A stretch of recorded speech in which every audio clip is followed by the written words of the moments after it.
on Wikipedia more than Africa does.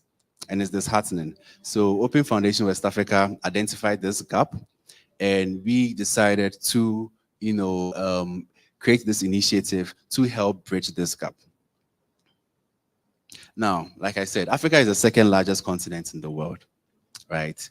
But presently, African contributors constitute only 1.91% of the 1,850, 1,805 active contributors across the platform. We are only 1.91% a part of the total contributors on the platform.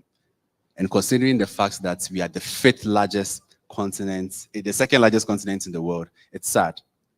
I mean, we should be the first. We should have about 40 or 30% contributors from Africa, but then we only have 1.91, which is really disheartening.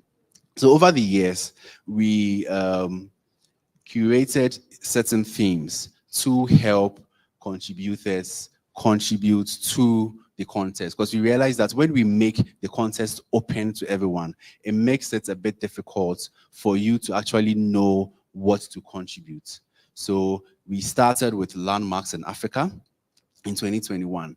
And when we started selecting these themes, we reached out to our communities. So the initial theme was being selected by volunteers from the OFA community. But the subsequent ones, like the Projecting African Culture in 2022, the Africa Free Continental Trade in 2023, and the Education in Africa in 2024, was actually selected by volunteers across Africa. So we at OFWA didn't just select these themes and impose them on anyone, but all these themes were selected by contributors. So as I said, in 2021, we focused on landmarks in Africa. So we saw contributions on monuments, national demarcations, geographical endowments, and infrastructure development. So we saw photos of, monuments that are not as popular as they are, in Africa, but they are popular in their various countries. So this is the famous lighthouse monuments in Ghana. It's located in Jamestown, and there are so many pictures of it on the internet, but we didn't have them on Wikimedia Commons. So through this contest, we're able to get this photo. Now, Projecting African Culture, which was in 2022, this I might say was my favorite edition of the contest, because we saw vast contributions from everyone, and it was beautiful to see contributions surrounding culture, ethnic groups, festivals in Africa, food, marriages, rites of passage, and personally, that's my favorite contest, and particularly because we just didn't organize it using our OFA volunteers, but we also partnered with other communities across Africa to also hold this contest. We'll get to the partnership bit, but I just want to touch more on this because this was my favorite contest. Then thirdly, the Africa Day campaign. So the Africa Day campaign was a bit different from the regular contest that we annually hold. So over the past 2 years, which was 2021 and 2022, we realized that the Africa Wiki Challenge had sort of become a household name when it comes to campaigns in Africa. And when the AKI project was introduced by the Wikimedia Foundation and Africa No Filter, we proposed the Africa Wiki Challenge to be a part of the initiative. So instead of it's ideally being called the Africa Wiki Challenge in 2023, it was called the Africa Day campaign, based on the partnership that the Wikimedia Foundation and the African Union had. So in 2023, it was Africa Day campaign, but the contest still remained the same. We still solicited content about Africa on Wikipedia. And through this particular partnership, we were tasked to create a hub as part of the partnership. And imagine being an organization that manages communities and hold annual campaigns, and now you've been tasked to create a hub in a country that you've never stepped in. It was really difficult, but with the help of our able volunteers in Ethiopia, we're able to create the Ethiopian user group. And we have Nahom here from the Ethiopia user group, and he, with the help of Dagmawi, helped us to actually create that group. It was quite intense, but with the help of these able volunteers, we were able to create this group. So pictures here are from the first training session that they held. So it was a hybrid session. I did a virtual session, and then Nahom and then Dagmar, we did an in-person session. It was quite a great achievement. So I don't know if you can all please just clap for Nahom and then Dagmar. It was an incredible initiative. Now, as part of the Africa Day campaign, this was the actual theme. So it was trade in Africa. And it was aligned with the AU's theme at the time. So the AU's theme at the time was also trade in Africa. So we just solicited, contributions surrounding the trade in Africa. So contributions surrounding investors in Africa, jobs, opportunities in Africa, and so on. And 2024, we also aligned our goal with the AU's goal. So 2024, our theme was education in Africa. And I underestimated this particular campaign because I wasn't expecting a lot of contributions, but my mind was blown after this particular edition. Because this particular edition, we actually did not partner with a lot of communities, but we realized that individual volunteers contributed a lot in this campaign. So let's talk about the impacts. I've spoken about a lot. Now let's look at the stats. Right? Let's see the impact of Africa Wiki Challenge on the continent. So these are the stats over the years. So in 2021, we started small. We were experimenting, we were testing the waters. So we only had 170 editors. We had 1,001 articles created. And then we had articles edited, we had 1,007. And we only had 4 partners or 4 communities partnering with us to organize the campaign. In 2022, we stepped it up a bit. We had 263 editors, and we had 5,340 articles created. Then we shot up, we had 27,000 articles edited surrounding the theme. And this was the Projecting African Culture theme in 2022, my favorite, like I said earlier. And we had 12 community groups partnering with us to be a part of that year's campaign. And in 2023, our editors shot up again. We had 495 editors.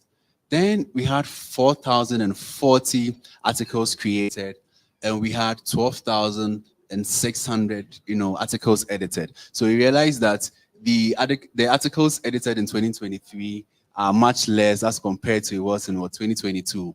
And I'm guessing it's because of the theme. Because projecting African culture is something that anyone can contribute to, can relate to, right? So in 2022, we got a lot of contributions specifically because of the theme. Now in 2023, the partnership with the AU, like I mentioned earlier, we had 495 editors, 4,040 articles created, 12,600 articles edited, and 25 groups. So we had a lot of organizing groups here because we partnered with the AU and they gave us funds to give micro grants to organizing communities. So in 2025, we had a lot of local communities partaking in the campaign. Now in 2024, which is this year, which we underestimated, we realized that in as much as we didn't meet the targets of our organizing groups, the number of editors shot up. So we had 1,284 editors.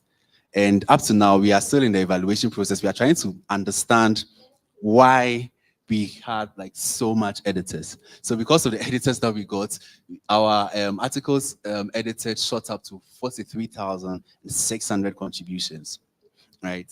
And we had 15 organizing groups. So the dynamics here are a bit tricky because in one year, you have a lot of organizing groups, but you don't have a lot of content creation. But in another year, you have just 15 organizing groups, but you have a lot of contributions. So we realize that sometimes the theme also plays a pivotal role in the campaigns that we organize, and also the communication that we also do. Because sometimes prior to the contest, we reach out to prospective community that would also want to participate in the contest. So once you do all that, you realize that some people just come and they want to be a part of the contest. Some too do not want to be a part of the contest.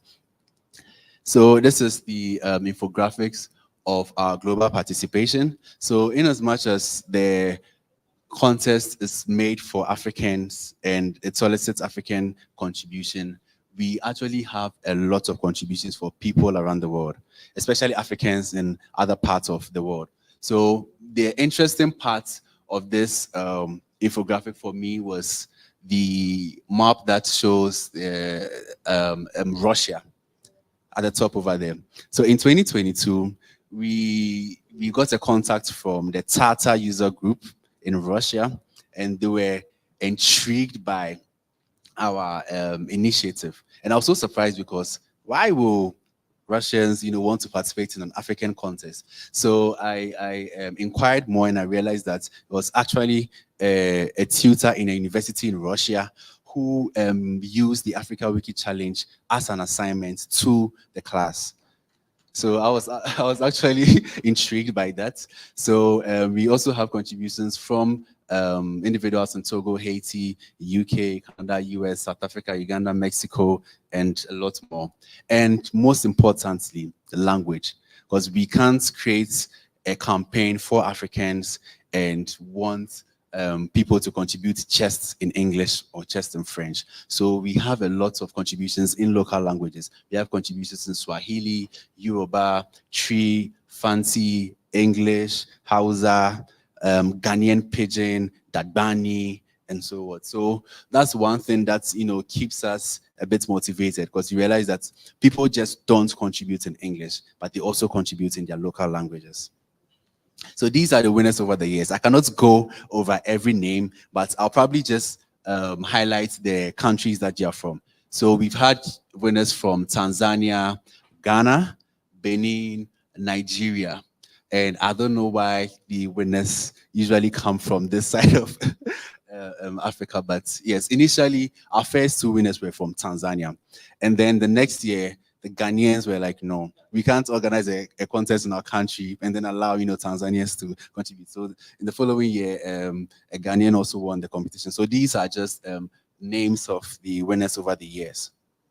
And some organizing groups. These groups play a pivotal role in our campaign. And I must say, without them, we can't actually reach beyond Ghana, because a lot of these groups have played an exceptional role. And we have some organizers here. We have Renee from Cameroon, and we also have Arusha, we have Rwanda, we have South Sudan, we have Benin, we have Togo. We actually have a lot of organizing groups that we work with, and these organizing groups help us make the initiative better. And we can't do this without our partners as well. As I mentioned earlier, in 2023, we partnered with the AU and Africa No Filter. We also partnered with the AFCTA, and we partnered with the UNESCO Ghana Commission as well. So yes, this is the Africa Wiki Challenge, and I hope you enjoyed the session. Thank you so much. Thank you. Questions? I think we appreciate, we learned a lot about this contest, this continental contest. We saw the history of the contest. Do you have some questions? Do you need to understand more about what Eugene just shared with us? There's some questions. Now is the time for you to ask questions. Now is the time for you. Yes. Ethiopia.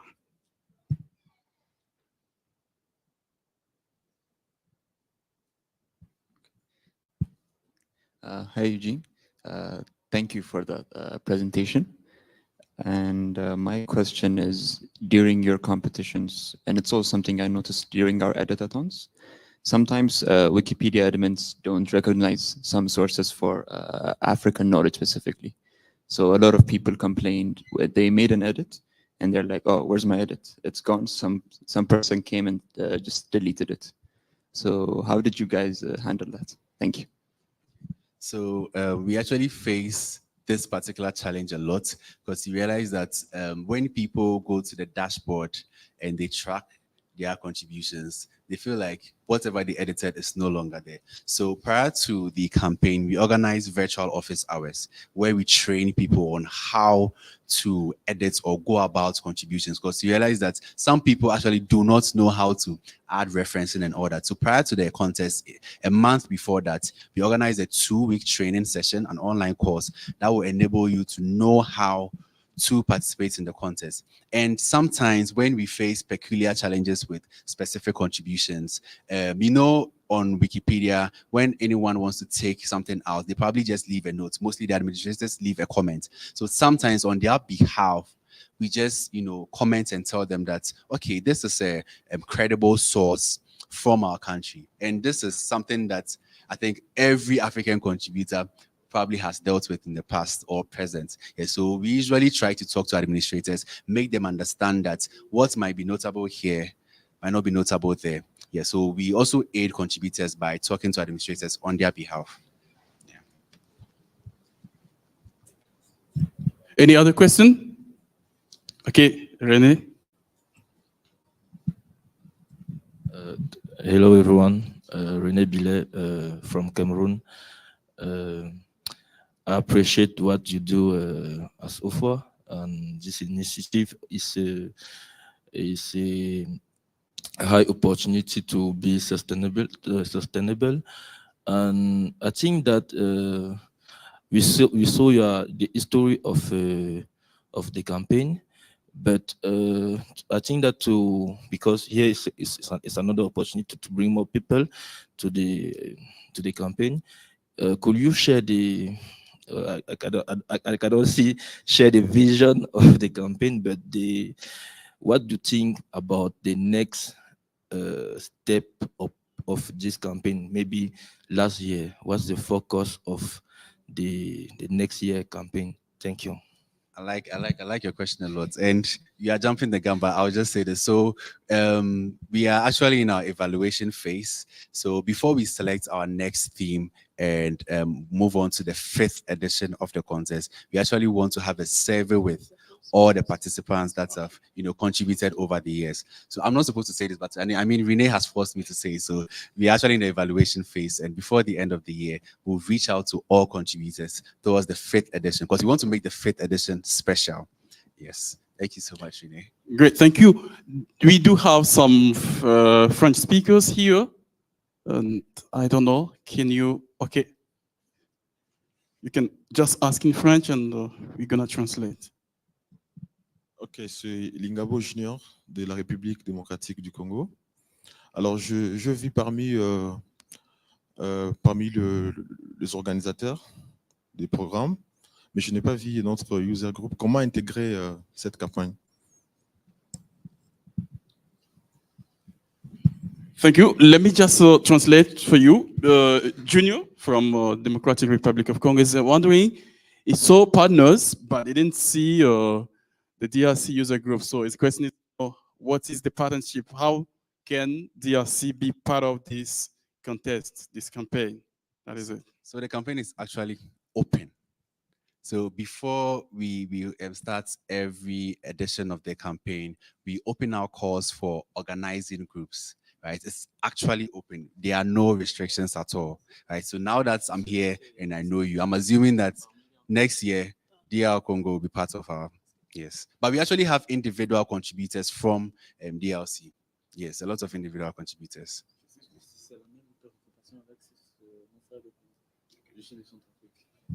Yes, it's the same preoccupation, the same question. So Eugene said it's open, just so when they start, they call for organizers. So feel free to reach out and to organize, to locally organize the session. Donc, contactez-le pour le faire dans votre pays. Voilà. Merci beaucoup. Donc, je vais parler en français. Je voudrais déjà saluer donc celui qui a présenté, je ne connais pas son nom. Voilà. Je sais que pour la campagne passée, il y a Billet qui m'a contacté pour qu'on puisse participer, pour que la communauté du Niger puisse participer. On avait même voulu donc un moment participé à la première session, je crois, de présentation. Malheureusement, on n'a pas pu aller jusqu'au bout, mais je me suis dit que c'était dû vraiment au fait que tout était en anglais. Donc, je vous suggère pour les prochaines compétitions d'associer des francophones qui maîtrisent déjà la campagne pour que nous, on puisse vraiment participer. Ça va beaucoup nous aider parce que si on vient pour plonger d'un seul coup, c'est vraiment très difficile pour nous. Voilà, mais sinon, je salue votre énergie parce que je sais qu'à répétition, vous nous demandez de participer, mais ça n'a pas été facile. Merci à vous. It is not currently a question, but a suggestion because it's saying just that you could do better to make this campaign available in French so that when they can jump in, they can come in, can be easy for them because Rene did contact them to do the campaign, but yes, they didn't go until the end. So if those who already know the campaign can help translate everything, it can be easy for them. I think this is the last comments. Yeah. Okay. About French. Thank you, Jane, for the mic. What I have to answer to this question is that the campaign is, an innovation in, I think, 2021 about bring French-speaking people or communities on this campaign, and in another project of OFWA. I think I don't know if I can say that I'm French-speaking ambassador for OFWA. So what I do for Niger is I can do for any more country. Donc ce que je dis c'est que la campagne est ouverte à tous les pays francophones et c'est une opportunité parce que je suis l'un des ambassadeurs de OFWA pour les francophones. Donc, je ferai toujours l'effort de connecter les nouvelles personnes, les nouvelles communautés aux initiatives de OFWA. Thank you. Thank you, dear ambassador. We are running out of the time. Can you just go straihtly to your question? Do you have a question? Allez-y vraiment rapidement, on est à la fin. Alors, bonjour tout le monde, Marie Keta de la Guinée, je n'ai pas de questions. C'est juste ce que le président du user group du Niger disait, il faut que nous participons plus. Pour cela, il faut nous faire intégrer autrement. Donc, j'apprécie vraiment cette présentation. À travers la présentation, j'ai beaucoup compris ce que ça voulait dire et tout. Donc, félicitations vraiment. Merci. Thank you. Not a question. Is there another question here? So for him, it's not a question. You just join what he just said. Yes. Thank you. Merci. Salut.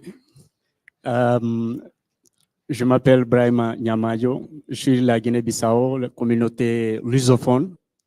Nous sommes très rares ici. Je me fais présenter et puis représenter aussi cette communauté qui est en train d'être bâtie en Guinée-Bissau. Donc, toutes ces opportunités, c'est très rare et méconnu par nous.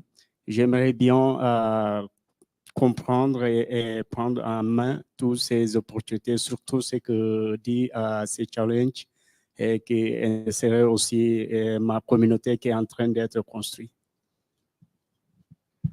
Thank you. Just suggestion, not currently a question. So we thank you all for joining this session. Thank you, Eugene, for sharing all those insights with us. Can you clap for our presenter? Thank you so much. We'll be starting the next session soon. Thank you.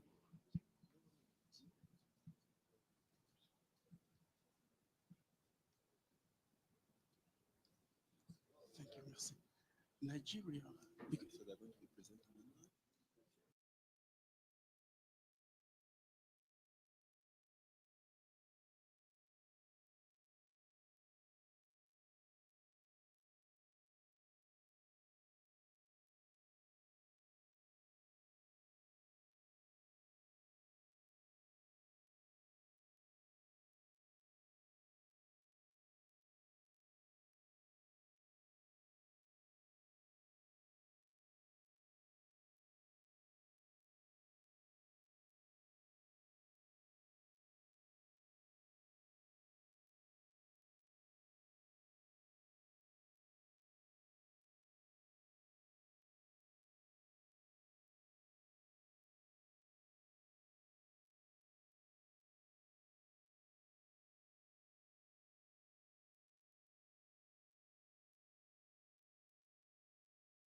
see? Do you have your password? Ladies and gentlemen, we are about to start our next session, which is about the Nigeria microgrants, process lessons, and success in replication. So the presenter will be online. We'll be just seeing him on the screen. Just so wait a bit for the session to start. Let us know when it's ready. So is it ready? Okay, you let us know when he is ready to present.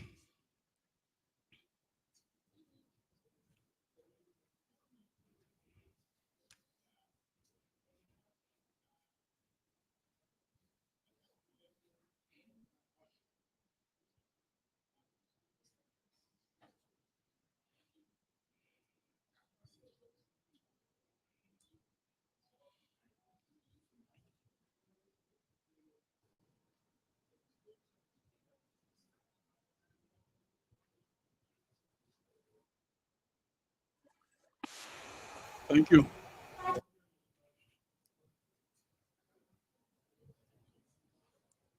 Hello.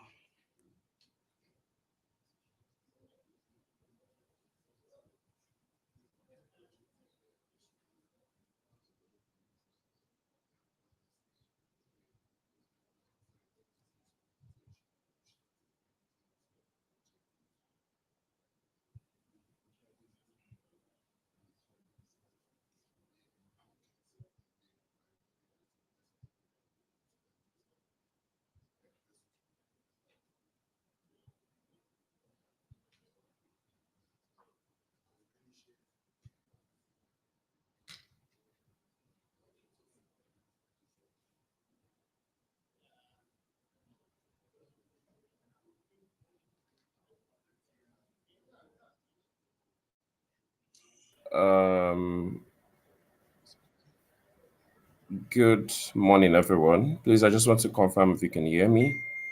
Yes, yes. Oh, Hello. okay. Hi, everyone.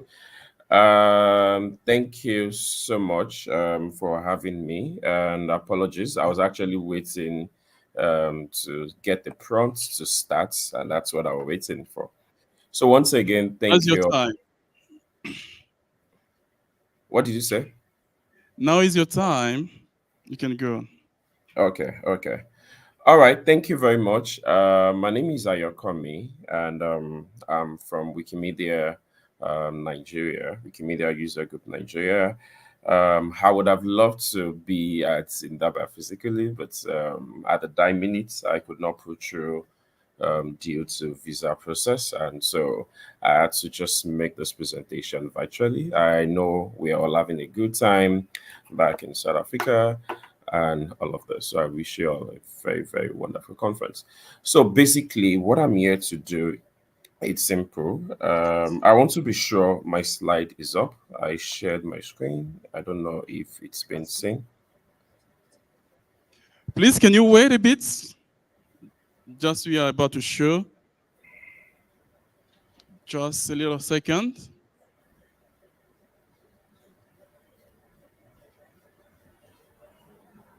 Can you hear us? Yes, I can hear you. Okay, just a little while.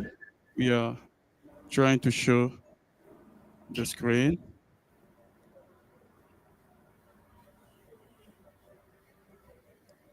Sharing the screen. Just wait, just wait.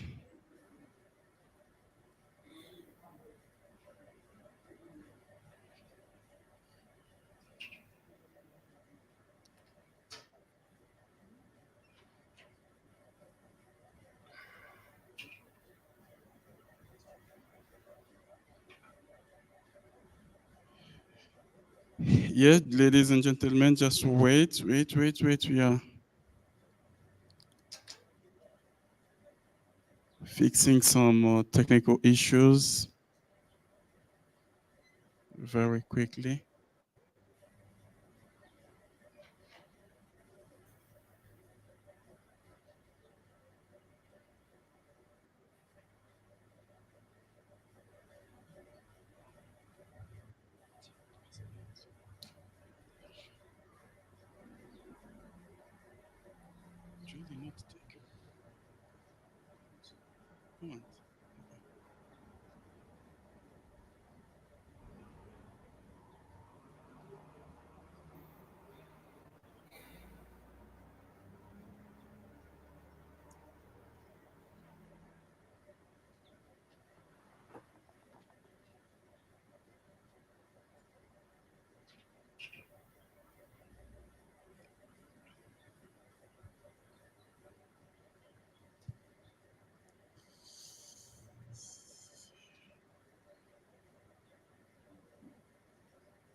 Okay. Yes. Um, We are maybe about to start.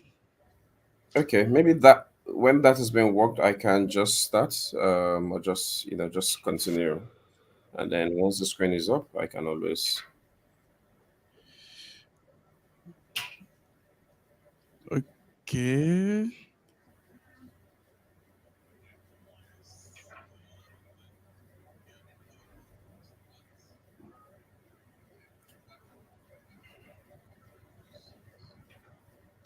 Okay.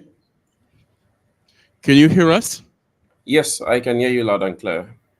Thank you. You do have 25 minutes. Go on. Okay.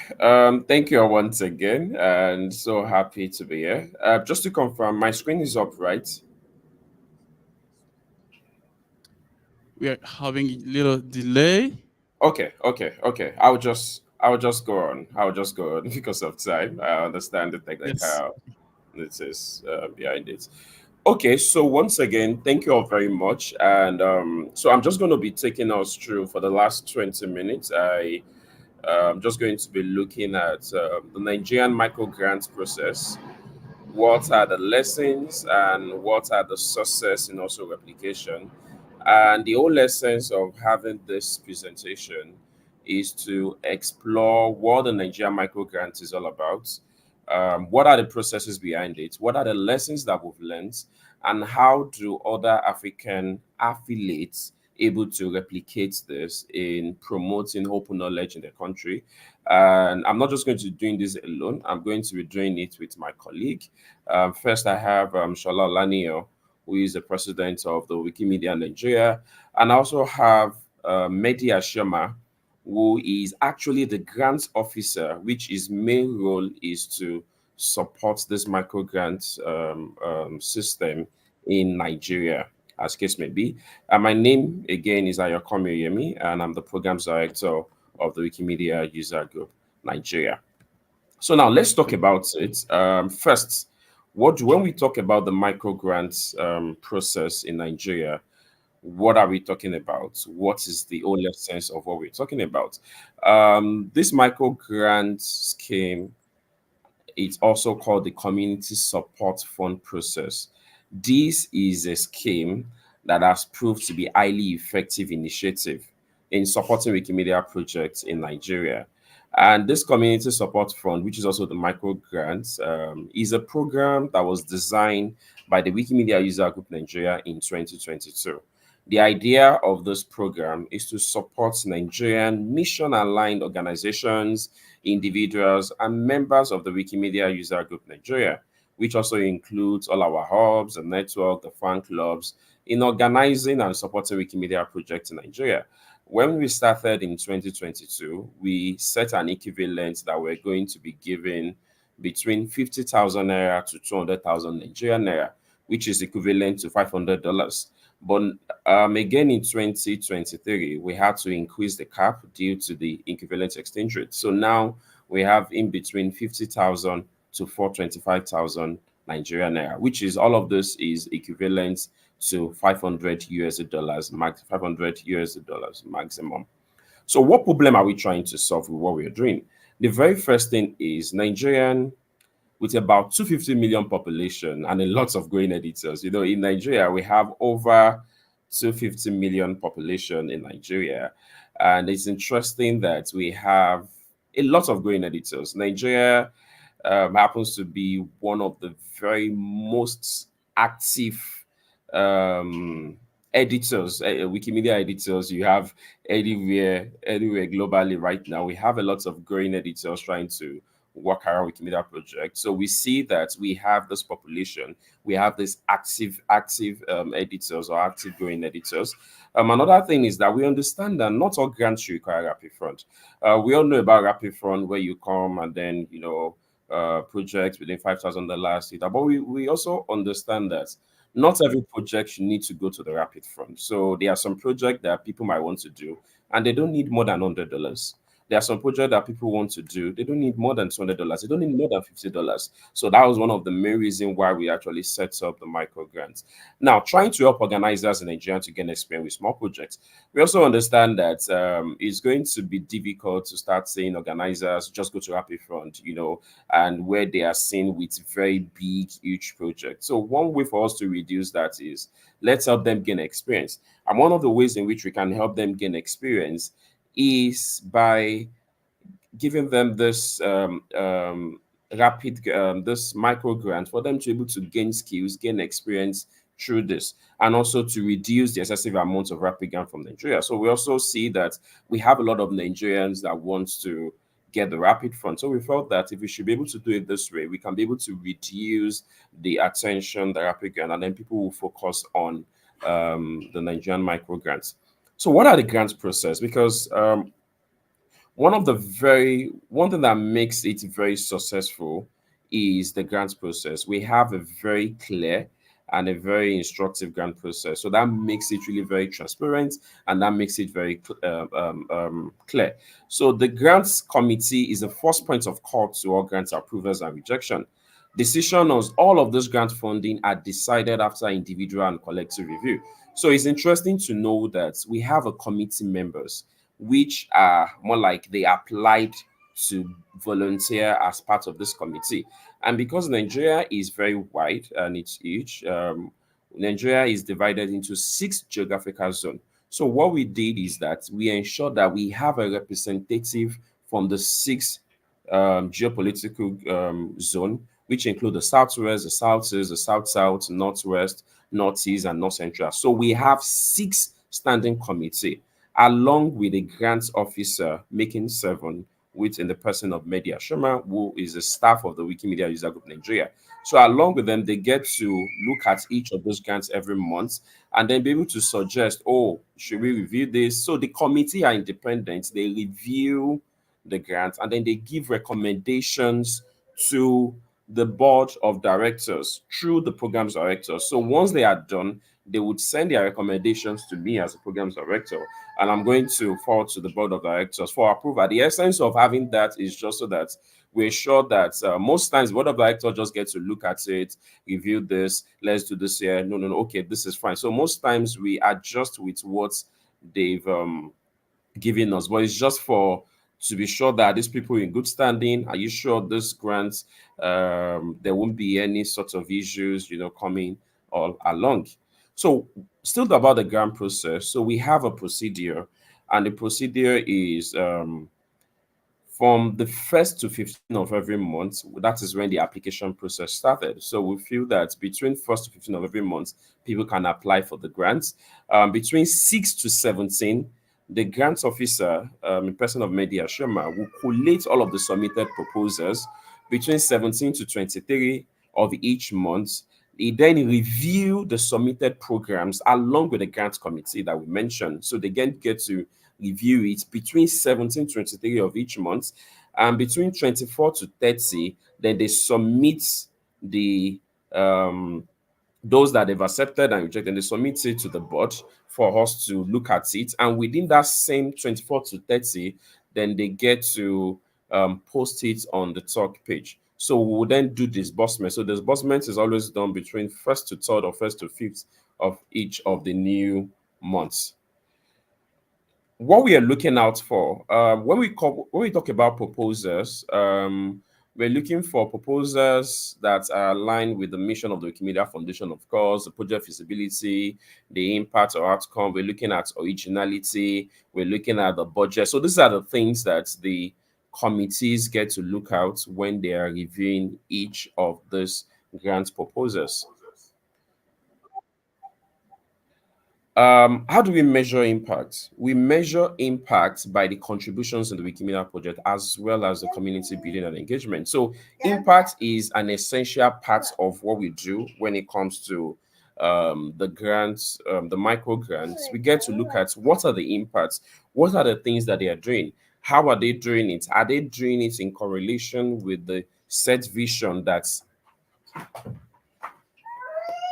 are they doing in correlation with the set sorry are they doing in correlation with the set vision that we've assigned? How are they able to measure their metrics and all of those in between? So let's look at the impacts as we started. As I said, this program started in 2022 2023. So this is just impact between 2023 to April 2024. So far, when it comes to the Wikidata entries, we've had about 3,000. We had about 22 references. But most importantly, that we've had is that we've been able to disburse about 22.4 million in terms of money to all of these grantees. So far, we've been able to fund about 198 grant applications, which started in 2 years ago. So we funded about 200 applications. And inside of these 200 applications that we funded, we've also rejected about 200 applications as well. And most importantly, we've also awarded this grant application to 33% women. So one of the very thing that we also are conscious about is also the gender representation. So we've also ensured that all of those grants, one way or the other, there is actually a quota percentage that goes to women grantees and also to increase gender gaps. So these are just the general impact. These are from each of the geographical zones that we have in Nigeria. As you can see, we have more from southwest and northwest, and then we have the least from south-south so far.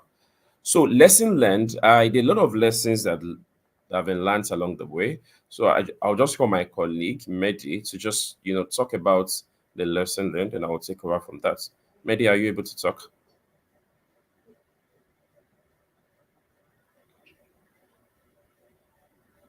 Okay. So I think I'll just move on. Because of our time. Mehdi, in case you're able to talk, just let me know. So the lesson learned, we've learned a lot of lessons so far since we started this scheme. One of the very few things that we've had is about the monthly funding restrictions. Most times we have a quota, and these are just something that we're also saying so that each affiliate that want to also replicate this would also get to know, will also get to note it, and then see these are the things that we need to do. So one of the lessons that we've learned is there's a funding restrictions.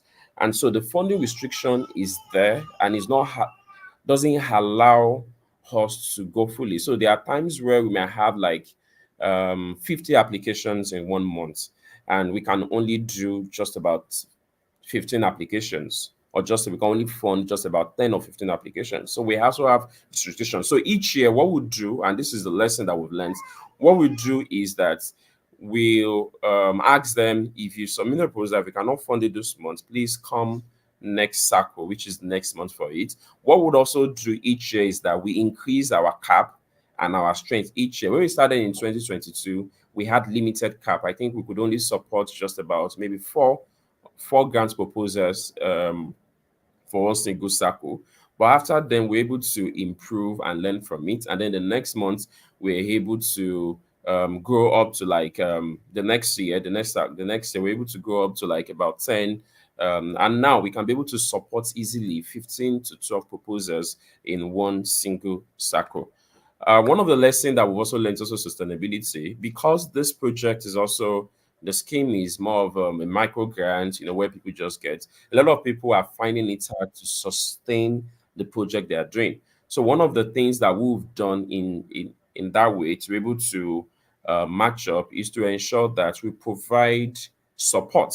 So we don't just provide the micro grants and say, what we did at first is that we provided the micro grants, and then some of them could not come back to tell us how they can sustain or what they can do next. So what we'll do now is that beyond providing the micro grants, we also provide support. So the support is done in such a way that we have like a team that would support you on your grant. So once we give you grants, we have a team that would reach out to you, that would ask you, do you have any issues? Are there things that you need to be sorted and the likes, just so that you have all the needed support as the case may be. Lesson learned as well is that we also understand that there are technical complex projects, projects in terms of the query service, the bots, and all of those things. So we also get to put a lot of conscious look to some of those projects that are quite very, very technical in terms of the project. So we most times just match them with experts to say, okay, you want to do this project on this very technical thing. We might not be able to support you as we want to, but these are the technical supports that you need. So our micro grant scheme is not just limited to money. There are times when people come to us that we can also provide them with technical support. So I'm just going to be running here. So these are just the success stories that we've had again. So as I said, when we started in 2022-23, we had a total of 96 proposals that was submitted. 96 proposals was submitted. And inside of those 96 proposals, we were only able to fund 45. Between 2023 to 2024, we had a total of 254 proposals, and we were only able to fund about 114 proposals. And right now, we are currently on with the 2024 2025 grant year. And if you can see, one of the interesting things in this summary is that we're only able to fund half of what we got. So one of the things we also want to improve forward is how we can fund more than 50%, that we can fund up to 70%. And so replication opportunities, one of the very few things that we're looking at is geographical expression. So, and this is something would also recommending to any affiliates that might want to get into this. Geographical expansion, we are looking at giving a model. This model has been successful in Nigeria. It could be replicated in other African countries where small funds can catalyze growth of Wikimedia projects. When we started this micro grants in 2022, we didn't know how strong it is. We didn't know. At first, it was just more like we just needed to support our members in a more specific way. But when we started, we realized that it is much more potent than even a rapid fund, in the sense that there are a whole lot of individuals that are editors, just volunteer editors. But right now, there are lots of them that are organizers. There are lots of them that have been able to gain experience by organizing programs and projects in Nigeria through this micro grant. So we realize that even a little $50, even $100 goes a long way in doing a whole lot of projects. So realize that we don't even have to get up to $5,000 or $3,000 before you can organize projects expressively. So those are one of the very few things that at least we've learned. So in replicating to other African countries, it's also very important that we have the small funds that we can use to catalyze the growth. Funding models. The micro grant model can be created by integrating alternative funding models, such as matching grants, crowdfunding, or partnership-based funding. One of the very interesting things about these micro grants, it's mainly sponsored by the Wikimedia Foundation. That's just to say a special thanks to the WMF for the support. But one interesting thing as well is that as much as this is important for us, we also get to see how we can match people's grant experience with others. We also see how we can provide technical support. There are times where we needed support from different partners, and one way or the other that we're able to. So these are something that we can replicate in other African countries as well. Capacity building replication. Why the micro grant programs of the Wikimedia User Group Nigeria focuses majorly on projects with quantitative metrics. An area of focus would be a long-term skills or capacity in communities. Also, most times our grant project has always focused on editing Wikipedia, editing Wikidata, what you need to do, how do you want to organize something about Wikimedia Commons, Wikisource, mainly about Wikimedia projects. But also, one of the things, replication opportunities here is that you can also build on other things beyond just editing Wiki, and that's something we've also considered, and we're working around there. And this is just for every other person as well. Every other person that wants to replicate this in their affiliates is discussions on policy discussions, advocacy, movement strategy discussion can also be considered. We also look at educational initiative, even though our micro grant project also supports universities, support tertiary institutions. We're looking at how we can ensure that this is even replicated. We have like a certain budget where we can have for teachers, where we can have for volunteers, and they are creating open educational resources. So which means that you can have a certain budget for educations, certain budget for things around open educational resource, things around specific projects, that can work and that can enhance Wikimedia open knowledge in your various affiliates. Partnership with educational opportunities. The Wikimedia already has registered clubs and network in some universities and some places in Nigeria. The program can also be replicated by offering small grants to universities, and this is the same thing. So these are ways in which we've been able to make sustainable impacts. Also, policy and advocacy. One of the things that micro grants also doing is also we trying to see how we can also focus on policy and advocacy discussion one way or the other, so that we can be able to support this interest. So it's not just about editing the Wikimedia project. And I'm going to be concluding with this. And this part was supposed to take by my colleague Mehdi, but I think he's having a challenge with joining, and also my colleague Shola. But we can have a question and answer, which I'm trying to clear on, so that we have a lot of room for that, and so they can also come to make comments in all of this. One of the conclusion and the call to action here is that annual funds should be made available to user groups to fund their community projects. So we feel the need for a lot of affiliates that are very, very that have grown in strength, to have an annual fund where it's just set aside for funding your community project, for funding individuals. And most times, the reason why this is very important is as important as a rapid fund, which is something that we appreciate the WMF for that. The rapid fund is really very important. It's ideal, it's fantastic. But as interesting as that is, having a micro grant in your respective affiliates that is strong enough, yes, would go a long way in giving your members a sense of ownership.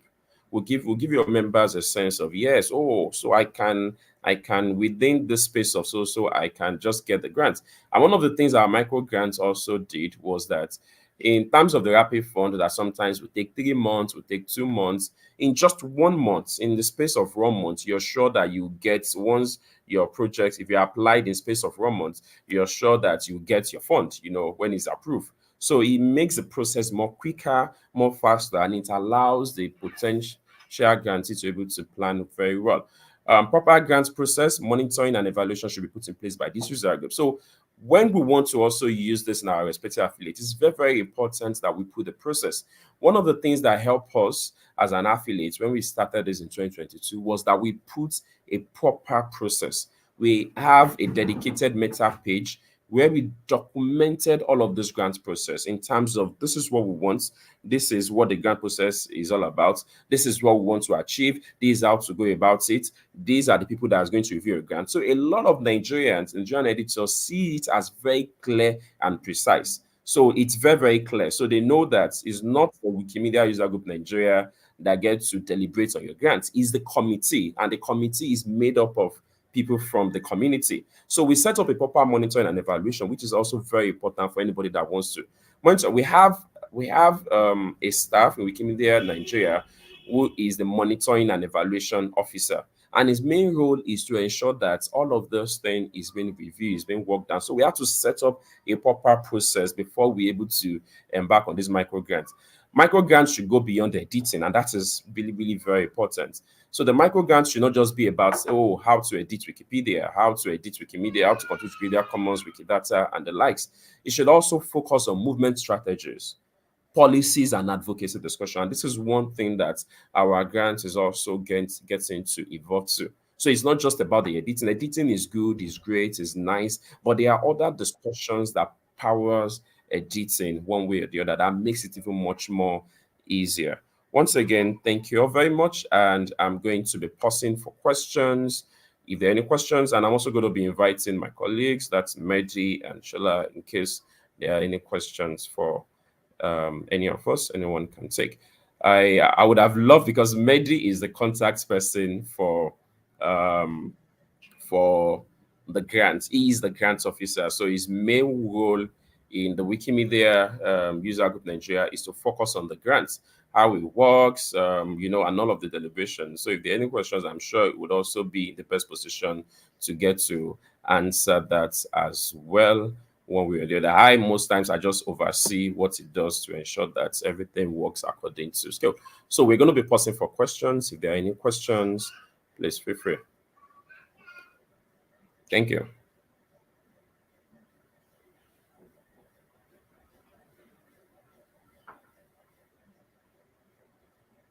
I'm not sure if anyone is speaking. I can't hear anything.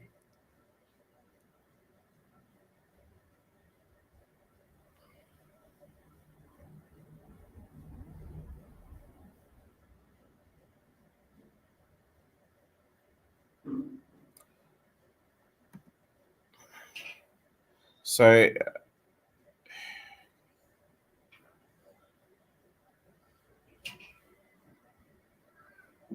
I don't know. I can't hear anything. In case there are any questions, the room administrator, I'm pausing for questions.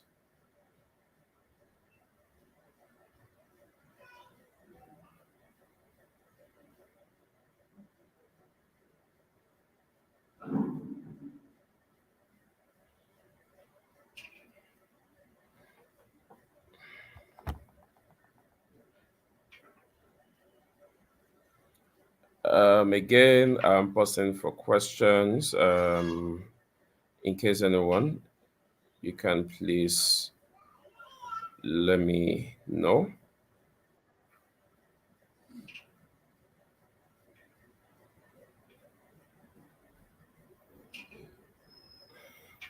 Okay, over to you, to the room administrator.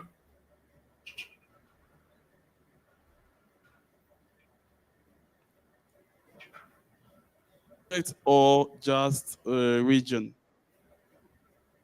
as you showed us? Is it an individual project, or you must be in a specific region and the fund is just for that region, not for an individual project? Sorry, I didn't hear anything. Is that a question? I just get to hear now. Can you please repeat, please? Okay, there is a question. Can you hear us? Yes, I can hear you now. I wasn't hearing you before. I can hear you now. Okay, great. So there is one question here. They want to know if you fund individual projects or you just fund a region, as you showed us, you shared with us that the funding is going through to a given region, or you fund also an individual when you submit an application. Okay, so we fund individual mainly. So it's not about the region that they're coming from. We fund individual. The major thing is that whoever we are funding must be a Nigerian. So this is just for Nigerian. So Nigerian and then individual. So we fund both individual, we fund community. We have a community. We have like a fan club. That's a structured community in tertiary institutions. And we have what we call a network. That's also a community in different areas in Nigeria. So these are the types of groups that we fund. But the major thing, because this is a Nigerian micro grant, so it's just that it's for Nigerians. Whatever projects you're doing must affect Nigeria and must be within Nigeria. I'm not sure if that answered the question. Est-ce que ça répond? Is it okay for you? Yes, But it's.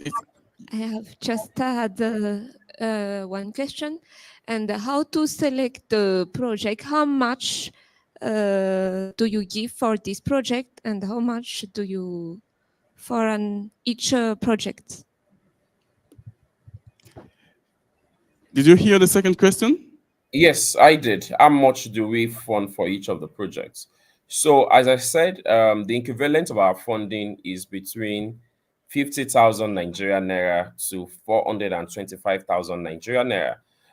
It's a micro grant in USD. That is just equivalent of maximum of 500 USD.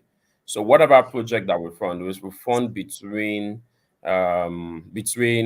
50 US dollars to 500 US dollars. So that's that range. So there are times where people might say, oh, what I want is that I want equivalents in $100. We give the $100. If we're able to review their budget and then it's work, we give $100. If they said it's $250, we give that equivalent. We only give in naira, so we give it equivalent in Nigerian naira. So between 50,000 to 425. So there are times people will want to come for 200,000 naira, 300,000 naira, 400,000 naira, depending on what their budget is at a time. So that's our range. So we have a maximum cap and we have a minimum cap. I don't know if Thank you. Yeah, it answers. Is there any more question? We are running out of the time. Any other question in the room? So maybe I can just ask one question because I see in the room there is no question. Can you hear us? Mic check. I think Mehdi is in the backstage. He needs to be let in.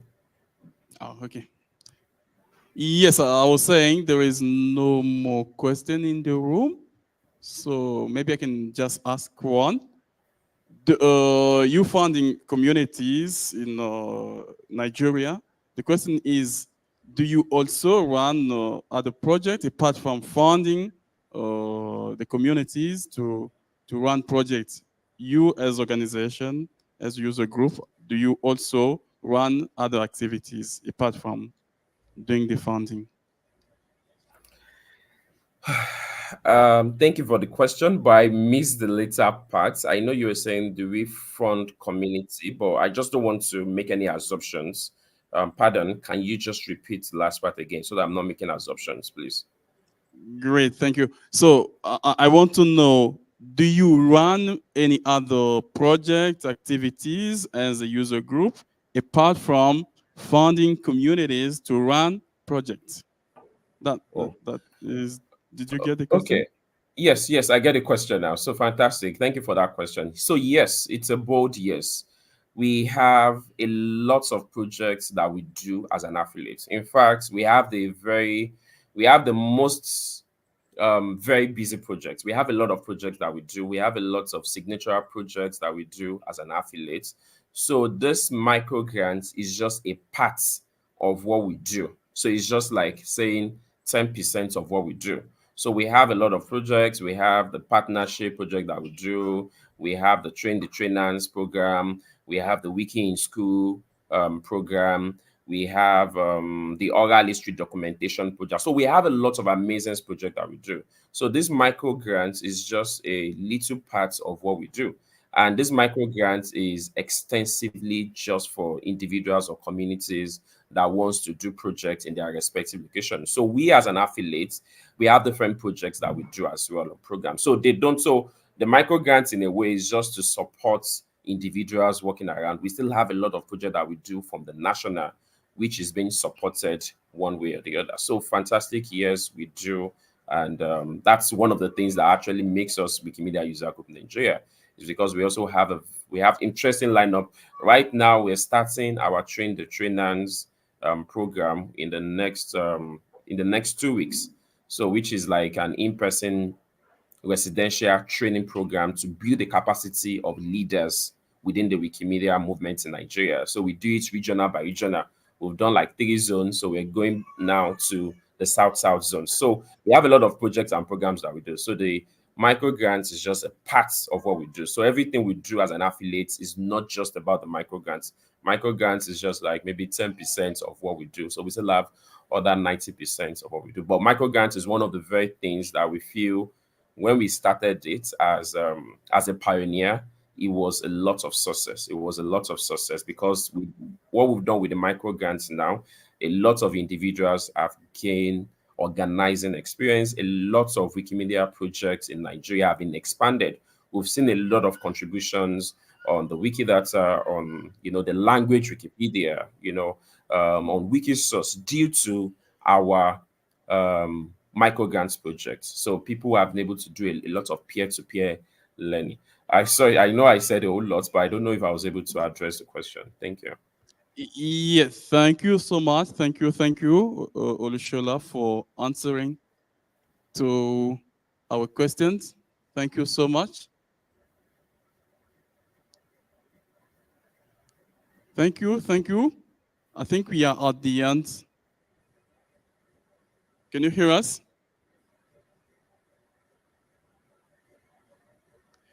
Can you hear us?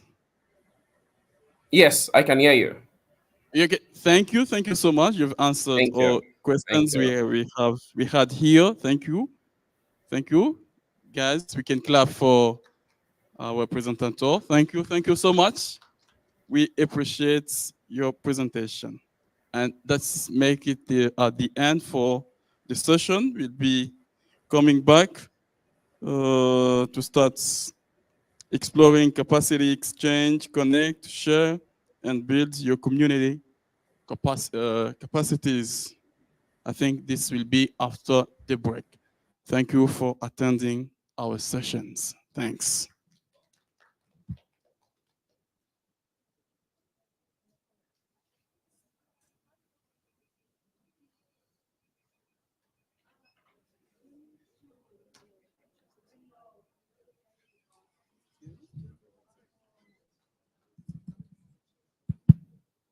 Yeah, so the next session here, the speakers are also online.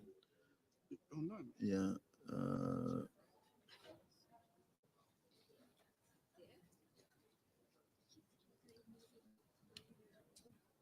So you come back.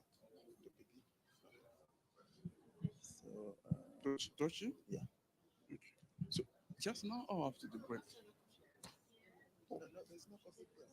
No coffee break. Just need to use this time to catch up. Okay.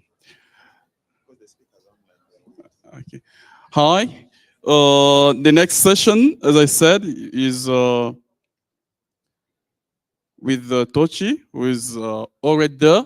The session is about exploring the capacity exchange, connect, share, and build your capacity, your community capacities. So, Tochi, can you hear us?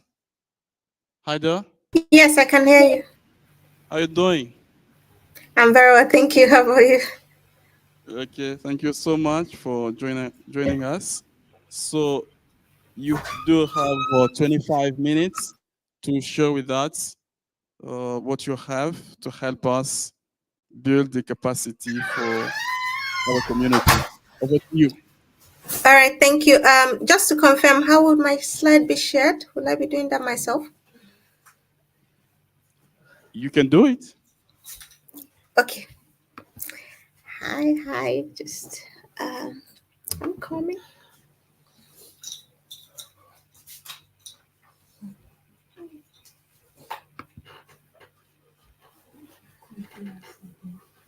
Tochi is from Nigeria.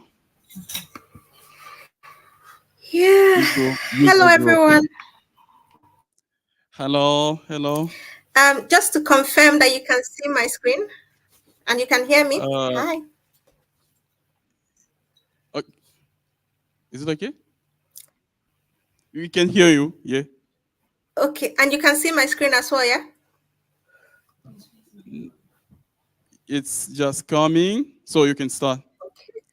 Okay, so hi everyone, my name is Tochi Precious. I'm from the Igbo Wikimedians user group, and I'm also a member of the Capacity Exchange Advisory Committee, which we also call CapEx. I don't know if anyone has heard about CapEx yet, or Capacity Exchange. The CapEx to Capacity Exchange.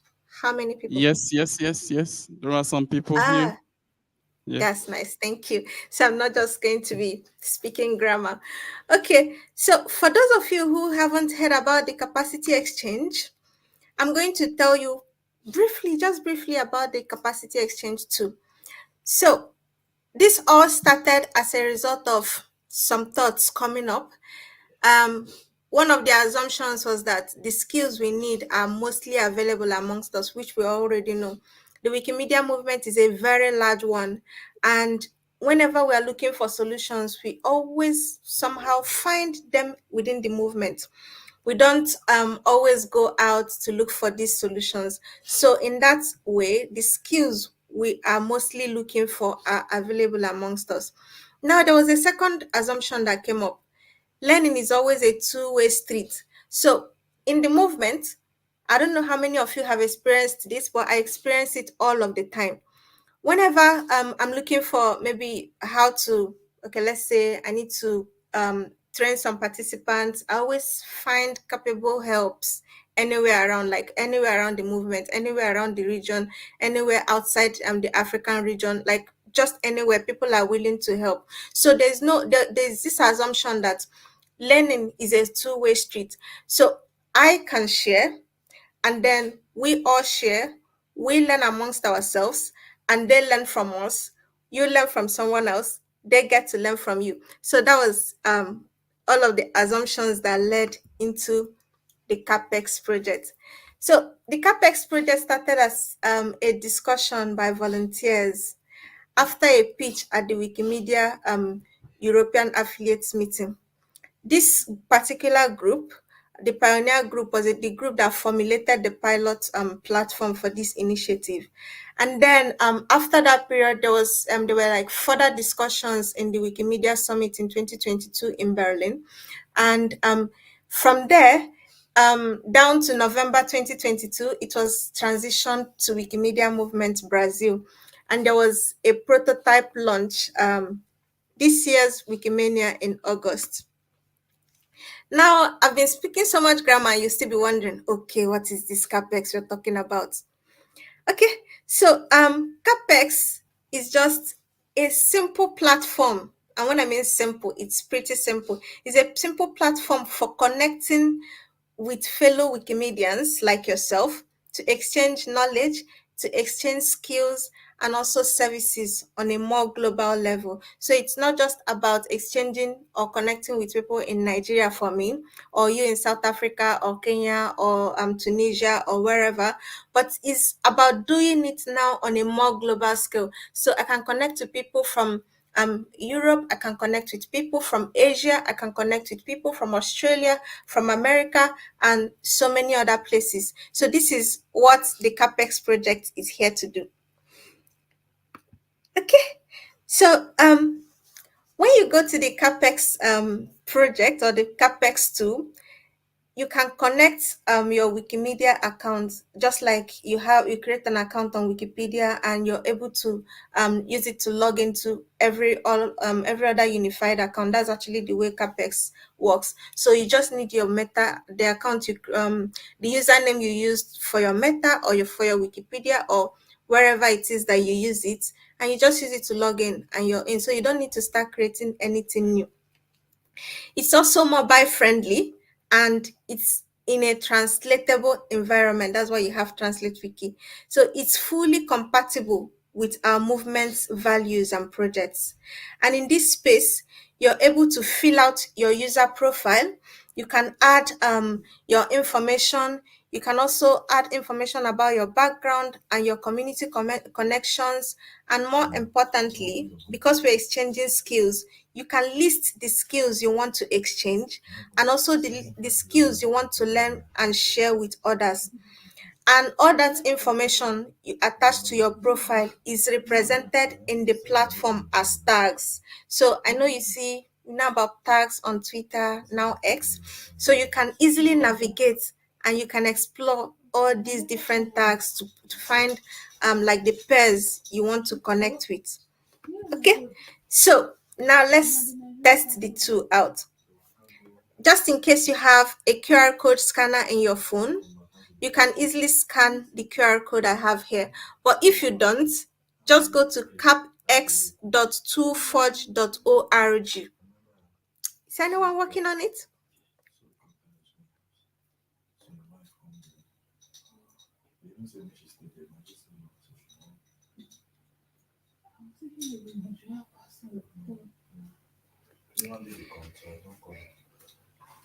Okay. Is there anyone on the tool yet?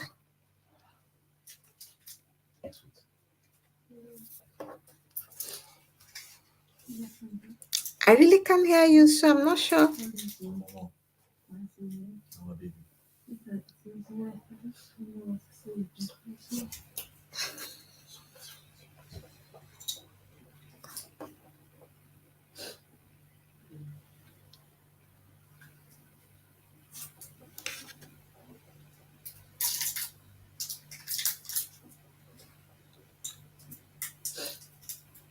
Okay, anyone on the tools so we can start signing up?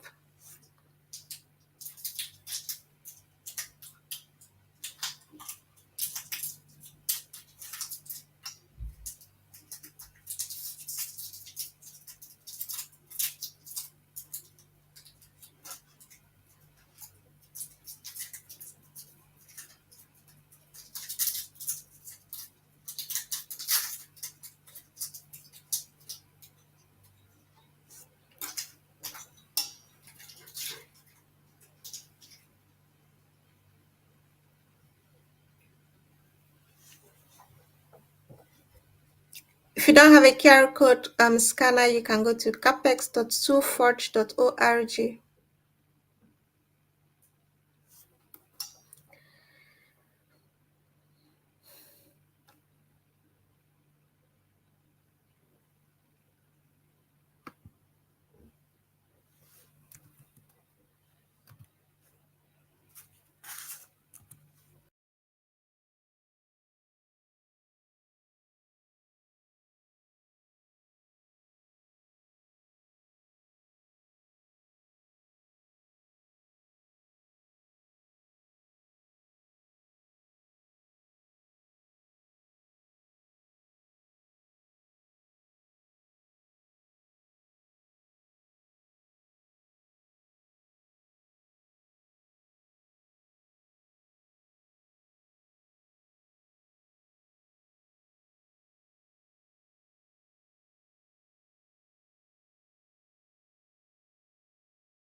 Oh, okay. So just let wait Tochi a bit. Tochi get little issue.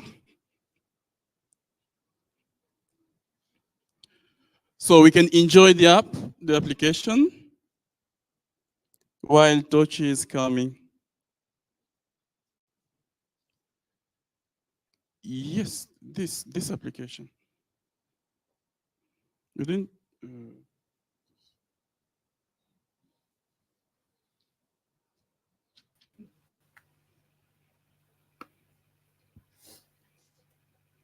Yeah. capex.toforge.org.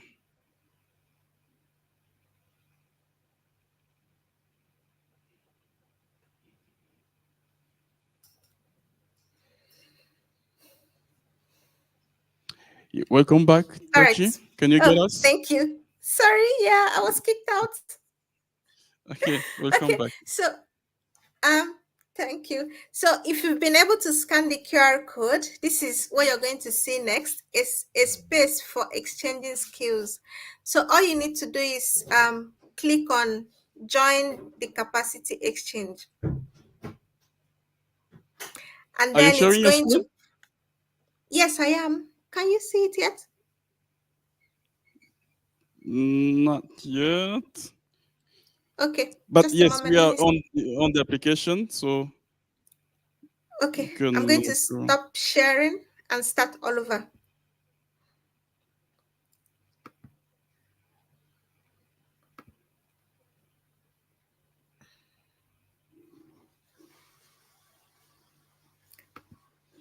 So, do you see my screen now?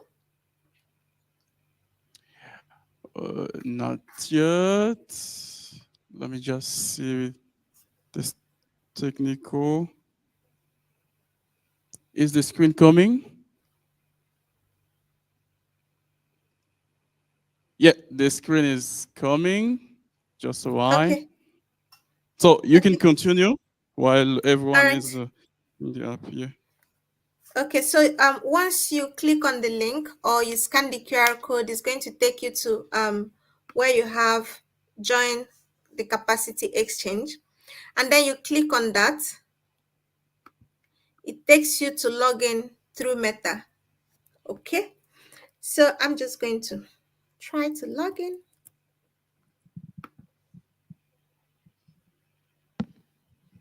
And then you are to allow the OAUTH authorize it for cap exchange because it needs permission to some information. So I'll click allow, and then it says finishing login. And then you would arrive here. The next thing you have to do is to go to my profile. Here you can see it's not specified, so I will edit profile. Now you have the opportunity to select a picture you want, any fun picture of yourself. The next box, you just fill out your pronouns. You can select whichever pronoun that best identifies you here. And then you write a short bio about yourself, just like you do on your Wikimedia pages. Okay. Then if you have a Wikidata item, you can fill that out. And then you do the alternative Wikimedia account that maybe just in case this one doesn't work or no one is able to reach you through this, you can always use the alternative. And then the next part, you fill out your territory. Where do you come from? Sub-Saharan Africa, Middle East and North Africa, East, South Asia and the Pacific, or the North America, Latin America, North or Western Europe, wherever it is, you can fill it out. Now, another good thing about it is that you can actually fill out the language that best suits you. So it's not like you're restricted to English. You can always communicate in the language that you want because we have a multilingual movement. Now, your affiliation, you can select either of them here. Whichever Wikimedia affiliate you belong to, you select it.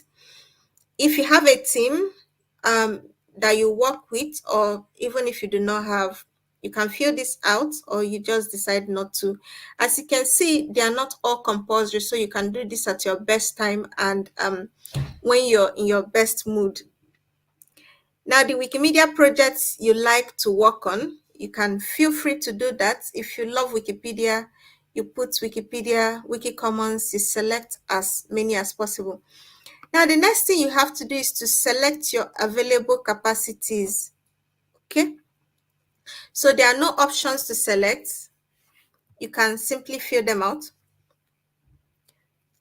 And the next part is the wanted capacity. So because it's a two-way street, like I mentioned earlier, you fill out the skills that you're very good at that you might want to share with others. If you're good at let's say translations, that is cool, you fill it out there. If you're good at project management, program management, that's cool, you fill it out. If you're good at financial monitoring, you also have to do that. So you have to fill out your known capacities first before you can go to so if your known capacity is organizational structure, for example, then you select available capacities here. So whatever you select as your known capacity would keep adding up here.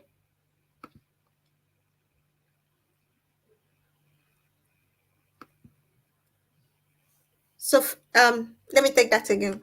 If, for example, you have these three skills: organizational structure, budgeting, financial reporting, but then you're willing to only exchange organizational structure and budgeting, then please feel free to do that. And the next part, you only have to, maybe you need guidance with governance, guidance with accountability. That's will I say that's the kind of mentorship, or that's the kind of knowledge you want to acquire. Then you fill it out as your wanted capacities. And when you're done, you simply upload or update your profile.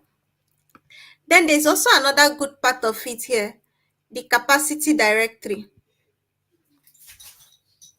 This capacity directory actually gives you like an idea of the different skills that you might want to check out. There are as many as possible, so you select which one suits you. Okay, so I don't know if anyone has been able to sign up and build their profiles yet, but Yep. like I mentioned, it's a very simple tool to use. For now, the report section is broken and you might not be able to use it yet, but yeah. Does anyone have questions, comments? Any comments and questions?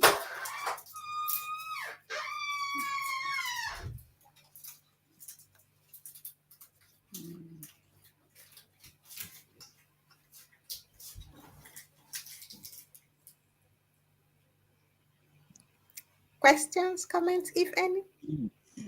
Any comments for the two? Yeah, there is one. Just okay. Hello, teacher. Good Hi. afternoon, everyone. Good afternoon. My name is Oteng from Botswana. Hi. I wanted to ask, hello, what happens when your affiliation committee does not appear in the list?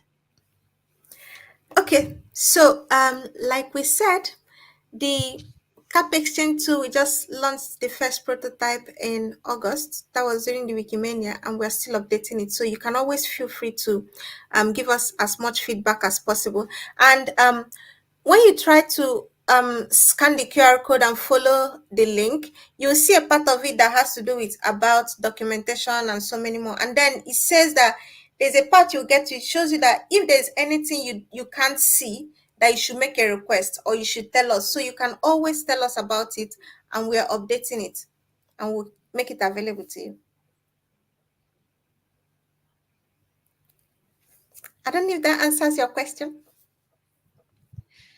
Yes, this answers it. I will do the documentation and request for Botswana to be added in the list because it's not Thank there. you. Oh, so sorry. But please just ask us a question and we'll be happy to add it. So this is just like the first time we are bringing it up and we're hoping to improve and add as many things as possible. But just as it is capacity exchange, we can't do that without you, like just us alone and our own heads. We also need you to like ask us some questions. We also need you to like make some inputs and let us know the things that you might feel would make it work better for you. We're just not building it for ourselves. Okay. Thank you. Thank you. Another question? Yes, there is another question. Well, thank you, Tochi. Hello, everyone. I'm Harriet from Ghana. I just wanted to find out if there's a connection between this particular tool and then the work that Let's Connect is doing, because we realize that they also try to provide some form of capacity building for communities. And so in terms of the wanted capacities, I believe they could get some form of idea as to what communities are looking for, and then they could train people. So I believe if there's nothing like that, it would be great to have that form of connection there. Yeah, thank you. Yeah, thank you for that. I think this was one of the first questions we got during the Berlin summit. So we are actually sister initiatives, and when you go to the directory, the part that has to do with capacity directories, when you check the tool, that directory was actually provided by the Let's Connect team. So CAPES is intended to be a technical connection, like technical solution to Let's Connect. So Let's Connect actually gets the capacities that are lacking, and then CAPEX, being the technical solution, provides that solution technically to be able to solve that problem and bridge that gap. So it's a sister initiative. Thank you. You're welcome. Okay. We still have a little time. So, yes, there is a question here. A question. Yeah. English. And thank you. I just want to ask that how do you deal with the community where they don't have an internet connection to make sure that you promote or you share or you build your capacity in your country? So how do you deal with that? You provide the devices. What do you do? Because some of them they've got a lack of infrastructure in some sort of. So how do you deal with that? How do you encourage yourself and promote digital transformation to those communities? Because some of them, they can just say, we are not going to be interested because we don't have this and we don't have this. So that's my only question. Thanks. Okay, thank you. So this is where the community is actually coming, and this is where we have programs like Let's Connect, supporting this connection, and also Capacity Exchange, providing the platform. So without we know that we cannot reach every community for now because of some challenges, but then the communities and Let's Connect work together to make sure that they support this connection and we don't kind of leave anyone behind. For now, we're still upcoming and trying to know the best ways to work around it, and we are still open to your suggestions and your questions and your comments, and in any way you can help through the Ask a Question button that we have on the platform. But this is for now all we've been trying to do to see how we can bridge that gap, and it's from the Let's Connect team. And also we also need to build a collaboration with you people and every other person in the movement to be able to build better features. So for now, we just had the first launch in August, which is like how many months ago? 2 or so. So we're still trying to like make things better. And if there are ways you feel this can be bridged better, we're open to your suggestions. But that was a very good question you asked. Thank you. Thank you so much. Thank you so much, Tochi. I think we are at the end. Thank you for sharing with us the tool. We are still learning, and it's a good tool that we can use to exchange, as Tochi told us. What we are looking, maybe it is somewhere in the community. So the tool is there to help us. Thank you again for this. I think we can clap for our presenter. Thanks. Thank you. Tochi. Thank you for Thank listening. you so much. Thank I you. hope it too helps you. Bye-bye. All right. Great. Now is the time for the next session. And our presenter is there, which is coming. So Ruby, she will be telling us about Wiki Women.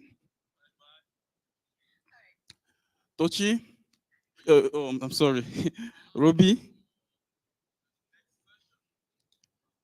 we invite you. Yeah, just put your computer. Welcome. Welcome. Oh, we need to put, okay.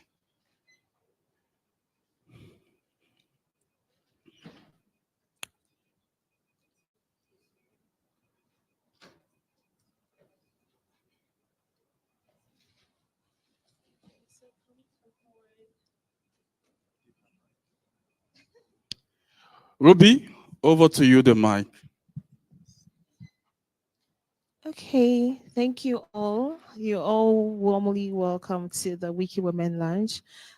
So there was a mixed up of time, and there's already lunch. So I don't know if we should grab our lunch and come and sit down and continue the session. I don't know what we think, but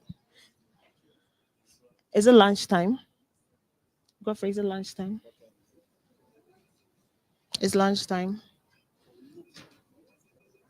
Yeah. Okay, please, can we move forward? Because the Wiki Women lunch section was supposed to be an hour before the lunch, but there was like a lag in the time frame. Yeah, so we want to just have a discussion. It's not going to be a rigid presentation. 12:45, so we're still in time. Okay. So please, can we come forward, all the women in the house? Anyone? You see?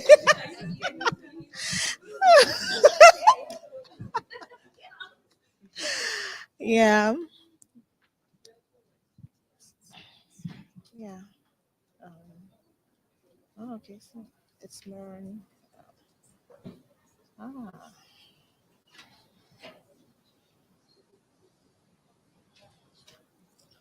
I think it's mirroring something else. You still have this. Let me first. Okay, so my name is Ruby. I'm the co-founder for Africa Wiki Women. I'm also the Wiki I'm also the Wiki Women user group representative. And I'm very excited to be here to facilitate the session. I'm only a facilitator, not on behalf of Africa Wiki Women, but on behalf of all the women here who are here to discuss the very important thing that matters to us. Yeah, so like we've heard in some of the discussion, the women gap is a very important topic. It's a very important issue that we are trying to find innovative ways to try to bridge that gap. But we can only do that when we all come together, when we have a collective voice to address these issues. So this is one of the reasons why we're approaching it this way, by having the Wiki Women's Lunch as part of Indaba. It might not be the best because we don't see some of our women here, but we can discuss how we want to approach this in future campaigns. So without much ado, I don't know if any of us here have heard about the Wiki Women Collective.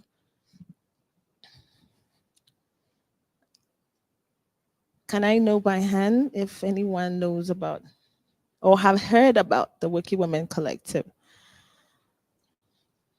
Okay, so just a few. So I don't want it to be more of a presentation. I want it to be more of a discussion. So during Wiki Women Camp last 2 years, the idea of Wiki Women Collective emerged. And I would like to invite Masana, who is the senior programs manager. Maybe you can introduce herself, please. Sorry. She's the manager at the foundation, also working with the gender team, and she's been working collaboratively with the global community, and she has like that broader understanding of what is happening. So she's going to introduce us to what is happening with Wiki Women Collective, what exactly it is, and how we African can also position ourselves in this discussions, because it's very important that we are also included in the conversation. Thank you, Masana. I lost the earring on my way up. No, it's here. Just, yeah, fell out. Thanks for having me here, Ruby. I'm Masana. I'm the senior manager for the campaigns team at the Wikimedia Foundation. Whose knowledge? Oh, y'all are so sweet. Thank you, everybody. And maybe just a bit of a background. Many folks know that the gender gap has been really prolific in our movement when it was first identified in 2010, that roughly 10% of biographies were about women. It has historically and even today been very binary. And over the past, I would say 10 to 14 years, there have been amazing groups that have emerged in the movement that have been doing really meaningful work to make our movement safer for people of all genders from around the world. I mean, many of you are doing this work. We know some of the teams like Whose Knowledge, Art and Feminism, Africa Wiki Women. I need to give a shout out to the Kenya user group, which is women founded and has some of the highest levels of gender parity on Wikipedia. This work has largely been done with very little foundation support. And last year, we recognized, I think there was a unique opportunity, which is why I hope you all voted for the board, we were invited as the foundation to be more intentional about creating programmatic interventions to support this work of gender organizing in the movement. Some things that we also see is across all of the different functions in our movement, people who identify as women are mostly organizers. And this is a lot of unpaid care work, the people who invite people in and make it safe, who convene, who make it fun, are really overrepresented as organizers. And that's a wonderful thing, because some of the consequences of that have been, for the last 2 years, most newcomers to our movement identify as women and young people. And so we wanted to be really intentional about creating a space for people to give us a set of priorities to help shape the strategy and the investments of the foundation in the gender gap space. And we recognize that the movement is broad and diverse, and the best way to do that was to break bread together. So to come together at Wiki Women Camp, where, as Ruby has shared, the Wiki Women Collective was born. And in that space, all of the participants decided that there isn't enough consensus in the room to say this is the gender strategy for the whole movement. How do we take the work and the priorities and the pain points? I really recognize the pain points of harassment, article deletion, sometimes really violent experiences, and build solidarity together to move as a collective in the Wiki Women work. And so we last year spent a lot of time trying to build up spaces for people to give us feedback, to work with us, to build the future of the strategy for the work to close the gender gap. This has resulted in, I think, maybe 2 events that are worth noting here. The one is the Wiki Women Summit, which is at Wikimania every year, an annual convening space to break bread, to have hard conversations together. And the Wiki Women Camp was designed to be every 2 years. So Wikimania, Wiki Women Camp, Wikimania, Wiki Women Camp. But then it's also very important to note that regions are different, that the needs of communities are different, that some folks are maybe overrepresented or have more power and privilege to speak to the foundation. And what would it look like for us to develop a regional strategy? And that's where the task force was born, which is a committee. And the committee will be made up of a group of nominated people, non-male, so people who identify as women and non-binary, to come together to collect and develop a global strategy that can filter into regional and local levels. And Ruby and the team working on Wiki Women, Pela, Bukola, a few others, I can't see, I lost my glass, I didn't lose them, they're in my room. But if you're here and I didn't mention you, you are one of them. Really, I think, cemented that idea for us by saying we're here and we want to do something for Africa. And we recognize the needs that we have and we want to build from that. And so I have to mention, Bridget, can you stand up? Bridget has joined the foundation actually as our first ever in the history of our 20-year existence gender lead, who has technical and feminist practice for building movements to work on gender mainstreaming in the ways that we know we need.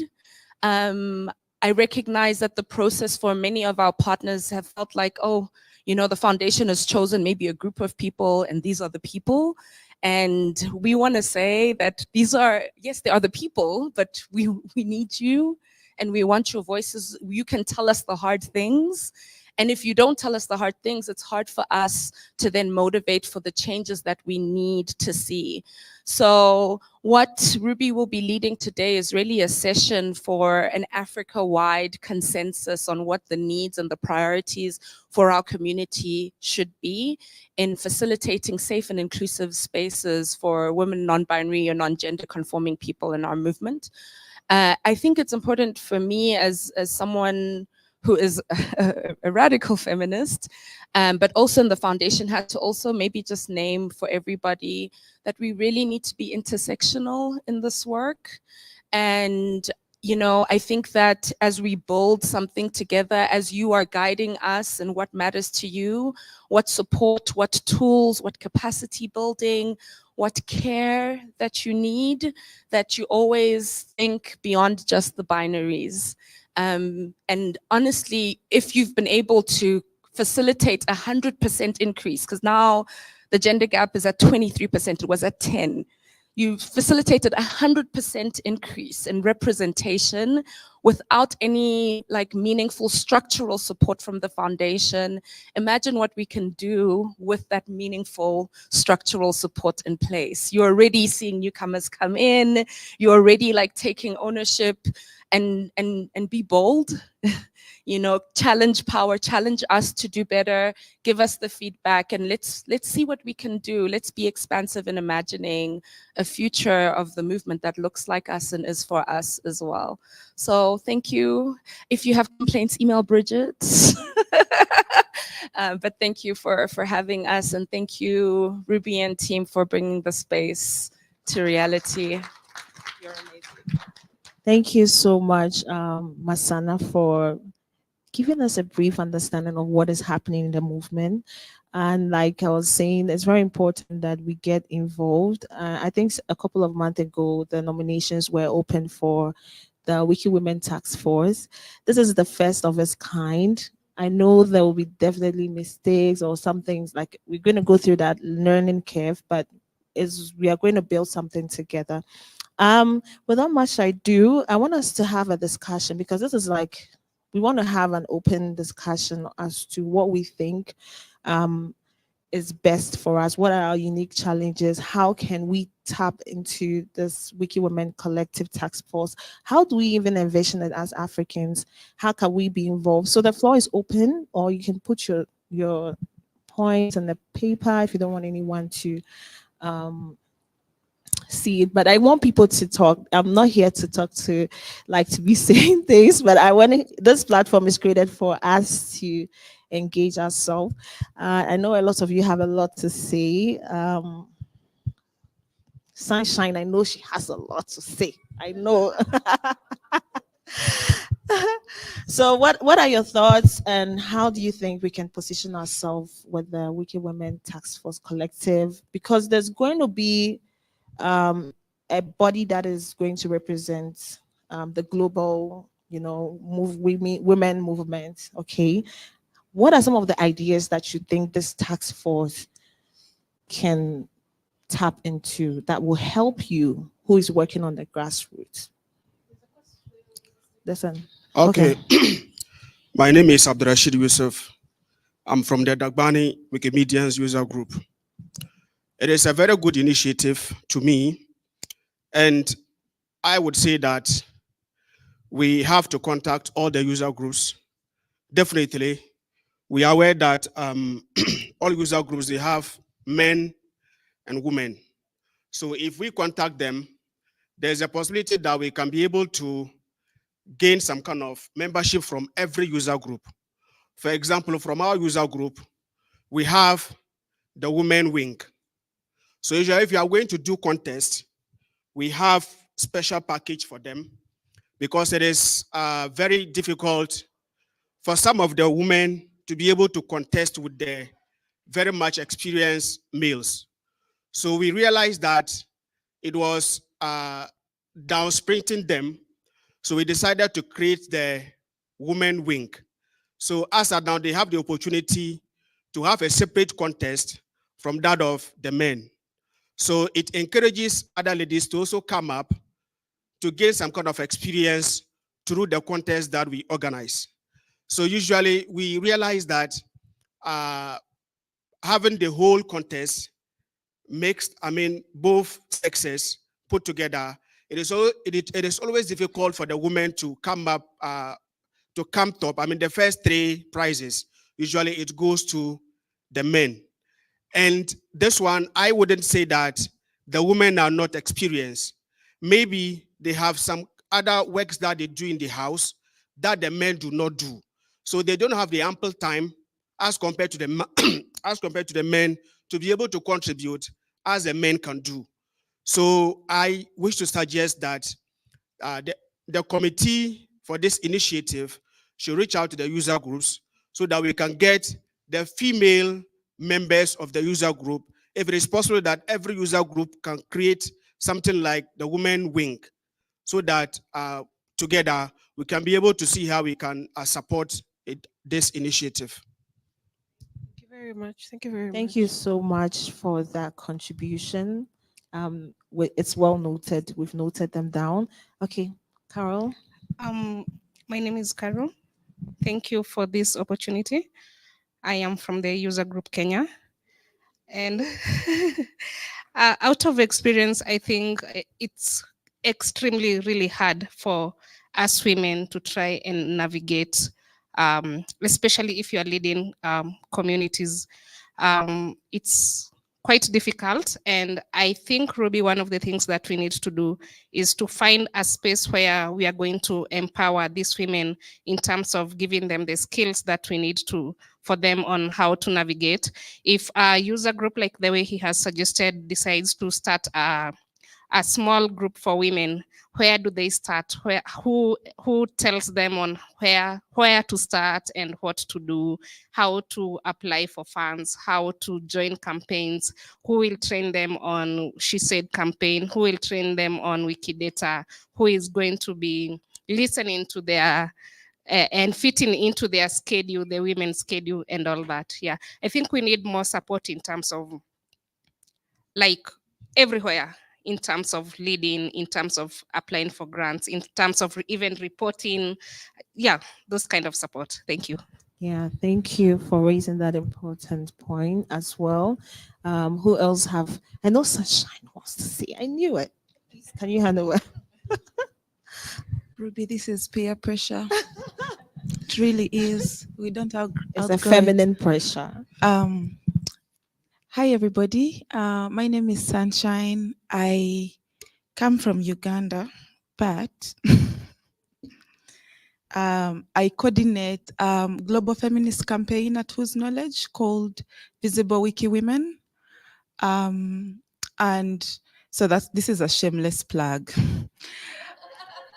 So Visible Wiki Women is a campaign on commons, and it allows, or it's a campaign about bringing images of mostly Black and brown and queer women from the majority of the world, including Africa, to commons, but also to really interrogate why those visibility gaps in terms of images exist.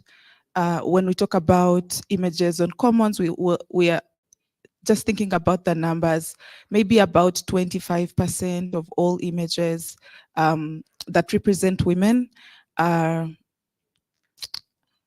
25% of all images on commons represent women. So the other 75% is images that represent men.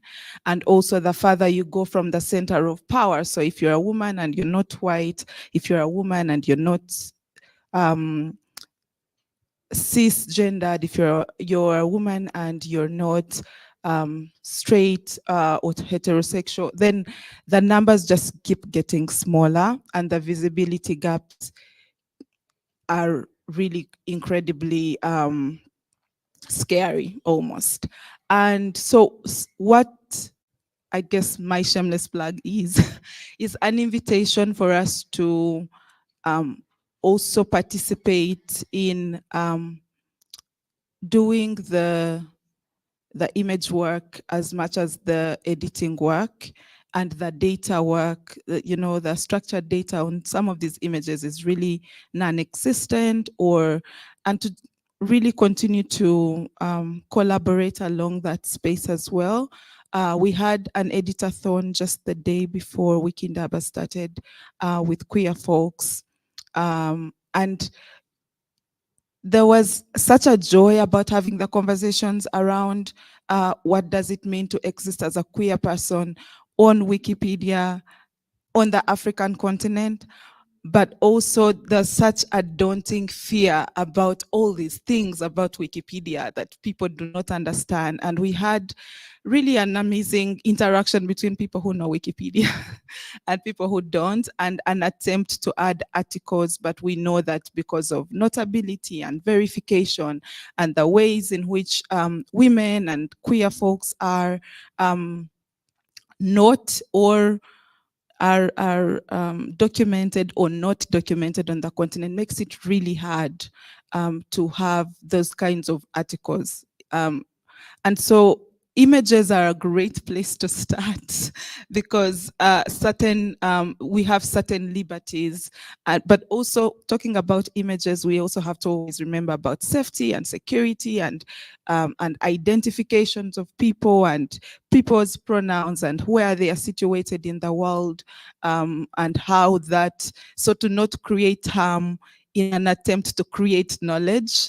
And so we have been having conversations about what does it mean to apply for speedy deletions, right? If someone says, I don't want my image on Commons, what do we do in those? So it's really thinking about how our movement as Wiki women, especially on this continent, looks like all the women without harming some of the women. So yeah, those are my thoughts, and I'm just excited to participate in whatever way, shape, or form, and also take pictures for Visible Wiki Women. Wow, thank you so much. How can our wiki platforms look like all the women and not just some of the women? That's a very powerful quote. I need to add it to Shikut. Okay, please, let's hear from you. Everyone is going to speak, so please start preparing for. Okay, thank you. Thank you for this opportunity. Spetangani Njingobe from Zimbabwe, short Speta.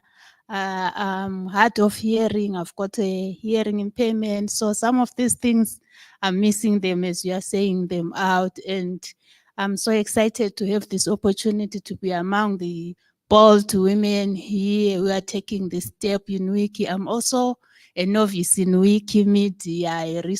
I joined in 2021, but I wasn't very active. But courtesy of one strong woman, Scelesile Ndlovu, she has made a bold step of encouraging us, and I'm here today.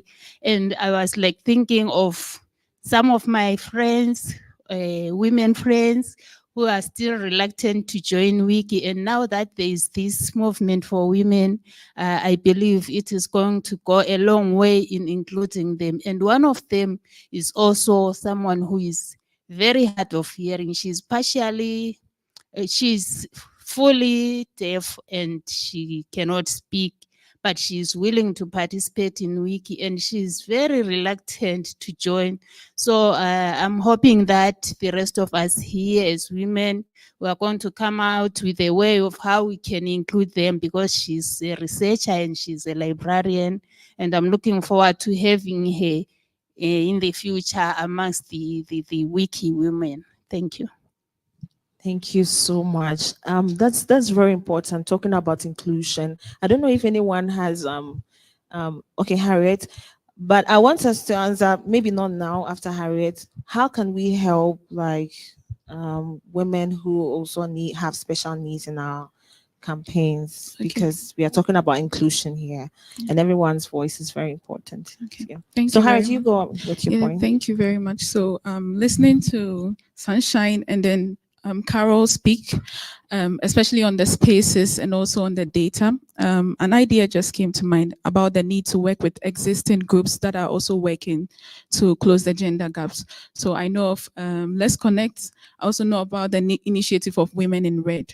So we fall on such initiatives to that's the task force follows that initiatives to help in this gender. So it talks about the programs and also the people that already existed in working to ensure that this gap is closed. And in terms of people like helping people with disabilities or whatever the case is, I'm sorry. I know about the initiative by Arts and Feminism, where even in their presentations, they do speak about the slide the background. So for someone who is visually impaired, the description of the background of the slide helps them understand what is going on. So by way of including them by describing the slides, you are bringing them in as well. And I think it's also about reaching out to such people. How best can we support you? What will make this easy for you to participate? So if we are able to listen to them, then we can also have an idea as to and my charge will be we are responsible for bringing other people in. So for those who couldn't make it to this space, we would be the ones to share it out there. Our reasons for being here should be what we share to them so that they can also be a part of it. Yeah. Thank you very much. Thank you so much, Harriet, for raising that important point. Who else have anything to share? I know Sandra wants to say something. Afi, she's more involved with tech. Well, what are some of the unique experience that you have, like a woman in the tech space? You've been a Wikimedia for a while. What do you think the task force coming on board can help us achieve our goal? And I think Harris mentioned that we should work with existing bodies like that are already working in, because I think even in as much as we all aiming at one thing, we all have different contexts and different challenges, unique. So I think also that will help us. Yeah. Would you want to say something? Thank you. And I think one big thing as well is the culture of our movement. So a lot of folks in different spaces, I don't think it's unique to the gender gap work. I mean, even when we talk about the global majority, non-America, North America, non-Europe, is how do you change the culture of a movement to be more inclusive and equitable? And some of the curiosities that have come up in the space is, you know, do we need to like mandate gender care training for moderators and admins and all of the committees?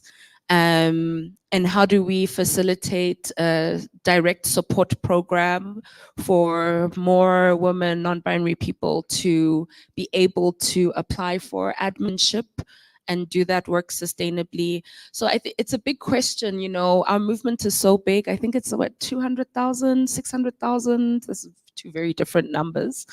But volunteers around the world, predominantly male.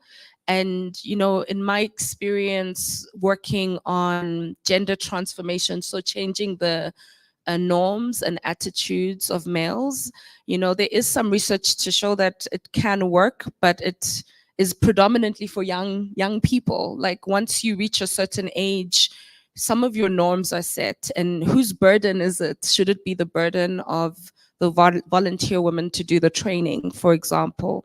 Another thing that I think we need to think about is what does it look like to maybe take these two approaches. One is the training, but the other one is to create a critical mass. So I think this is to your point, like being invited into the movement and having a safe landing space to increase our numbers and our representation. So, you know, we're also interested in understanding what do you need to make the invitation, and if either of those two options feel more meaningful or viable for you. Yeah. How do we make women feel like have that safe landing space? And one of the reasons, or one of the things that moved me to join the women is when I saw some Wikipedia for women and girls, and I was like, oh, this is a safe place. So I think it's very important for us to do that. Okay, Mariana. Hello, everyone. Greetings from Latin America. Regarding this issue about how to create safe spaces for people self-identified women and non-binary, I can bring our regional experience, mostly informal experience in Latin America, with creating safe spaces. We have a semi-confidential group on Telegram called Wiki Feminista. and it's a space that doesn't belong to any group or any chapter specifically. It's a network of solidarity among women and non-binary people. And the good thing is, it's a group where you can find support when you are facing a potential deletion, or there is a discussion about, for instance, editors wanting to include trans people dead names in their biographies. So we exchange arguments and how we can fight those in those discussions. And it's very transnational, very intersectional. And the good thing is, when you end or finish a project or an editathon and you cannot longer support your participants, you can say to some of them, come and join Wikifeminista if you want to continue getting some support. It's not official, there has no grant at all, and I think for this particular space, that's okay. But it's a kind of long-term, safe feminist space in which we also discuss some feminist issues, or when something important. I remember, for instance, when Argentina passed the abortion law, there was a lot of international support and solidarity there, and that was amazing. So I highly recommend also, not only, but also to create subtly these informal networks for the long term. Thank you so much, Mariana, for that important point. Creating a safe space is very important. Yeah, Yeah, Afi. so hi, I'm Afi and I'm from Ghana. I'm part of the African Wikimedian technical community.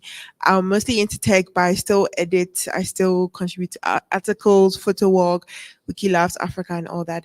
Listening to the conversation, right? The goal of this initiative is to bridge the gender gap across all Wikimedia projects. I don't know when last anyone here went for, let's say, like an in-person meetup in your local communities, but back home I know that it's few women. If, let's say, we have a total head count of like 20, right, the majority is going to be, I don't think I've ever counted about 5 women at an event, and it's really appalling. It's a bit crazy, but you see this a lot. So we often laugh or make jokes with other men to bring their wives or girlfriends so that we could have like more, like an increased number of women represented. But this topic is really crucial. One thing that Mariana said was including open spaces. I think adding the initiative of open spaces, which will be run, I don't know whether probably monthly, quarterly or something, for women across, because this is a global initiative to come and voice their concerns, which will be taken into consideration, and then you guys can act. Like, we could all collectively act on it. And the fact that it's global means that we'll have different problems, right? But they may have the same underlying like foundation. So, because don't forget that we have different cultures across the world. So I think these are things that we could consider.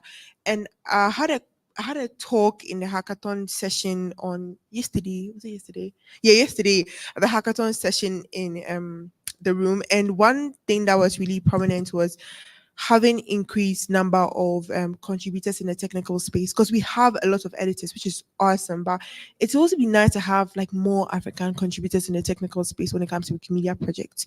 So having women representing to be nice, because currently this year at the Wikimedia hackathon in Estonia, we had about, there's like 2 or 3, 4 women as compared to the men. So you see, it's a bit like, it doesn't really look good.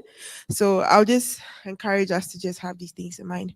Thank you. Wow, very interesting stuff coming up. And yeah, thank you so much, Afi. I don't know, I know Jemima also has something. She's been doing something on gender too. What are some of, because I think I like Afi's points to having that global space, because one of the things that I see as can be an advantage is also learning from each other. And so you're recommending that to the task force. That could be one of the things that they could be setting up. Is that the case? Good, good. So yeah, please go ahead. From there, we'll come to Chima. Hello, everyone. I am Oteng from Botswana. Many a times I'm someone who likes writing about women content, adding women content, women from Botswana in Wikipedia. But many a times I'm stopped by the fact that there are no notable sources. I'm failing to prove their notability because there are no references out there about them. It's not like there are no women who are doing so much great work in Botswana, but the fact remains that a little is written about women in that in our country.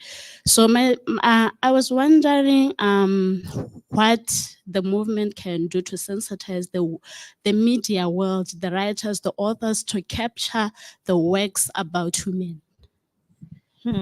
Thank you. This is the biggest hurdle that we've been fighting for ages. So I think now we need to rather focus on the media because they are preventing us from doing our work, because our articles are not going through because of that. I don't know if I think Sandra has a lot of experience when it comes to that, the internet stuff. Maybe she can add that to the points. Then we'll come to Jemima.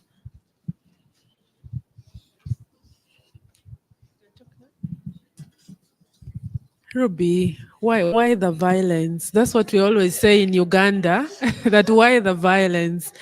Anyways, so I think what we have been trying to do as Uganda, this year was one of the time that we organized Heart and Feminism, and what we did was to collect stories on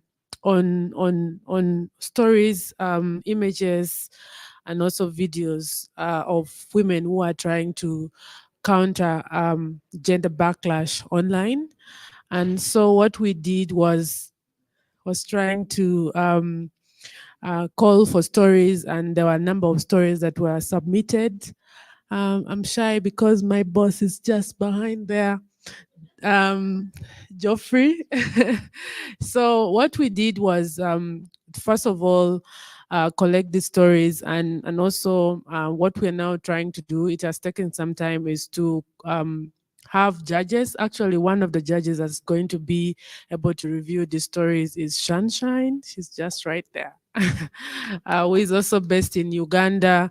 And we're kind of jealous. We want it to be more of women who are going to judge the stories written by women, which is also a very important element when we're trying to advocate for more women to be able to contribute on Wikipedia, and also contribute content about women and non-binary groups.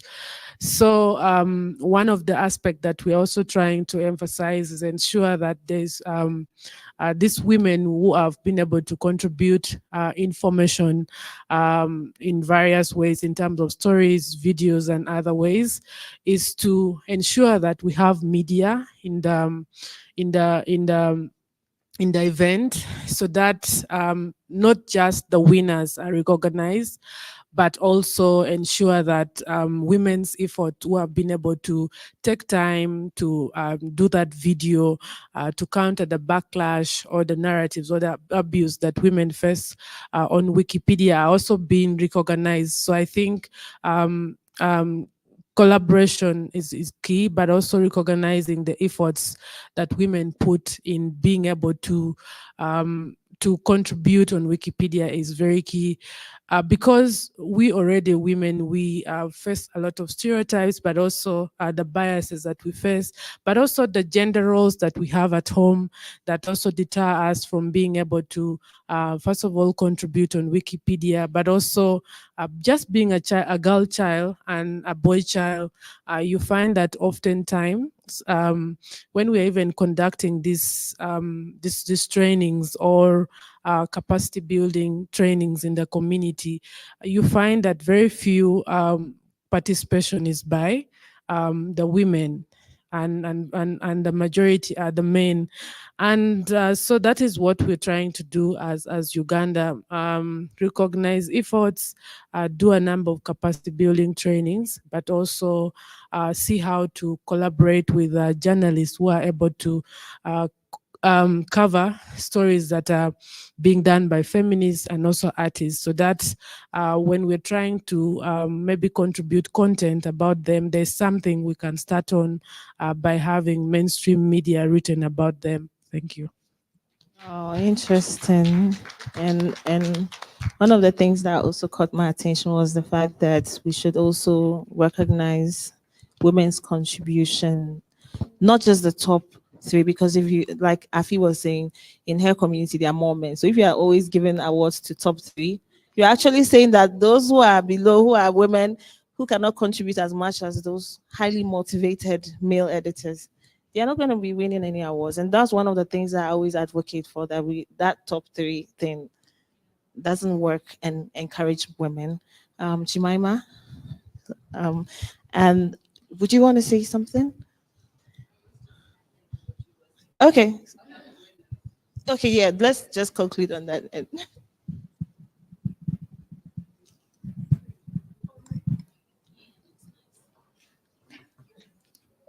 Hi, everybody. Okay, this is on. I'm really inspired. I'm really inspired and enjoy lots of the conversation and the points that are coming up. And I think there's 2 points for me that I think would be really nice to hear other people's thoughts on. The one is that organizing around gender lines isn't always feminist organizing. So we will all have different understandings and ideas about abortion rights and about trans people and all like queer people in general. So I guess I wonder how Wiki Women is thinking about feminism and gender organizing and how those intersections arise and how to create safe spaces and brave spaces for people.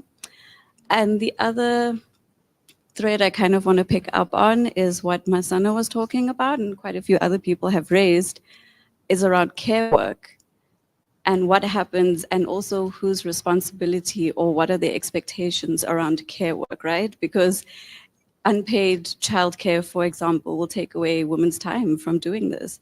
Working multiple jobs, making sure ends are met and in the house will take women's time away from doing this work.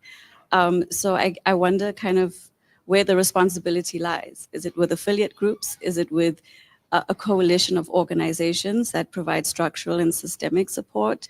Is it around the actual interpersonal relationships when editathons are happening to make sure that there is like a nursery or childcare available during an editathon, something like that? So yeah.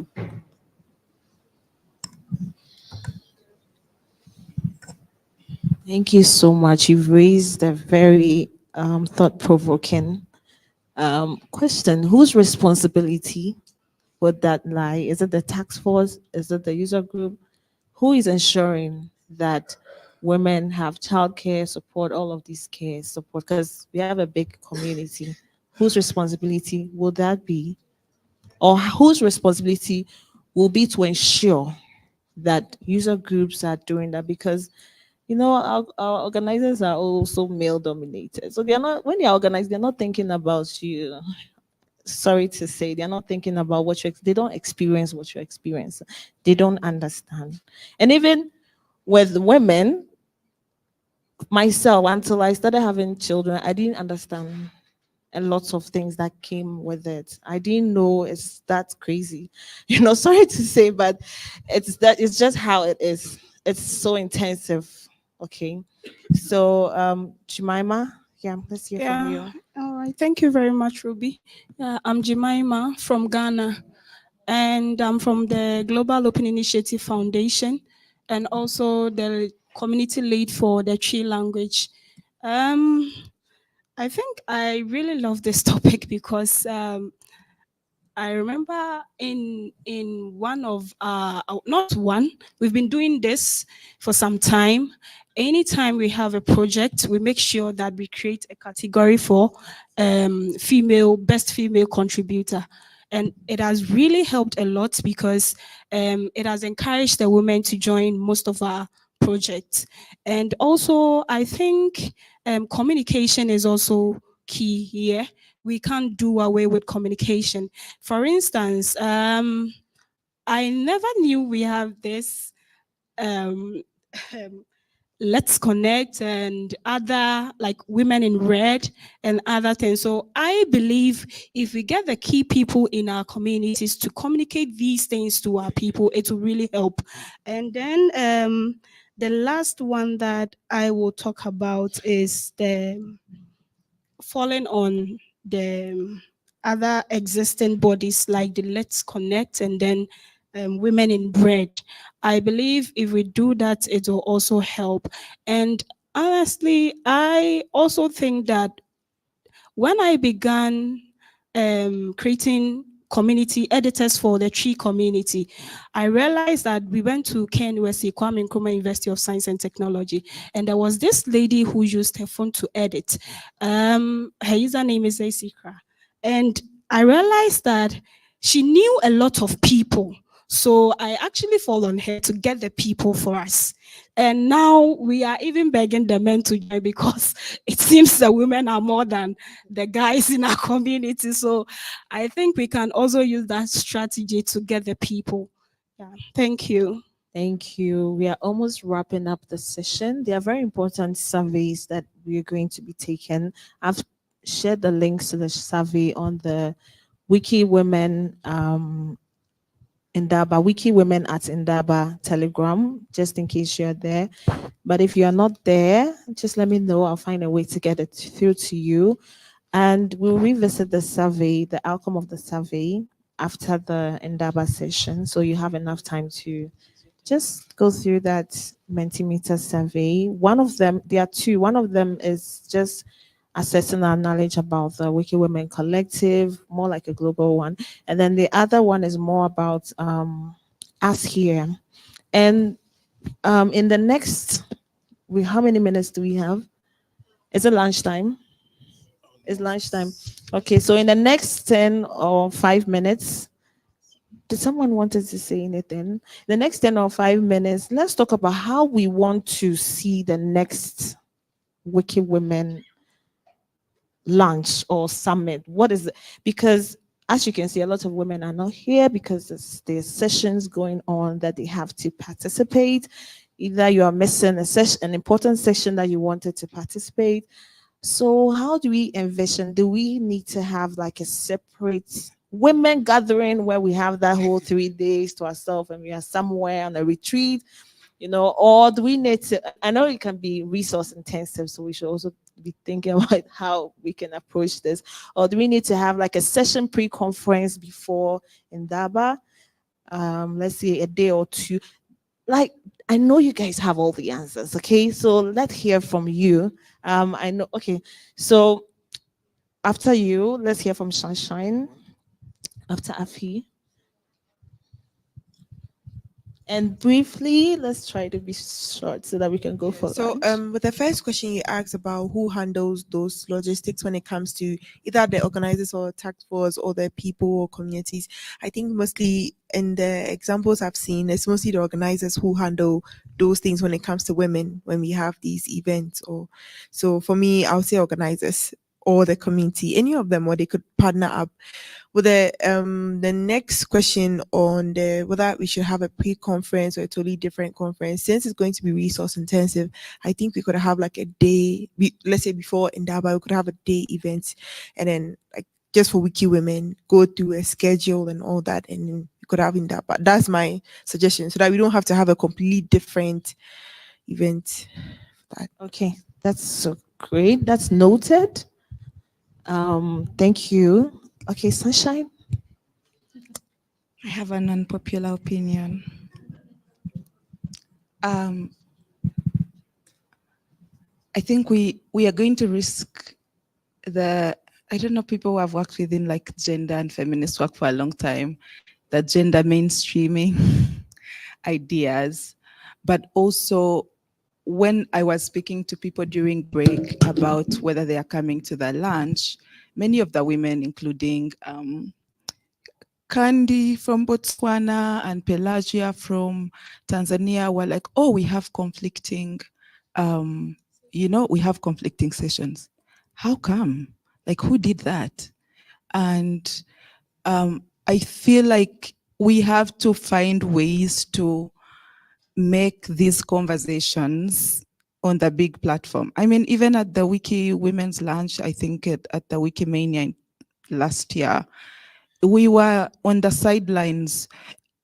I don't like this idea of sidelining women's conversations, because if the organizing can create several plenary sessions to have conversations that are really important as well for, for the keynotes and the governance and funding conversation we had, we really could get plenary conversations about these issues, because what is then happening is a few of us are speaking to just a few of us, and then we still have to go back and elbow our way into finding space to organize. So I really do think that thinking about Wiki Women is not just a Wiki Women's problem.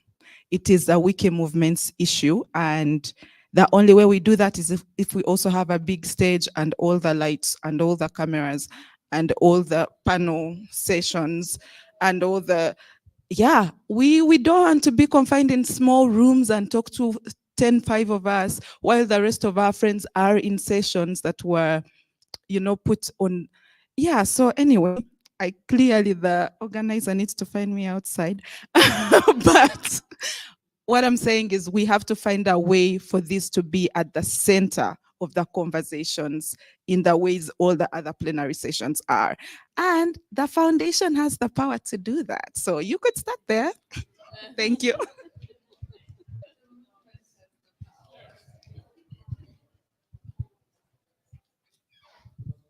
That's a very important point that Sunshine raised. I think that's what I also wanted to talk about.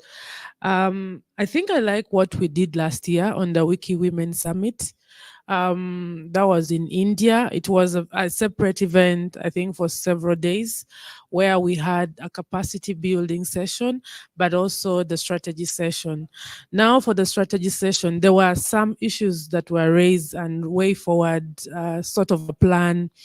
So if we have an independent event, let's say like the one we did last year for Wiki Women Camp, I think it would give us women a chance to be able to review what are some of the progress we have made in regards to maybe having a gender policy in place, maybe how many admins are now in place, what are some of the gender related metrics that we have developed in place now to be able to measure the progress that has been made in terms of increment of women and non-binary groups in terms of taking up roles, leadership and all that.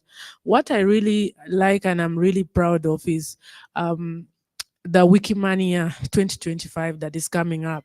I don't know if anyone had a chance to look at the meta page. You find that most of the committees are being led by women.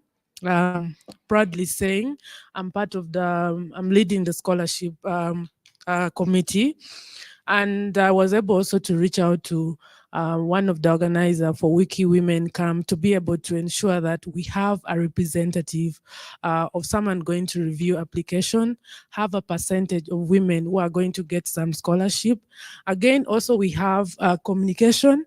Just that beautiful lady behind there, she's also leading on communication. And now that's what we like. We like that women are taking up on leadership. And the men whom we are working with are also very great. On scholarship, I'm working with Geoffrey. Geoffrey is also my boss at the Wikimedia Community User Group Uganda, but they're able to see how they can also work with the women who are leading or taking up the committees. The programming is being led by Alice. So this is what we want to see. What are we trying to do to see that women are really taking up those spaces, not just taking up spaces, but being able to see some kind of impact in terms of maybe Wikipedia articles going up or leadership and going up. Thank you. Oh, thank you so much. So we are wrapping up. Please take the survey. I'd like Ayla to also say one or two because she's been doing a lot of women work for the past years. She has reached experience. Maybe she can say one or two things before we bring the session to a close.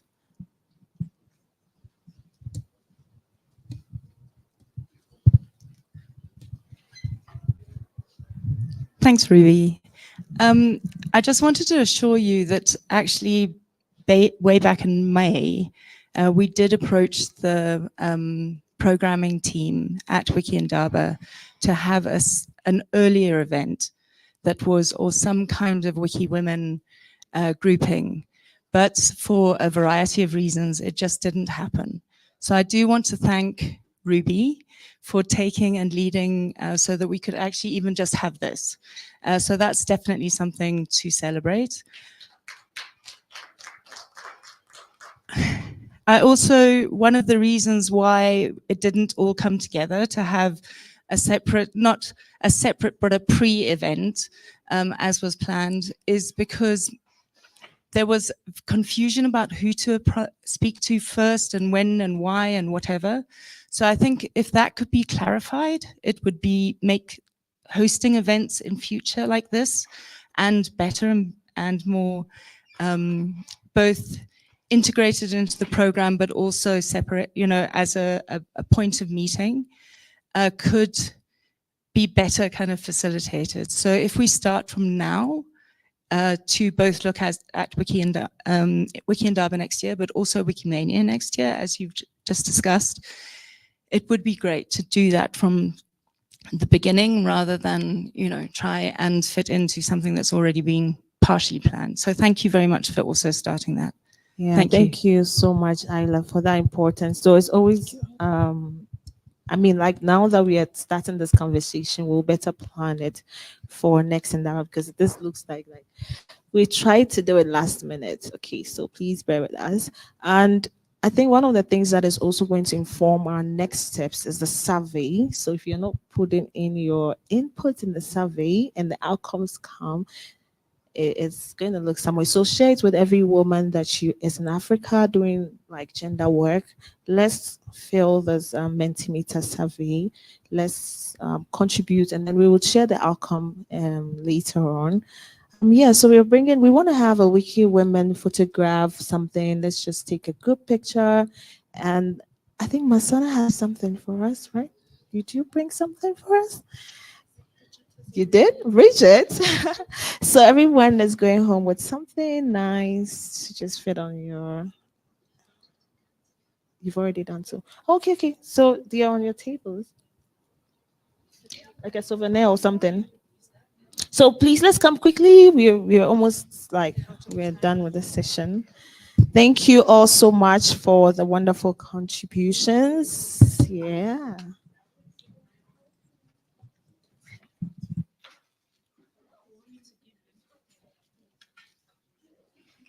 So thank you, Ruby, for leading this session. So we can clap for Ruby and for everyone in the room.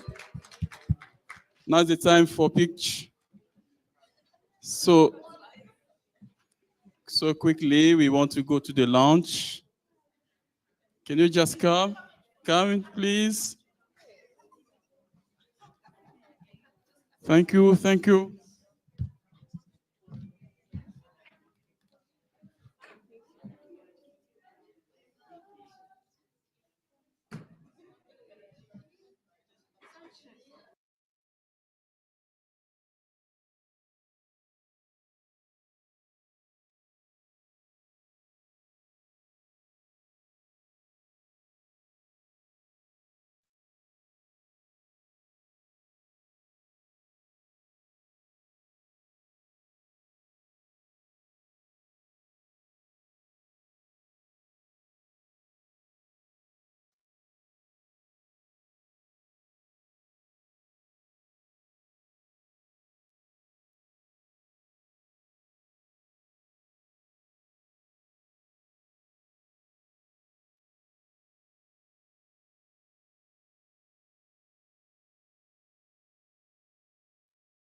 How is it going to happen this session? It's a discussion panel? Yeah, it's a panel discussion. It's going to be led by Ayla. Yeah. So what am I going to do just to introduce? Yeah, just introduce the session, then you hand over to Ayla. Please.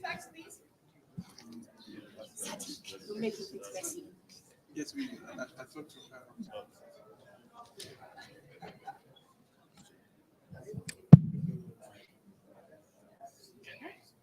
I just want to make it easier. Oh, okay. We're still waiting for Vanessa. Oh, okay. But you can come maybe.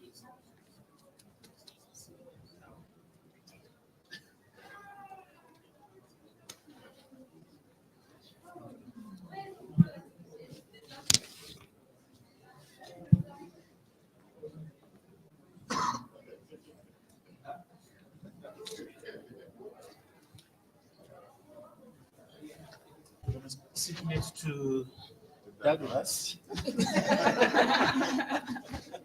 Or Irina. Yeah. Why are you being so gender specific? No, sit next to each other. Yeah, I want us sitting next to Courtney. Yeah. So, Donation will be. Yeah, we. Donation? Yeah, we're waiting for Vanessa. But we can start, I suppose. You can just sprint in, or we can. We've still got 4 minutes, so we're good. Unless my. I think if we're sitting here, then people are more like, oh, they're ready. Really? Ah, running!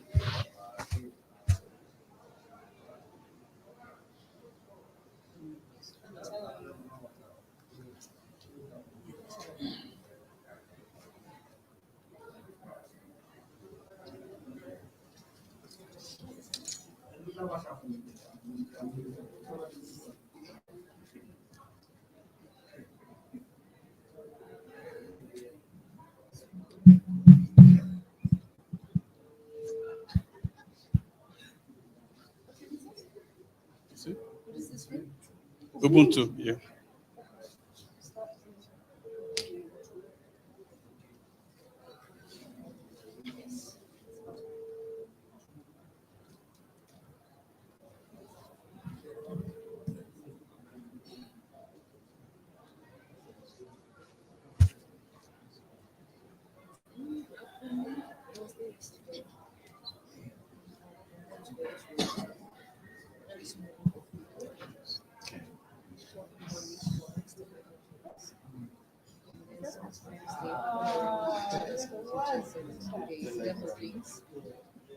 Because the language and content for a series of tutorials or share outs and translation, translate wiki. So lots of people come to learn, and who also are already experts, just sharing it.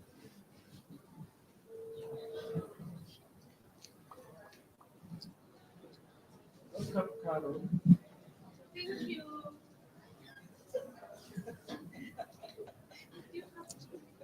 Hello, Oteng. Hello. Oh, hi, Oteng.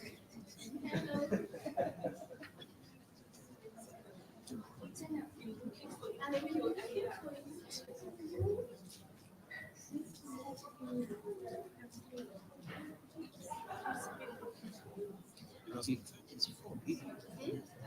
I'm trying to reach out. Being elusive.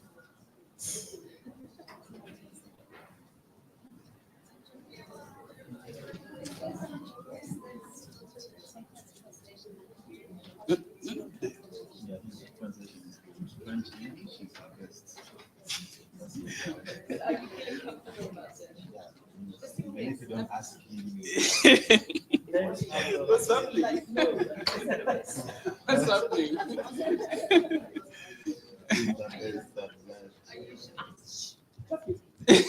happening? Yeah, I'm just wondering.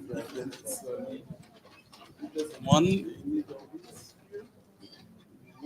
So if Donation is here, Donation. If Donation is, and if there's somebody else, this is also because we're talking quite kind of technical stuff. Maybe They don't do it online. I think they will, but it might be easier for people in the room to just have a Okay. summary of what you said. Okay. Because they will definitely do it online.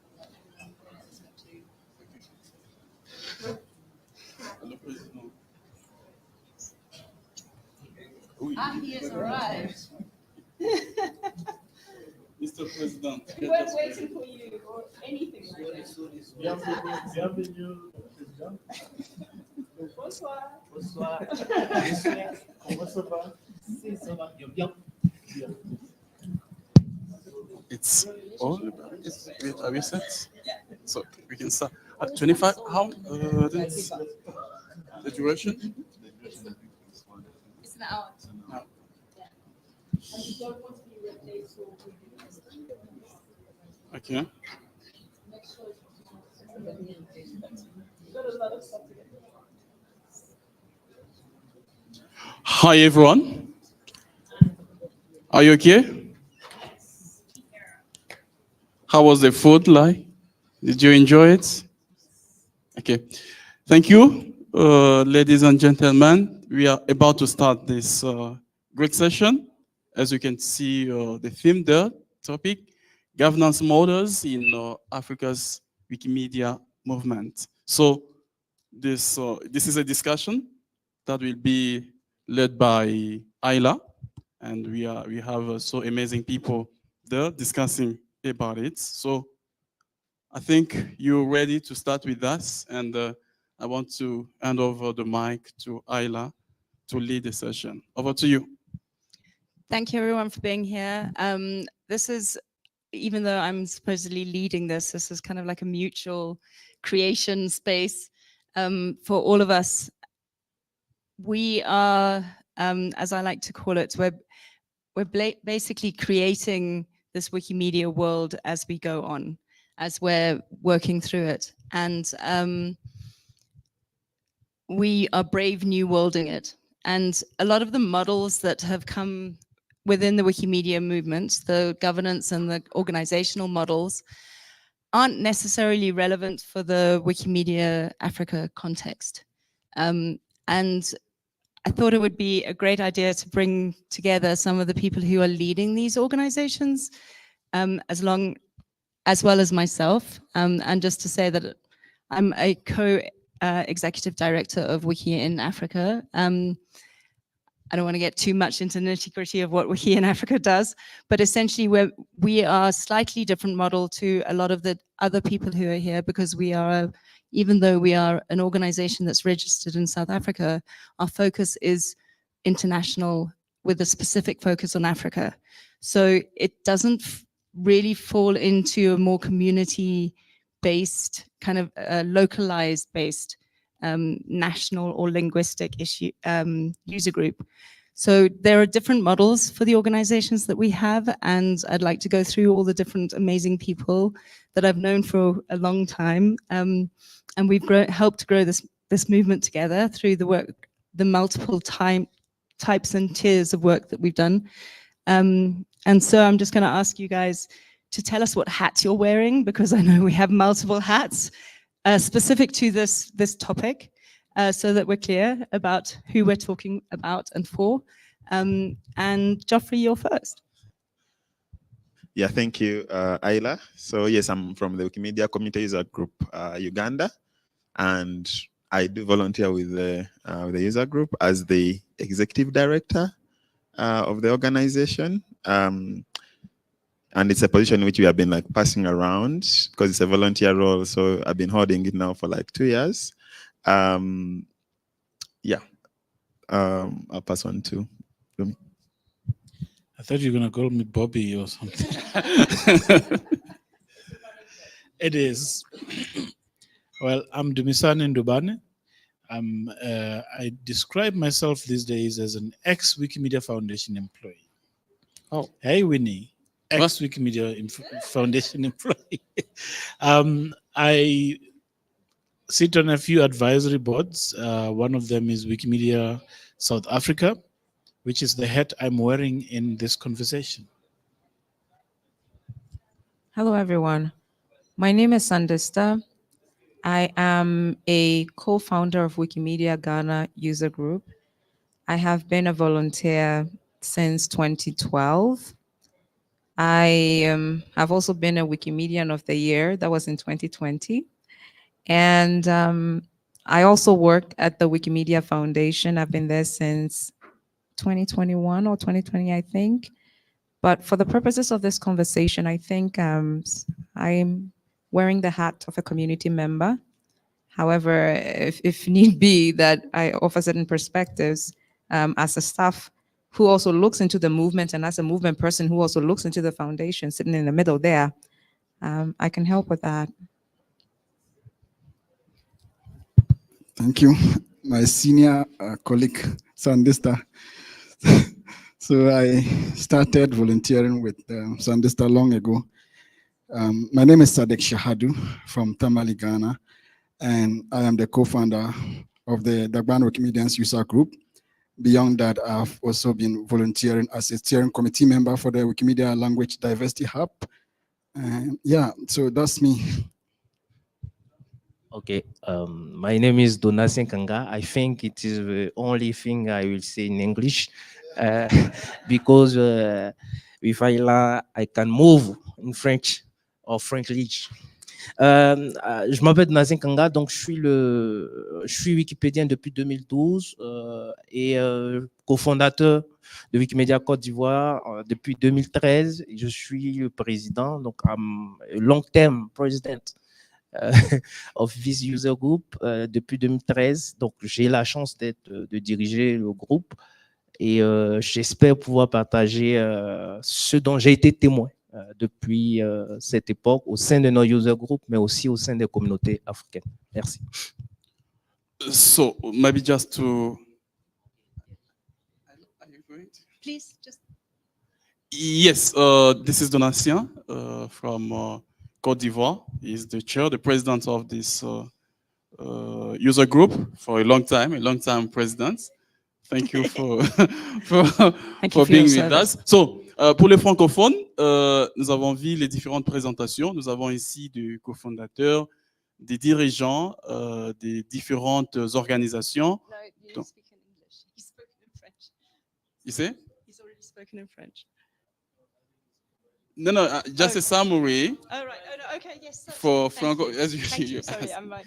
Voilà, j'étais en train de dire pour les francophones qui sont parmi nous, c'est que nous avons devant nous différents visages des leaders, des cofondateurs, des dirigeants, d'organisations dans les mouvements. Nous avons Ayla qui est de Wiki Indaba. Je crois que ce n'est pas à présenter. Nous avons Geoffrey qui est de l'Ouganda. Voilà, il est aussi directeur. Voilà, Idi, directeur exécutif en Ouganda. Il y a Domisani qui s'est présenté comme ex-employé. Voilà. Mais sinon, il est là dans le cadre, parce qu'il a été président de Wikimedia Afrique du Sud qui nous reçoit aujourd'hui. Nous avons la cofondatrice, Wikipédienne de l'année en 2020, cofondatrice de Wikimedia. Voilà, le user group du Ghana. Nous avons devant nous. Ici, c'est Ndangban. Voilà, user group. Voilà, Ghana aussi. Voilà. Voilà. Donc, nous avons toutes ces personnalités qui vont essayer chacun de nous partager leur expérience. Thank you. Wonderful, thank you. Just if you can connect to the interpretation via the Eventier app, that would be great as well, because I know that it's going to be a multi-level conversation. So thank you. Alors, si vous voulez avoir la traduction, vous pouvez vous connecter carrément sur l'application. Comme ça, la traduction sera facile pour chacun d'entre nous. Merci. Okay, so let's get into the nitty-gritty of this, and I want to thank you all for being here and for sharing the stuff that doesn't always come to light in these kinds of conferences or haven't previously. So every group has a different path to governance. Please share yours. So what was the motivation? Oh, yes, I do want to ask you, if you're in a user group or contemplating user group, please also, we have these questions. There are many questions on, as we're walking through, although there's the six of us representing here, we would also like to know your experiences as well. So please be sure to also add to that as well. So every group has a different path. What was the first motivation that drove you to formalize or a structure, your like community of friends and volunteers into a structure? So I don't know who I should pick. Who wants first?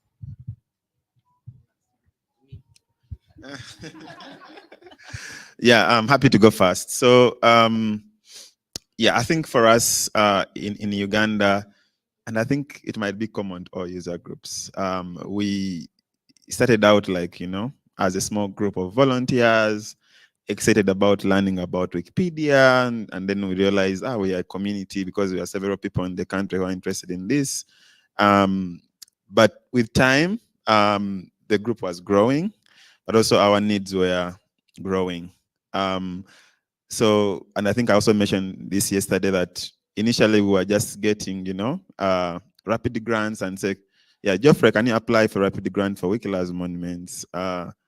Yeah, Erina, can you apply for a rapid grant for this project? So everyone was like, you know, leading on a small project. But with time, we realized that, you know, the group was growing, but also there are resources out there. And if we need to tap into these resources, we needed to become more organized as a user group. So yeah, that's when we now started having that discussion of, yeah, we need to become a user group. But I think one thing that is, it's not easy to figure out, you know, the need to become a user group until you talk to someone who has passed through that process.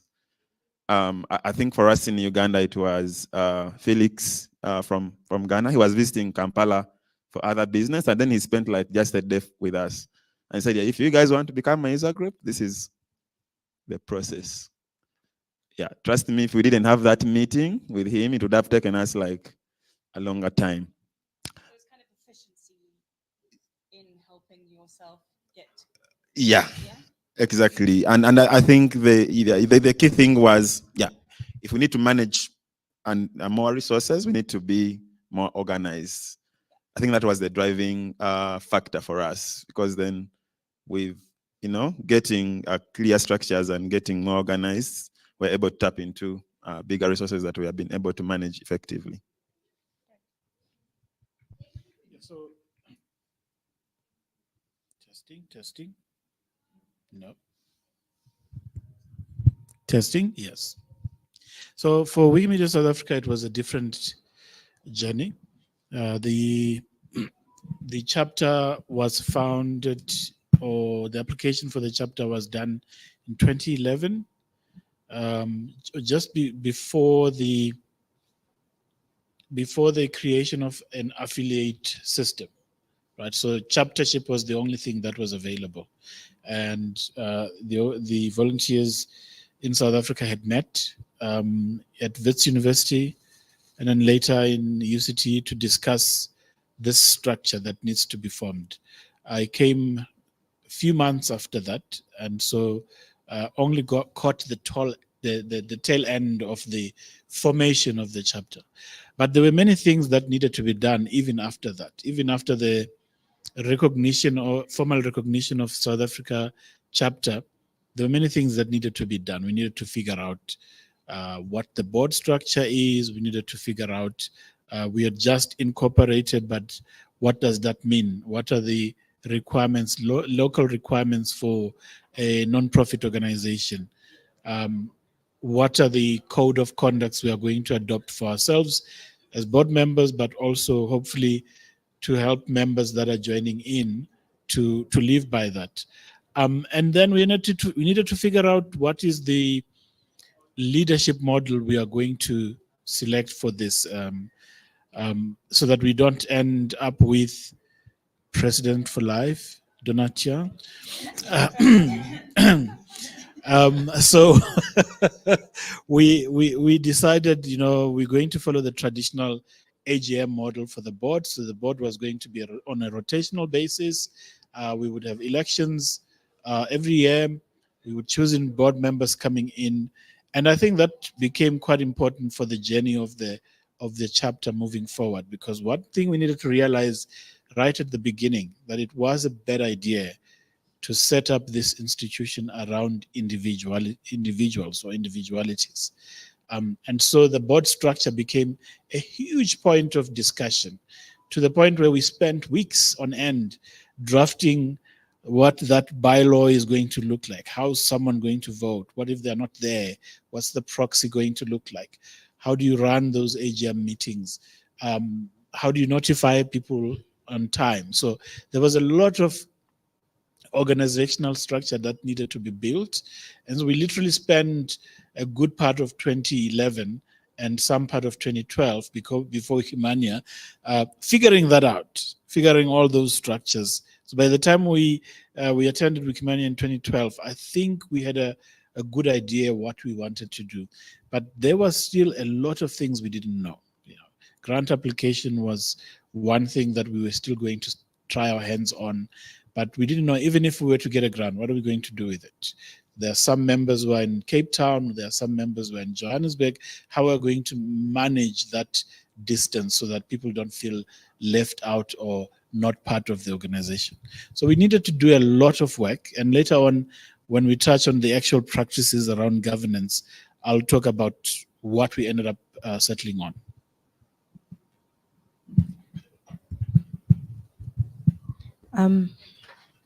For me, the reason why I decided, or me and the people that co-founded the user group, Wikimedia Ghana user group, we decided to go into that kind of community building. I would say it depends on who you ask, because there was a Rexford in Cancer who invited me to join him create a chapter. And then, of course, we started off with a user group instead because chaptership requirements were higher.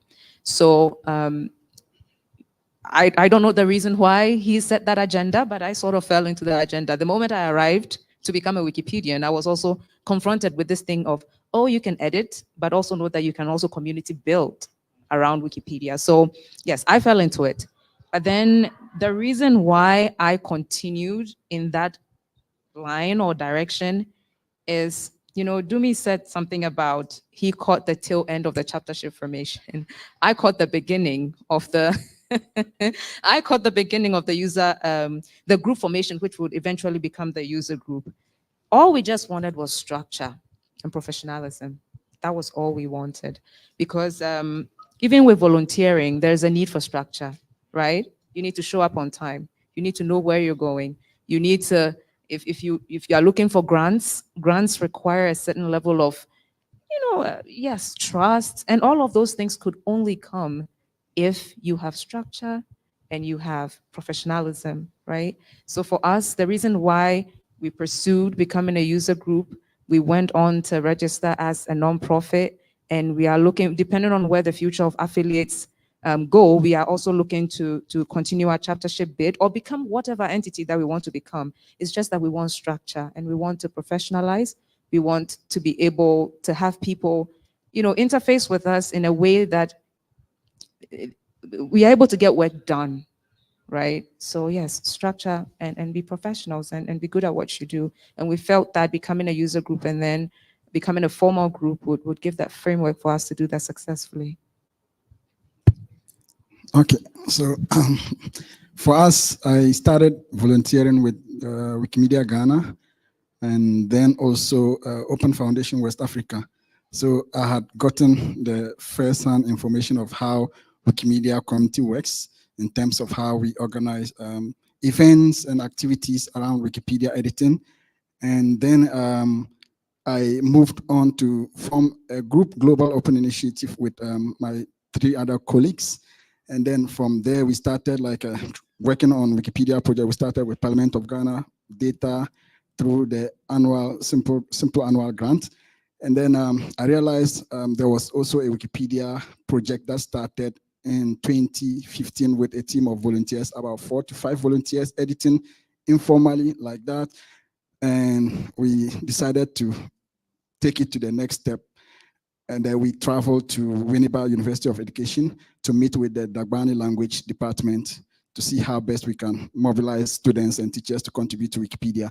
That was just like on a personal level, 2 of us traveling to Winneba to build that network.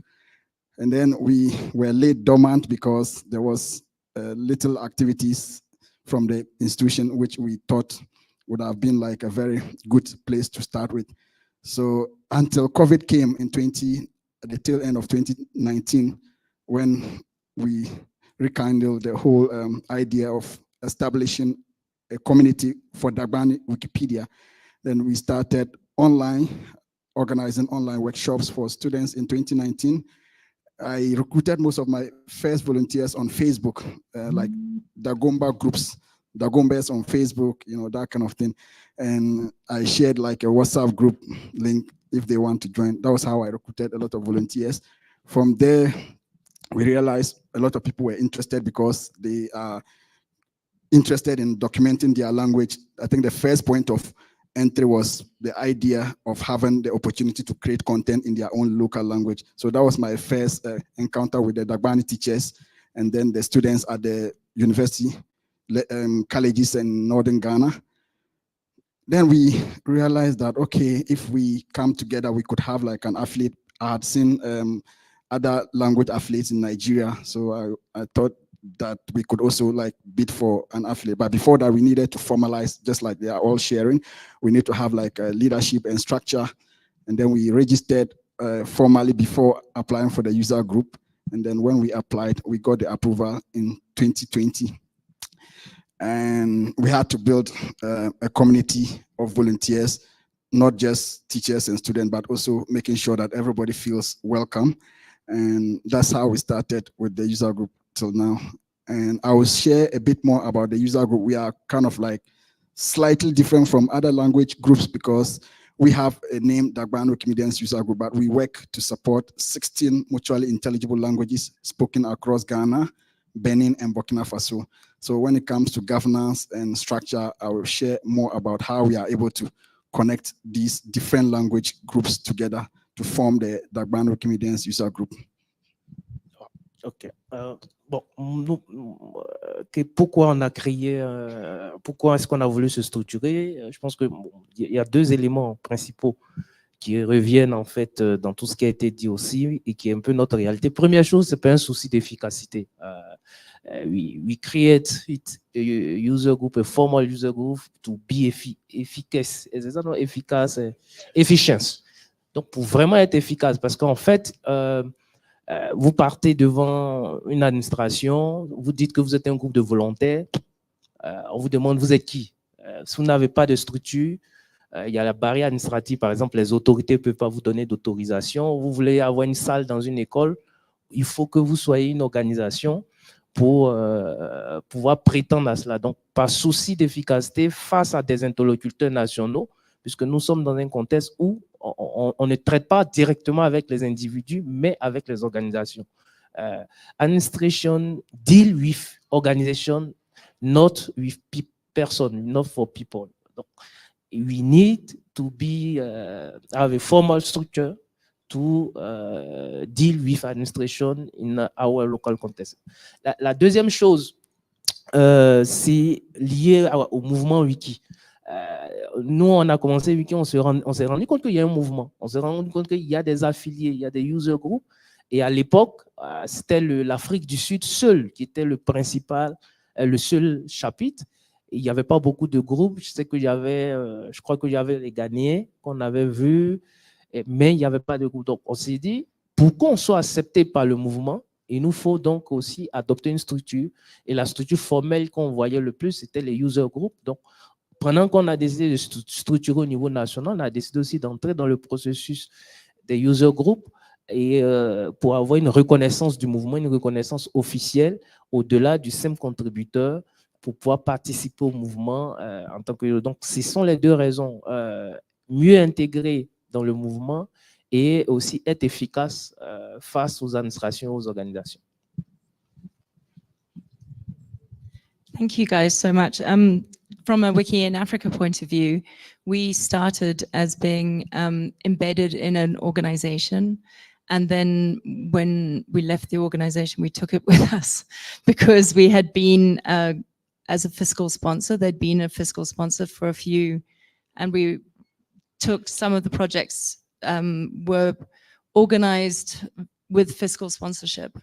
And we just needed to formalize what we were doing in order so that we could plan further and we could think beyond just the, the end of the grant, so that, there needed to be much more longevity. So it's really interesting to see the similar reasons, but also different. So I think that's kind of like what's kind of important in showing here, that it's not always the same, but sometimes we also have to, even though we're a brave new world, we still need to have structures that other people can recognize, because you have to be able to recognize it in order to see it as an entity. So you created this and it evolved. Were there consequences that you weren't expecting? So unexpected consequences of, yeah, let's just create an organization, that'll be fun. So like, that you had to then go, oh my God, like we've got to look at this differently. So. Okay. Yeah, I can go first still. I think for us, like one consequence, I think when we got registered as a non-profit organization in Uganda, and actually we became a user group before we became like a formal organization, because yeah, to become a user group is not like a requirement to be a registered organization, but we wanted to become a registered organization. And I think by then what we did was like, yeah, let's just find people, from the board, and then we register this organization. So like the immediate need was just to register the organization. But then with time, we realized that, yeah, the needs are different from when we got incorporated. Like the community has grown bigger. We need to make sure we are more accountable to the community. We need to make sure everyone is involved in the governance.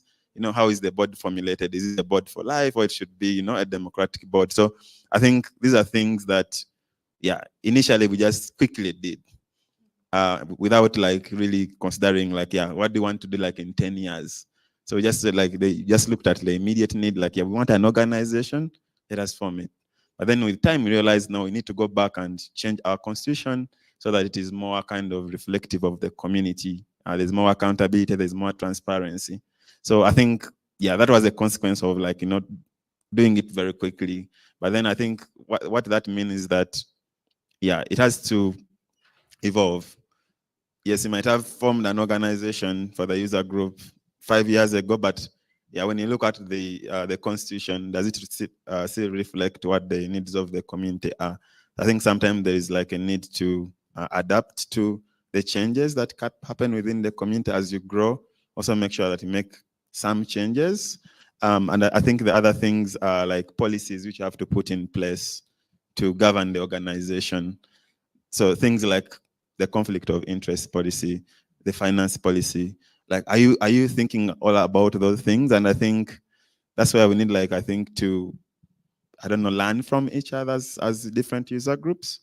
If Wikimedia Ivory Coast has like, a finance policy or a data policy in place, can I learn from them as I structure mine? Are there resources within the foundation to support user groups around governance? Because some of the things, if you don't take care of them at the beginning, they become challenges in the future. So yeah. So I think there needs to be like some guidelines. I think, yeah, those are the consequences. You just rush into, incorporation, but then sustaining the organization comes with a responsibility that you need to think about initially. Yeah, there were good consequences and there were bad consequences. Let me start with the bad ones. And this is a story that people don't know.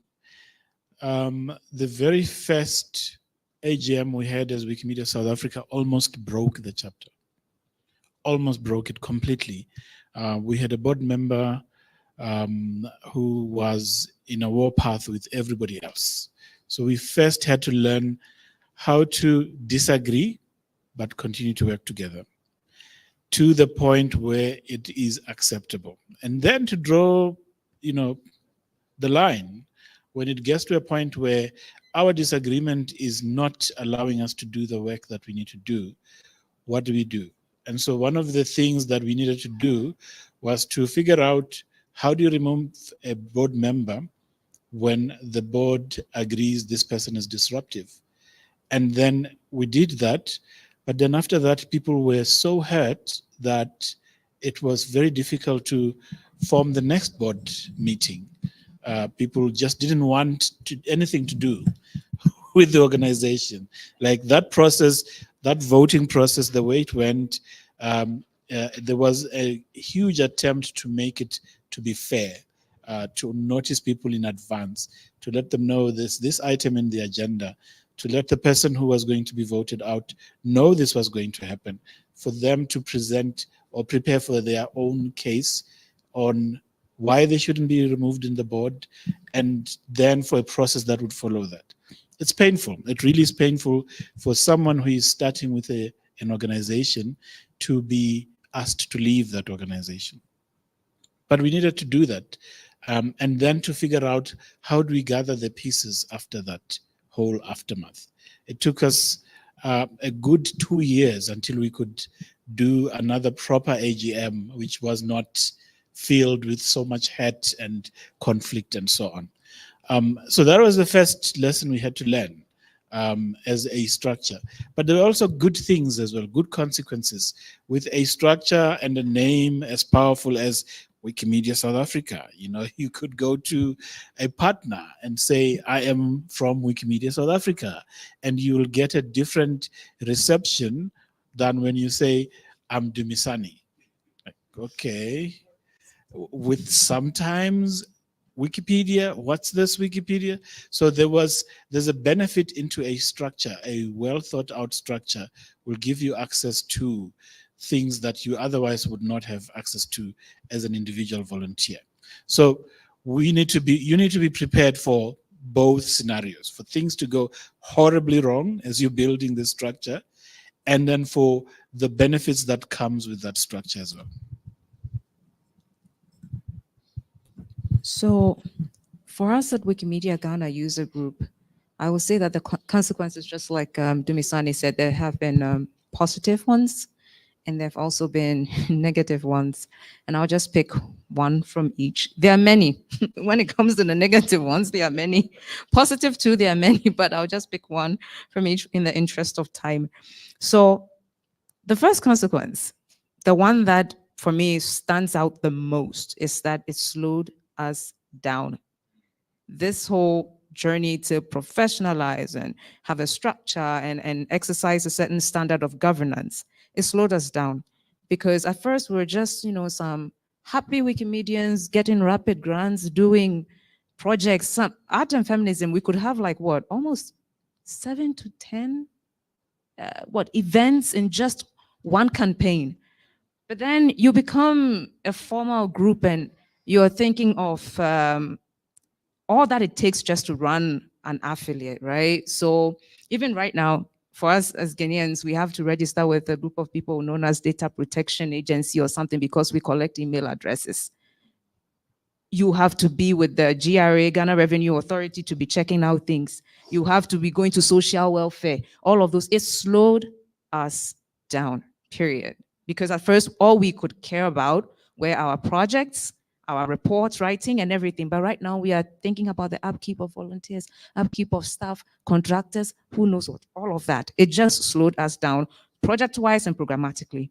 But then all is not lost, because it was the beginning. Now it's like that consequence or that difficulty is plateauing. We've found a good way to run as an organization and at the same time also make sure that we are programmatically effective. So that for me is the consequence, how, it slows you down when you are just beginning to get into the flow of working as a formal organization.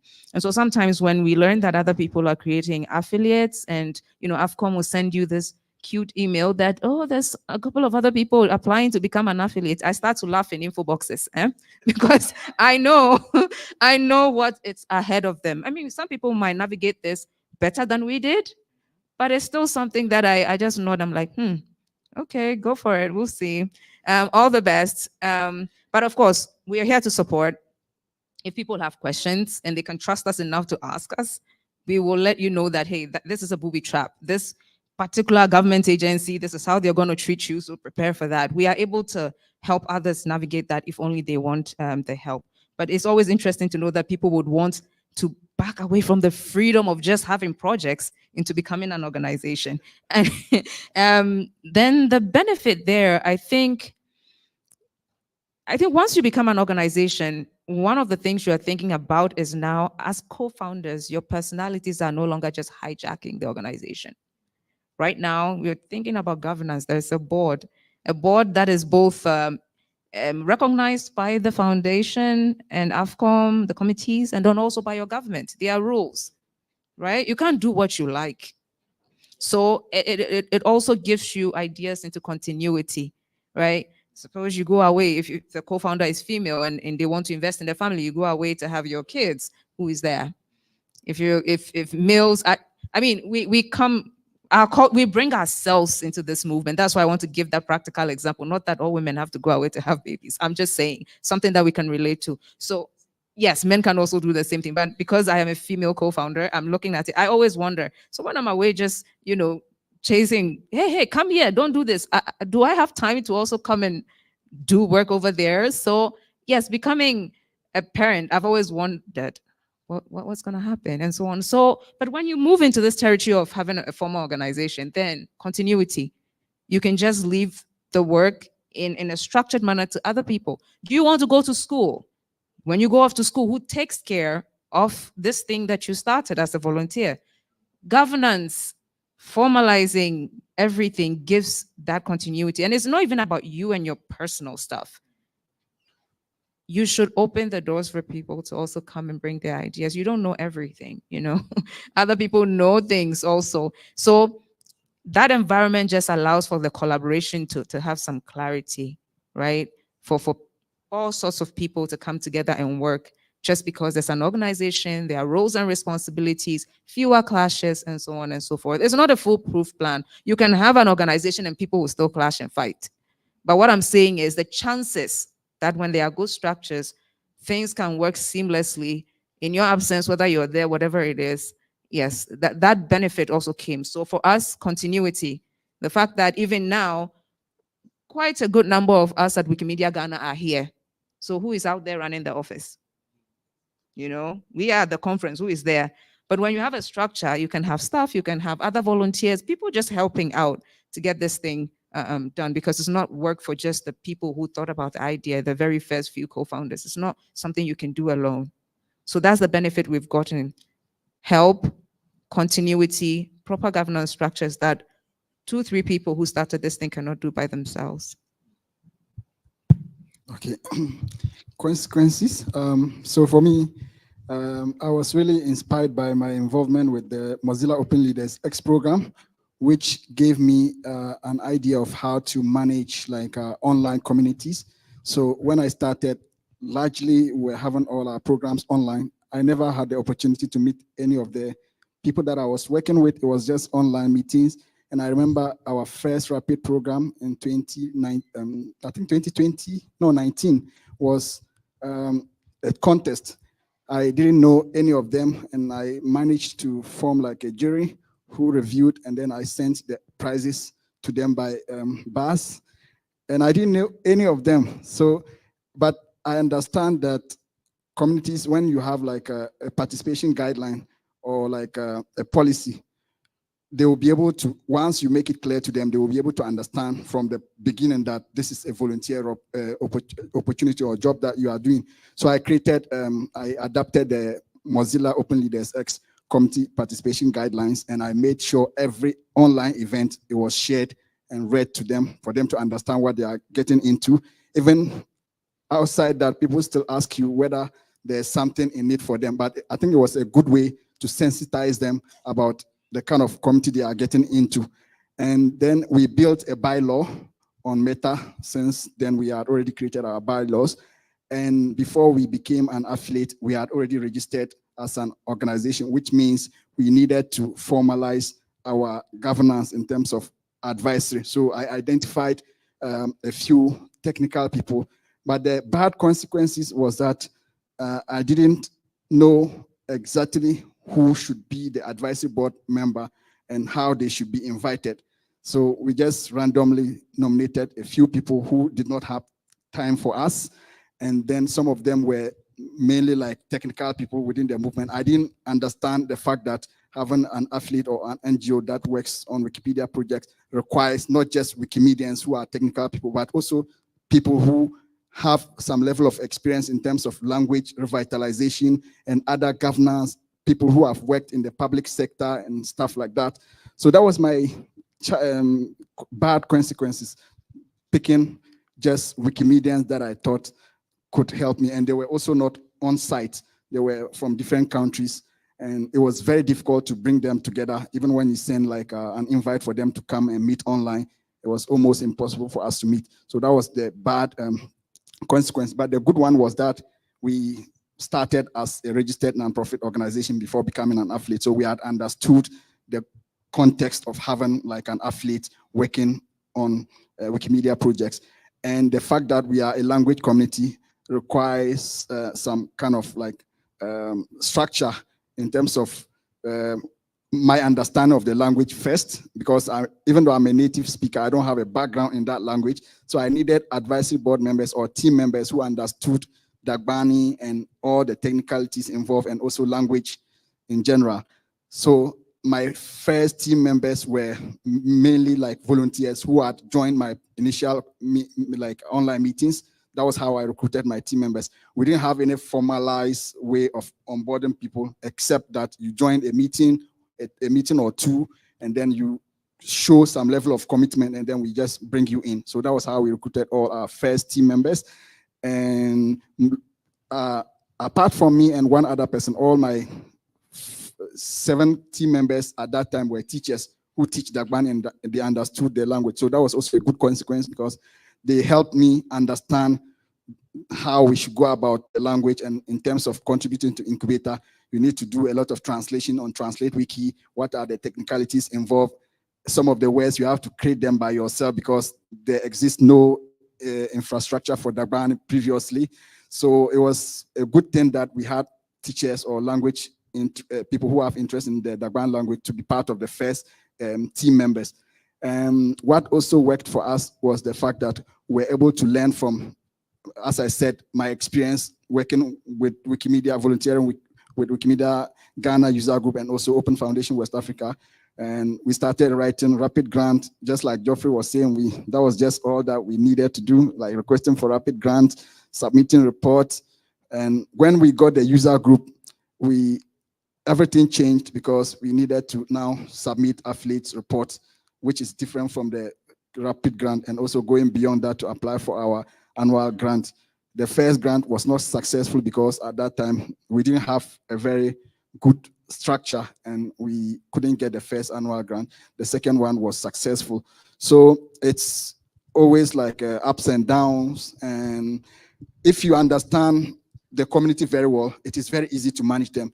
My community, for another bad consequence, I would say that here, was the fact that we choose the language, the Dagbani Wikimedians user group.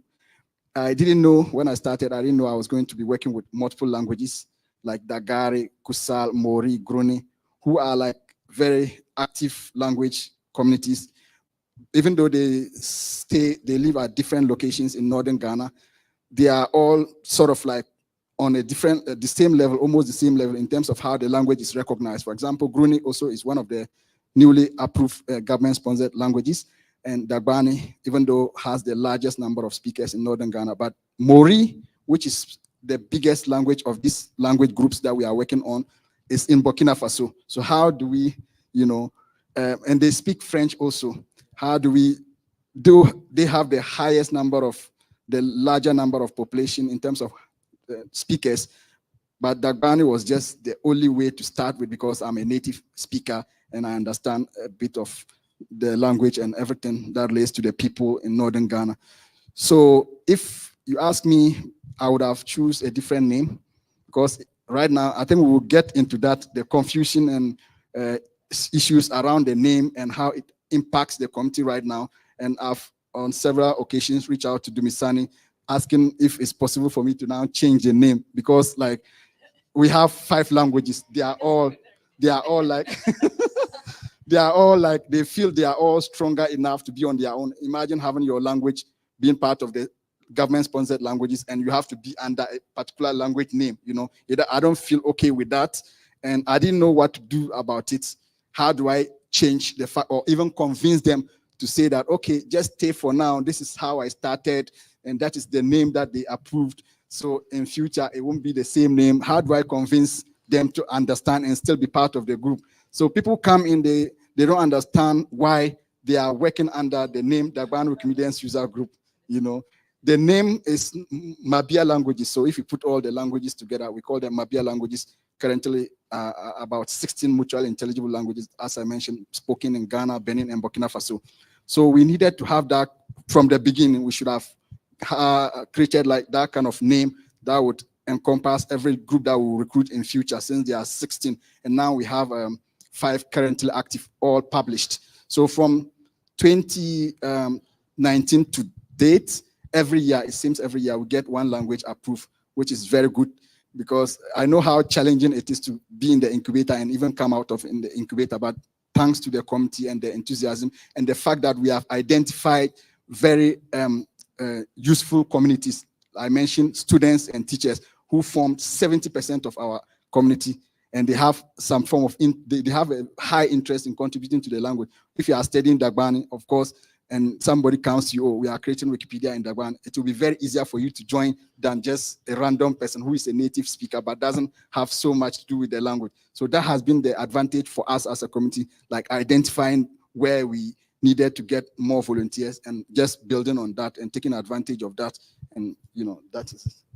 Yeah, comment on dit ça? La question du branding est vraiment un véritable challenge, parce que c'est par exemple quand tu dis que tu fais Wikimedia, soit on te confond à Wikileaks, soit c'est difficile d'intégrer les autres projets comme Commons, Wikisource, Wikicode et autres. Donc, le nom, c'est vraiment quelque chose d'important, et c'est aussi quelque chose qu'on a pu relever. En plus de cela, comme conséquence imprévue.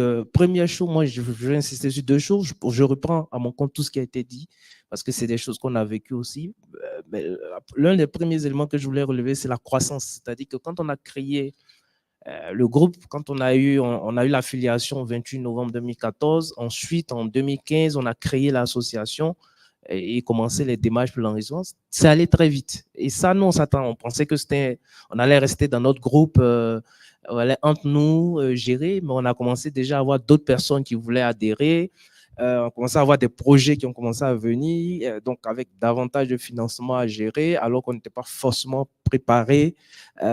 Donc, la croissance s'accompagnait de responsabilités qui n'était pas forcément, voilà, moi quand je commençais Wiki, je n'avais pas encore 25 ans, donc j'étais pas marié, tout ça, donc voilà, c'était voilà un feeling comme ça. Bon, avec ça, j'ai grandi avec Wiki, et les responsabilités, c'est des choses qu'on ne s'attendait pas. On savait qu'on voulait avancer, mais on ne savait pas trop où est-ce qu'on allait. Donc ça, c'était des conséquences imprévues. Je ne sais pas si elles sont mauvaises ou bonnes, mais nous, on est plutôt du côté opportuniste. On cherche toujours des opportunités dans ce qui se présente pour avancer. Donc, je dirais que c'est plutôt bon. En même temps, autre conséquence que je voulais souligner, qui peut-être, c'est que quand vous dites que vous travaillez sur Wikipédia, automatiquement, on vous voit comme propriétaire de Wikipédia. Donc, on vous demande, quelqu'un veut changer un nom, un truc, une erreur sur sa page, il vous appelle, je veux changer. Moi, par exemple, j'ai très souvent des services de communication de gouvernement, de ministres, d'hommes politiques qui m'appellent pour dire, ah, mais il y a une erreur sur mon nom, là, je veux changer. Il y a ça, là, cette phrase qu'ils ont mis, je veux changer, mais comment vous devez changer? Mais je dis, c'est pas moi. Moi, je suis pas propriétaire, je suis pas le rédacteur en chef de Wikipédia. Et ça, c'est toujours, il faut expliquer, il faut convaincre, parce que souvent, on pense que c'est faux, que tu veux pas faire, c'est parce que tu es contre la personne, bien c'est parce que tu veux de l'argent, les gens sont prêts même à payer. Je dis non, ça n'a rien à voir. C'est des communs numériques, c'est commons. Ça, ils ne comprennent pas.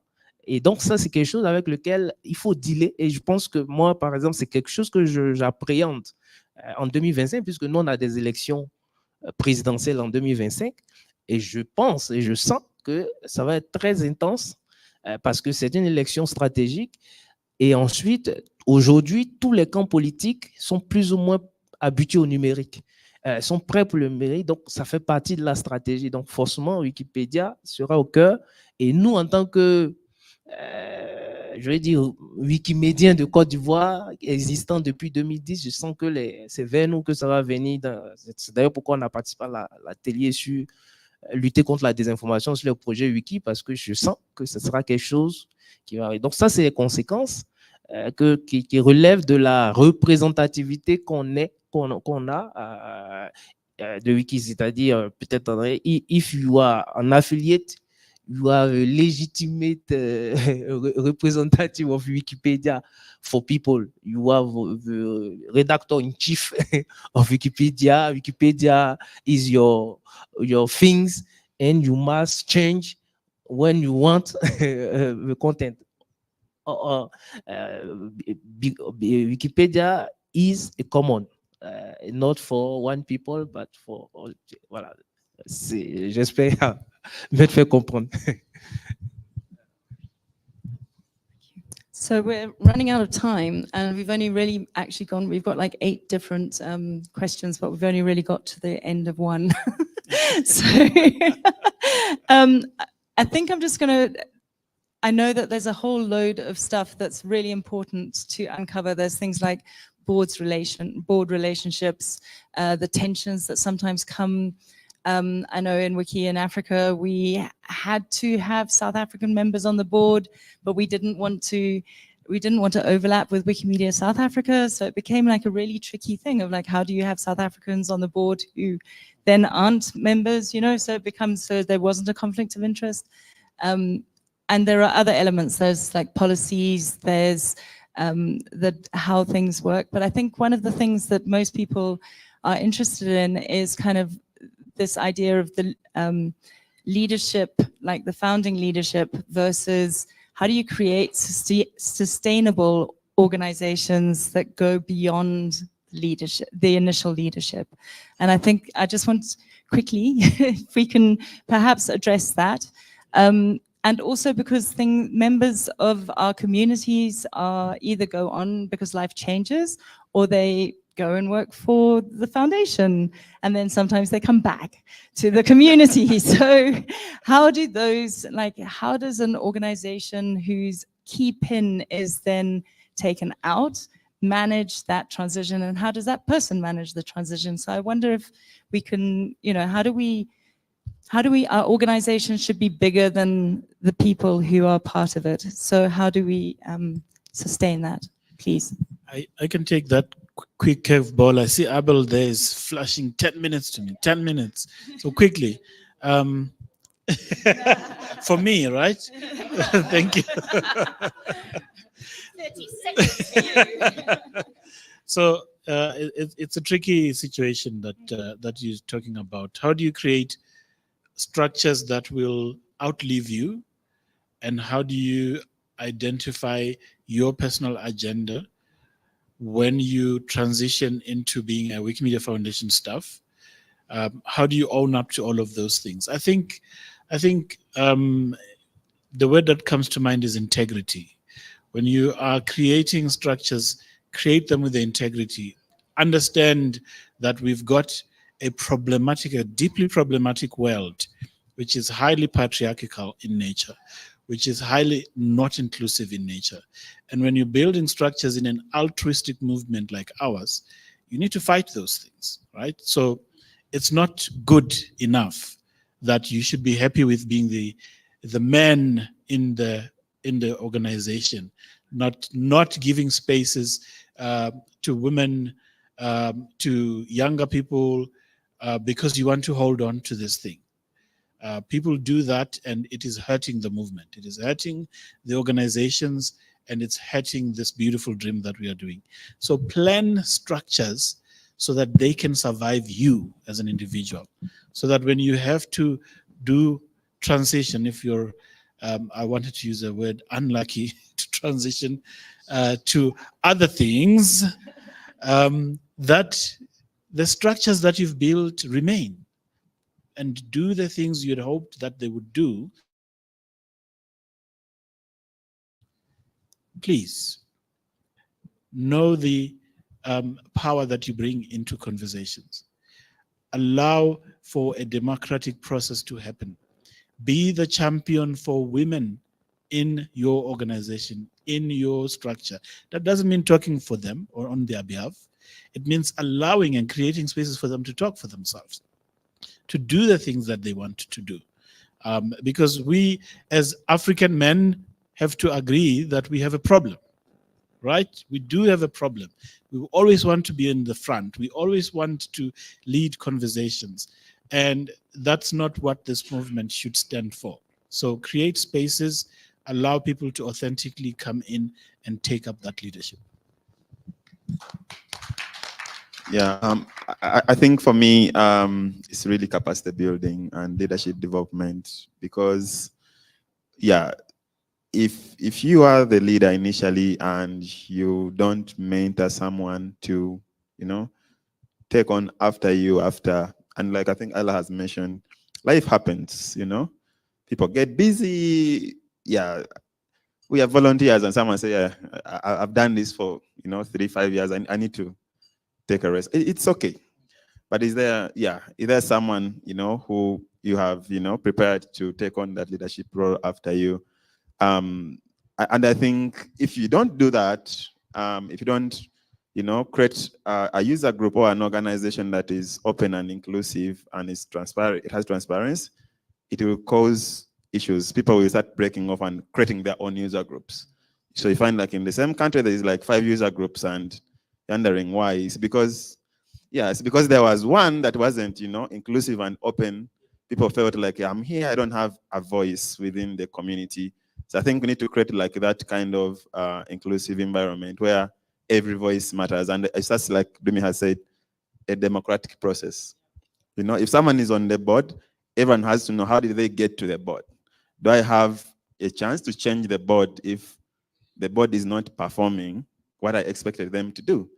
So if people don't have that, that power, then it's not like inclusive. So for me, it's leadership development. And I think, when like opportunities like Wiki Indaba allow people who are new, have never been there from you as a group to come and attend. And I'm glad to say we have like, 9 people from Uganda who are participating in Wiki Indaba. 5 of them are, it's their first Wiki Indaba. This opens your eyes and you're like, this is how, when someone, listens to such a panel discussion, then they bring these ideas and they know, okay, we have a voice, this is our user group, So for me, it is leadership development and capacity building. Make sure you are grooming the next leader to take on after you for continuity. We are running out of time. So I completely agree with you both. And as they say, diversity is being invited to the party, but inclusion is being allowed to dance. So I think we should create that kind of governance structure and also capacity building initiative that would help us transition smoothly, especially when you are leaving, so that others can come on. For us, when we start a new language committee, we don't allow them to be on their own or feel left out, because most of them are completely new, and when they reach out to you, they don't even have a Wikipedia account. So we have what we call co-leads. We create an experienced editor paired with like the first person who come in contact with us, so they work collectively, and that has been the way we structure our communities until they become very comfortable. And right now, as I said, we now allow them to dance on their own because they've gotten this kind of training from the other co-leads over the years. Yeah. Ok, donc moi si pour sur ça, comment est-ce qu'on assure la transition, la durabilité? Bon, après c'est vrai que moi je suis un président de longue date, mais ce que je veux dire c'est que c'est le 5e bureau. Hein. Nous on a des élections tous les 2 ans et tous les postes sont électifs dans notre bureau. moi, c'est le 5e bureau, mais c'est pas les mêmes personnes. Il y a quand même un turnover, les gens vont et viennent, seulement que bon, c'est moi qui suis resté depuis le début. Mais en fait, ce que je veux dire, c'est que je repense que Doumi et puis Jeffrey ont dit, il faut que le leadership soit participatif, démocratique, en impliquant les autres parties prenantes. Chez nous, il y a le bureau, il y a le staff, il y a les volontaires, il y a les porteurs de projets. Donc, il y a plusieurs parties prenantes qui, par exemple, à la Wikimania, c'est pas moi qui suis parti, c'est le vice-président qui est parti à Wikimania en Pologne.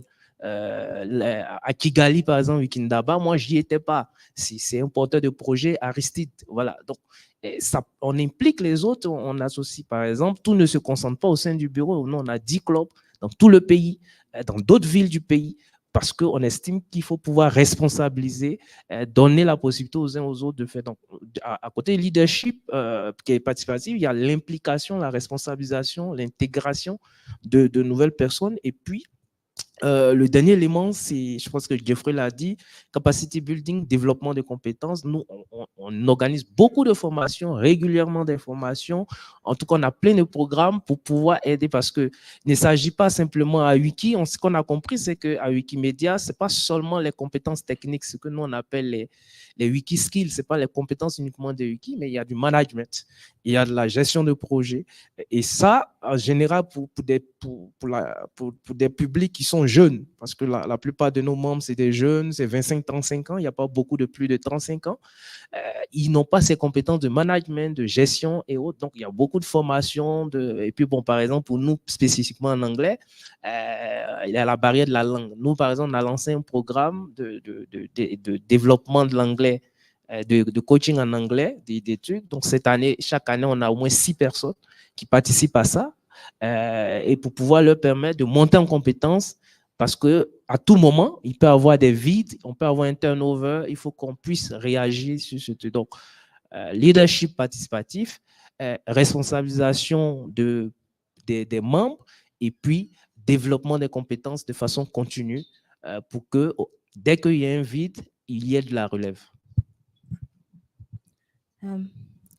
I would say that finding someone who is a Wikipedian and at the same time can also be like organize and run an organization, right? Let me say run an organization at the professional level is not always an easy thing. Sometimes someone is like technical, they're good Wikipedians, they edit, they know all about the templates and the policies and the guidelines, but then when you throw them into the arena of managing an organization and working towards continuity and professionalizing, they struggle. You will also have people who are very good as professionals in managing a nonprofit or a formal group, but they also don't like to edit. So sometimes you're wondering, what kind of leader will you be if you're not connected to the movement, but you are more interested in the organizing an organization bit of things? So finding someone who fits these two things is hard. As a co-founder, as a founder, if you've not been able to do that, I would just say, please be patient with yourself because it doesn't always happen easily. Right now, we're trying to share here how to foster continuity, how to succeed, but then we need to also throw light on how difficult it is to find your equal, somebody who thinks like you, or even if you are rather partnering the person who first invited you to create a group, how both of you can just work together. If you understand that it is a difficult journey, if you understand that it might not even end the way you expected it, you give yourself peace of mind. So please know that that bit is not easy. And then also once you become a formal group, also understand that you can't please everyone. Sometimes the structures will come. The transparency that Geoffrey mentioned will come, but people will still not be happy. And then when you're expecting that all those things are supposed to solve your problem, you set yourself up for disappointment. Sometimes it just doesn't happen. But what I would say is that add seeing the bigger picture to the integrity that Dumisani is talking about. We just need to be people who have integrity. Why are you here? How are you using the resources? Why have you hijacked power? Is it because, what do you have to, like, what exactly is your problem? You understand? Why can't you let others do this with you? You need to sit with yourself and answer that question for yourself. I, Sandista, cannot help you with that. You just need to figure out this whole integrity bit for yourself. But then in terms of the bigger picture, let me just say that one thing I've learned, you can't do this alone. This Wikipedia thing is very big. It's bigger than you, probably bigger than your city, bigger than your country, and bigger than your continent because it goes far. So think about the bigger picture and just know that you're doing something great, something really important to humanity, and it can just not be about you. And once you figure that one out, I think you spare yourself on to finding the solutions to some of the common problems that we have around continuity, transparency, community building, and everything, because the good intention has already been set. The purpose is already, aligned with you, and you can figure the rest of it out. Thank you. Thank you, everyone. I want to thank the panelists. I also want to thank you. We're all in this together. We're building it all together. We are, as the six of us, we are very happy to help or mentor on this. If you've scanned the QR code and you've gone through the questions, at the end, we are happy to do like a learning lessons, learning patterns, those old learning patterns. Please tell us which ones you want. Like, what are you struggling with? What do you need help with? We don't want to just tell you our experiences and leave you hanging. We're happy to also help with whatever. Don't rush into it. Really think through planning an organization, and keep looking back as well, and keep thinking through and keep questioning as you're going. It's never finished. It's never completely done. You're like always innovating the way through. Thank you, everyone.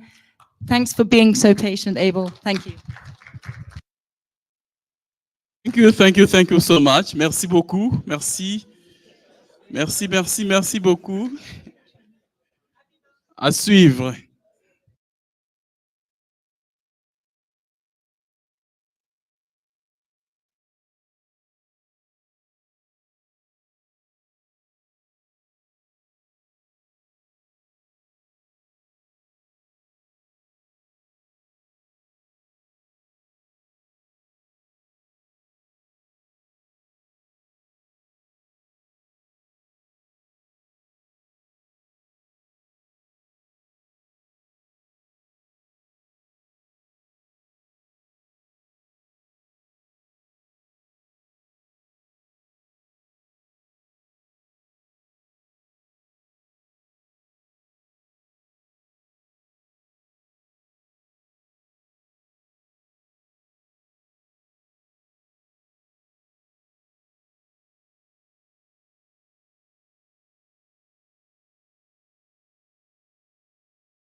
Hi everyone, we want to continue with our last session of today.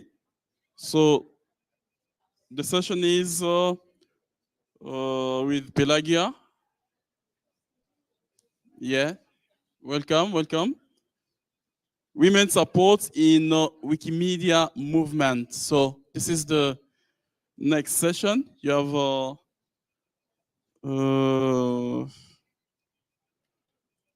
yes, 30 minutes for this session. Who's leading the session? Oh, okay.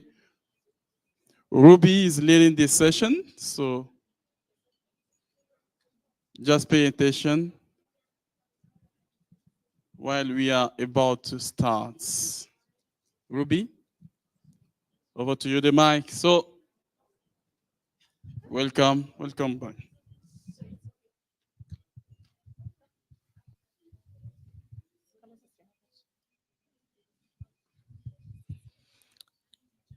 Let let me just pick another chair.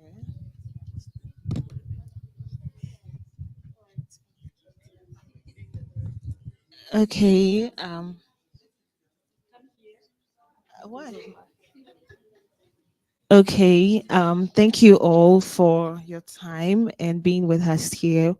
We're talking about a very unique subject here. And as you all know, we all have different experiences as individuals in the movement with different genders. And so we go through very unique challenges, which also requires unique support. We don't know yet what all of these look like, but then again, we have women here who have either gone through some of these challenges or either have experienced how support in the movement look like and can make some kind of recommendations that for us to implement a lot of these innovatively. So maybe everyone can introduce themselves briefly, where your name and which community you are part of, and then we can get the conversation going. And if you have questions, you can also put them down and we will ask the panelists. Yeah, thank you. We can start from here. Okay. Hi, everyone. I'm Dominique Eliane, and I'm from Côte d'Ivoire, chief of Wikimuso project. Wikimuso, that means Wiki woman in one of the languages of my country. So we decided to take this name so that we spotlight local language. So the project is Wiki Woman, Wiki Muso. Yes. And what else? I'll pass it on to the next person. Hi, everyone. Sandra Acheng is my name, and I'm from Wikimedia Community User Group in Uganda. I joined in 2019, and since then, I've led several projects. One of it is Art and Feminism, Wiki Loves Hearth, Wiki for Human Rights, and Wiki for Refugees. Thank you. Yeah, hi everyone. I'm Pelagia from Tanzania. I'm a member of Africa Wiki Women. Hello, everyone. This is Dunya Domyoti from Egypt. I'm board member of Egypt Wikimedian User Group. I joined the Wikimedia movement since 2019. Currently, I'm also facilitator of in Wiki in Africa. I organized many events related to women, such as WikiGab, and another project which just held in the Arabic community called Wiki Females. I may talk about it more later. Just all briefly. Hello, I'm Jael. I'm ED of Open Foundation West Africa, based in Ghana. So I joined the movement just about 2 years ago when I joined the organization, and I lead strategic direction for the organization. Okay, thank you. So just in case you don't know me, I'm Ruby from Ghana and also the co-founder for Africa Wiki Women. So my first question goes to Donia. Donia, what are some of the unique challenges that women experience from your community that or hinders women's participation in the community? Okay, when we talk about challenges, it's like, yeah. Is that okay? Okay. When you talk about the challenges, so it's like an endless point. But I feel like we as women have more responsibilities than men, especially when you speak about family conditions. Considering the project that I just named it, which is Wiki Females, we organized it women organized it, and we accepted only female participants. And we organized 2 editions, and then we were 3 organizers. The 2 others than me, maybe they married and then they stopped, or they they became inactivated in the communities. So this is one of the challenges that we have, because we already have responsibilities as women, as wives and mothers.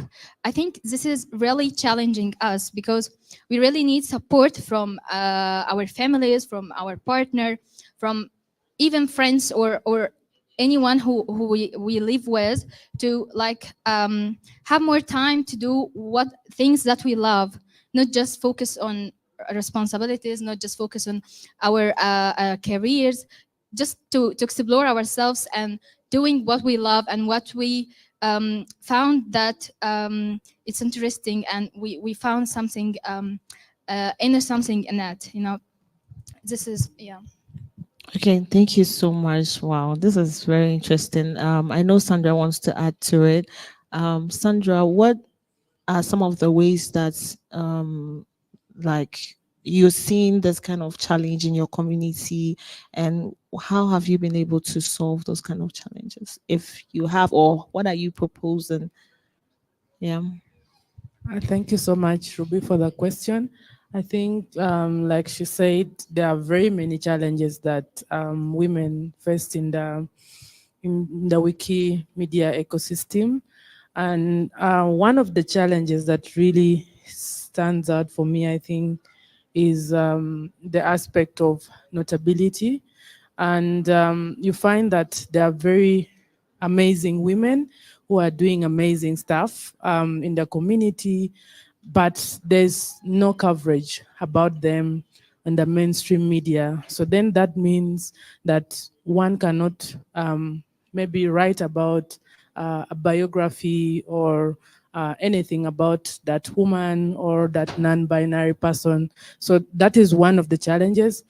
And how we have been trying to see how to solve that is being able to have partnership with the media, being intentional about documenting work or activities that we do, not just women or gender gap related activities, because we're also very intentional in being seeing that if we are organizing Wiki Loves Earth, how many women are participating or contributing in contributing photos, images, videos.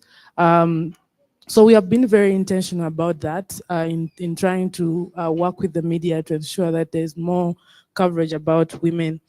I think also one of the aspects is the challenges is the mental health, being able to know that the people who contribute on these projects are volunteers, and being worse also when you're now a woman, because we women, we have challenges that we face that are more than the men. I think the men in the room can also attest to this. So also what we have been trying to do is, being our first time to organize Art and Feminism, is to also integrate the physical security that also involves being able to have a mentor session whereby women can just come together and bond and talk about the challenges, but also how best they can just relax, light a candle and bond and talk about their issues. So that's what we are been doing to solve that. I'll stop there. As I said, there are many challenges and also many solutions that we have been able to do as Wikimedia Community User Group Uganda. Thank you. Thank you. Can you pass the mic? Again, I know that you are very familiar with the French community. How does that look like on the other side? And what, I know the French community has like a hub now. I don't know, maybe you can talk about that. But how has women's support, how have they envisioned or integrated women's support in your ecosystem? And how is that unfolding? Yeah. Okay, thank you very much. I think as all the other communities, women are facing many challenges Maybe it's the same case in the Francophone communities. 2 or 3 years ago, I was the president of a board of Wikifranca, that is a hub of Francophone contributors, Francophone communities, and to have an overview on all the communities, I can say that one of the biggest challenge of the women there is the contributions. It depends. I can say for all the countries, all the communities, but in general, the men are more engaged in terms of contributions than the women. I don't know why. Maybe because of what Donia mentions early. Maybe because of that. And the difference with some others communities is that in many of our communities, we don't face discrimination or other things like that, where women are not allowed to contribute or to organize events. No, it's not like that in the Francophone atmosphere. It's free. Women are free to organize events, to work hardly as they want, but sometimes it's not measure on measure as data. I don't know if you measure as data. Yesterday we were talking about the contribution of all the Francophone, all the Africa communities. It's not enough. So if we take statistic, we can notice that women are not engaged, are less engaged than the men. This is, for me, this is the biggest challenge the women we have faced in this region. Maybe the second is maybe it's about culture in some of the region. In some countries, women are not allowed to speak when, or to be lead when you are in a community of where we are many men. Can you understand? So maybe this is an aspect that affects some women when they have to take decision, when they have to go ahead on a big project or some I don't know, doing something great for the community. But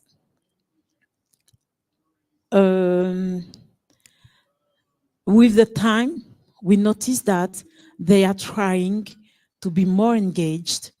They are trying to work more hardly because maybe sharing the experiences of the other communities, experiences like what we are doing here. So when you participate in an event like Wiki Indaba and you come back in your country, you see that you have many things to do. You can develop many other projects with.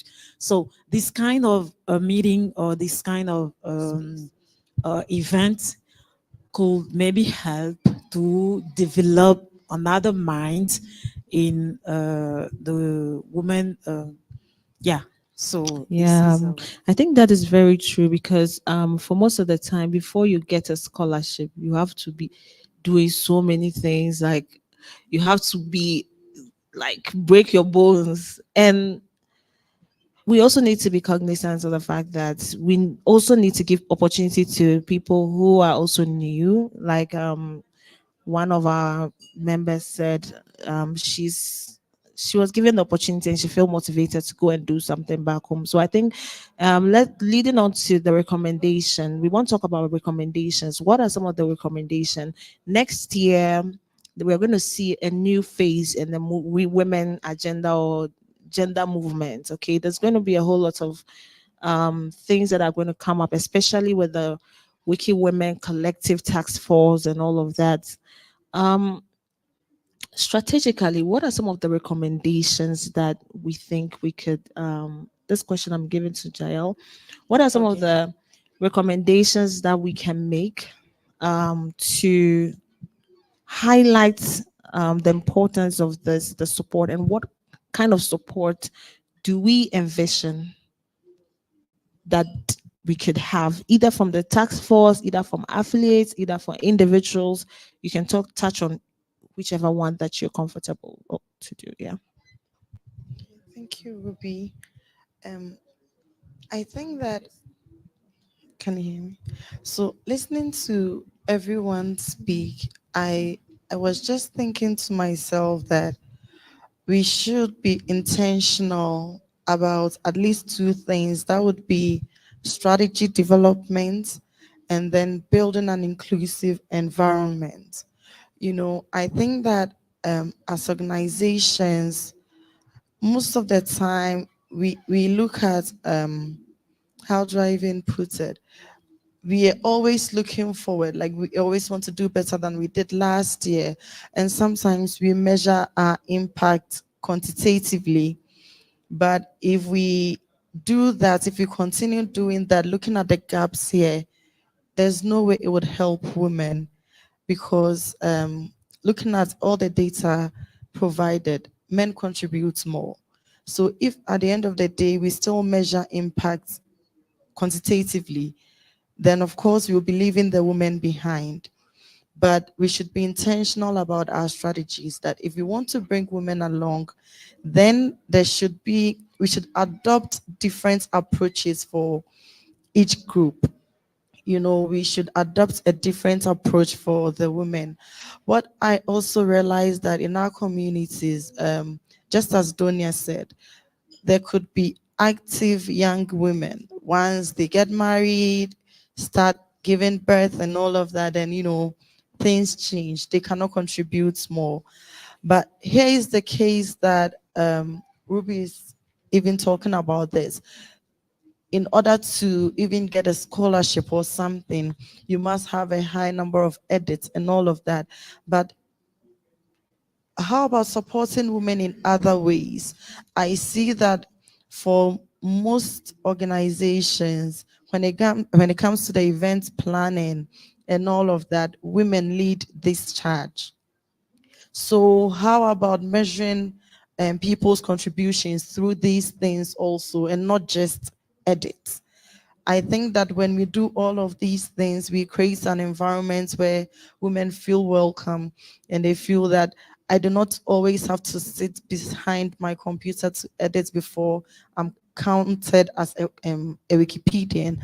But through all of these other efforts, my work would be appreciated, and I will still feel important in the movement. Because if we do not do that and we only rely on edits, it may not help, because there are some people that will at this moment can edit. Myself, I honestly do not even get time to edit now.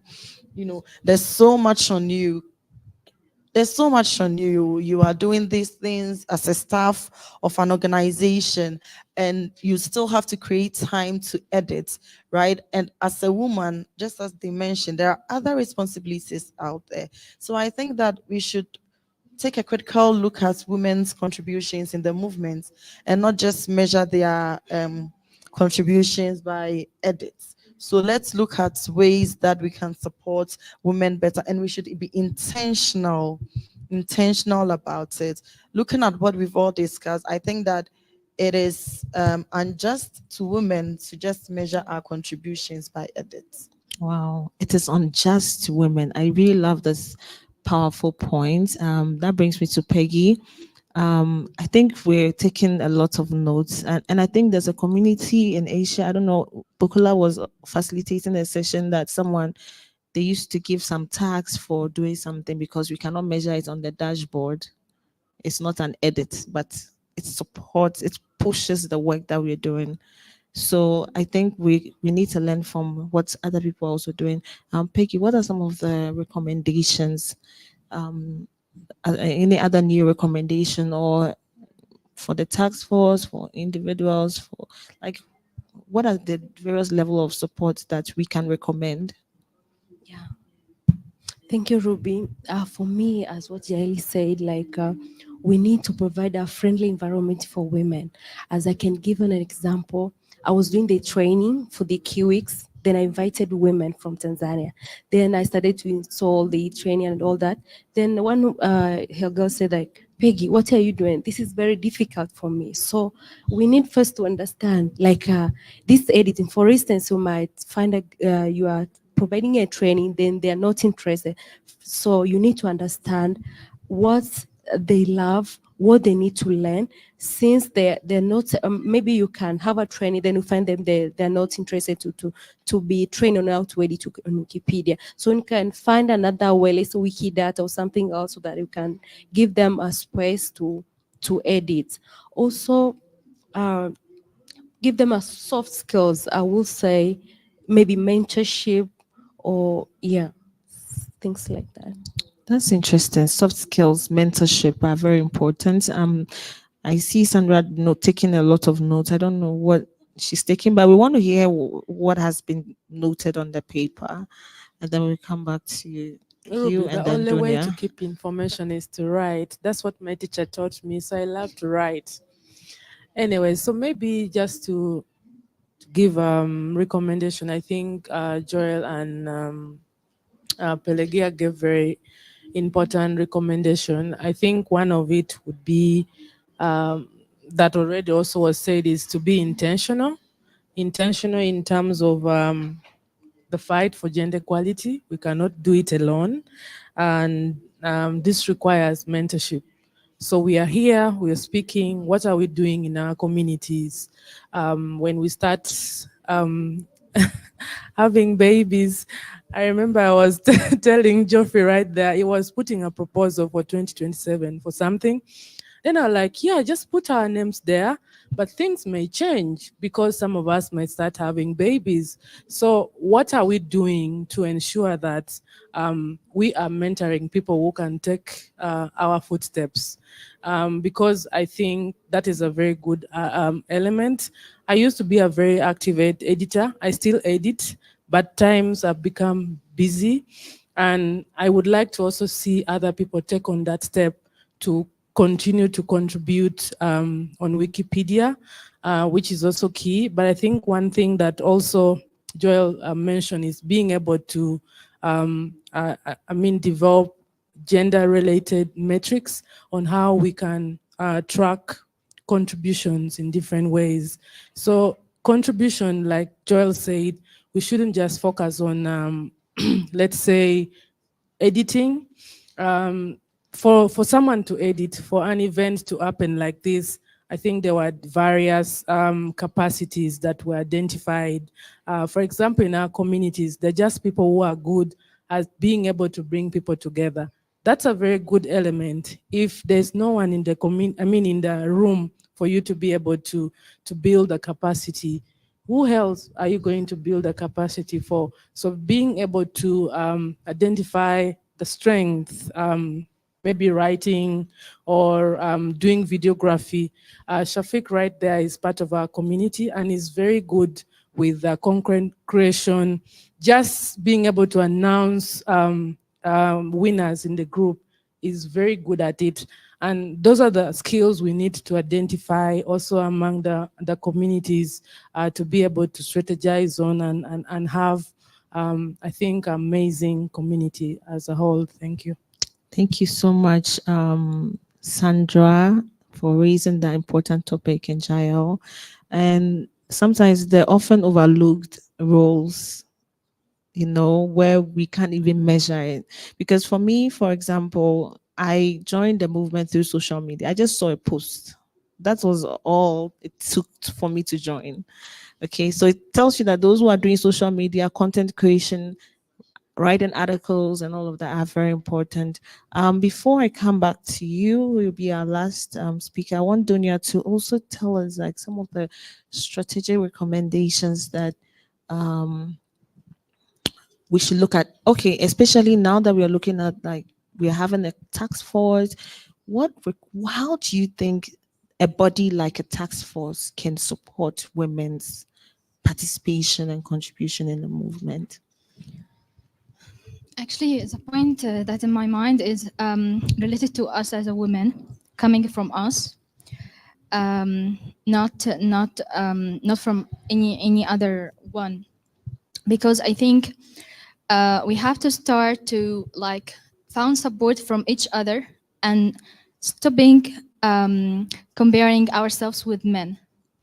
We just need to compare ourselves with each other because we have the same responsibilities and we have like more or less the same life. Okay, so as Dominique said, spaces like that to share experience and others other spaces that like say inspiring over or any space that give women to share her experience from a personal view. You know, when I hear about say Jill, when I heard about her story as a mother and she still work and she's still appearing in such events, so this inspired me to work.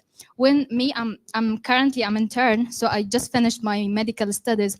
So when I tell a story to someone who's has the same experience for me, who maybe she may tell to himself to herself that I'm studying medicine, so I'm very busy, so I don't have time for editing, or I don't have time to share in voluntary work or and become involving in Wikimedia community. But when I share my story, so she will be more encouraged to join. So Dunya did that, so I will have, so I have the power and I have energy to do that. Why not? So that we need to share our stories highly so that we can encourage ourselves, you know. I know we are run of time, so So thank you so now. much, Antonia. And I love the point you made. We need to compare ourselves among ourselves and share our story so that we can get encouraged from each other. Yeah, and the last one, of course, and what kind of a recommendation would you give in terms of like the task force? Okay, Or the anybody? first recommendation is for women is I want to ask all the communities to do their best to help the woman having the capacity built. Firstly, the second is, as Dunya was telling, we don't have to compare ourselves to the man because we have our responsibility. We just have to contribute, to work hardly, and to show to everyone that we are capable, we can do, we can think and realize what we thought in our mind. And the other recommendation I can add is about, for example, the tax force, yes, that is been creating. I think we have to take in account the difference of languages, because all I notice is true. The first language of our movement is English. Yes, that is true. But you agree with me that all the women in the movement are not English women. They do many things great in their communities, but they are not able to participate, for example, in the task force, to participate in an event with the woman, because all is in English. They can't speak English. And I think the movement doesn't do effort to help those who don't speak English. Sometimes, maybe for the different events like that, we have translation and other, but If, for example, we organize an event online or a meeting with task force women, I'm in this group and I don't speak English, it will be difficult. This is why they sometimes don't participate in many activities. So we have to help them to have the capacity built. Thank you very much. Thank you so much. Wow. That brings us to the end of the session. I hope we've taken a lot of notes and we are going back home with some of these recommendations. Yeah. All the best. Bye. Thank you so much, Ruby. Thank you so much. And this is the end of our today session. So we're about to go to plenary session right now. So maybe the last speak. Okay, so quickly. Smile, okay. Good.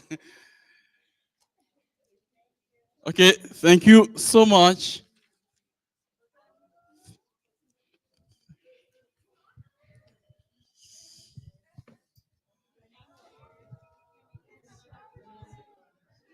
They're about to prepare the room. Okay, thank you.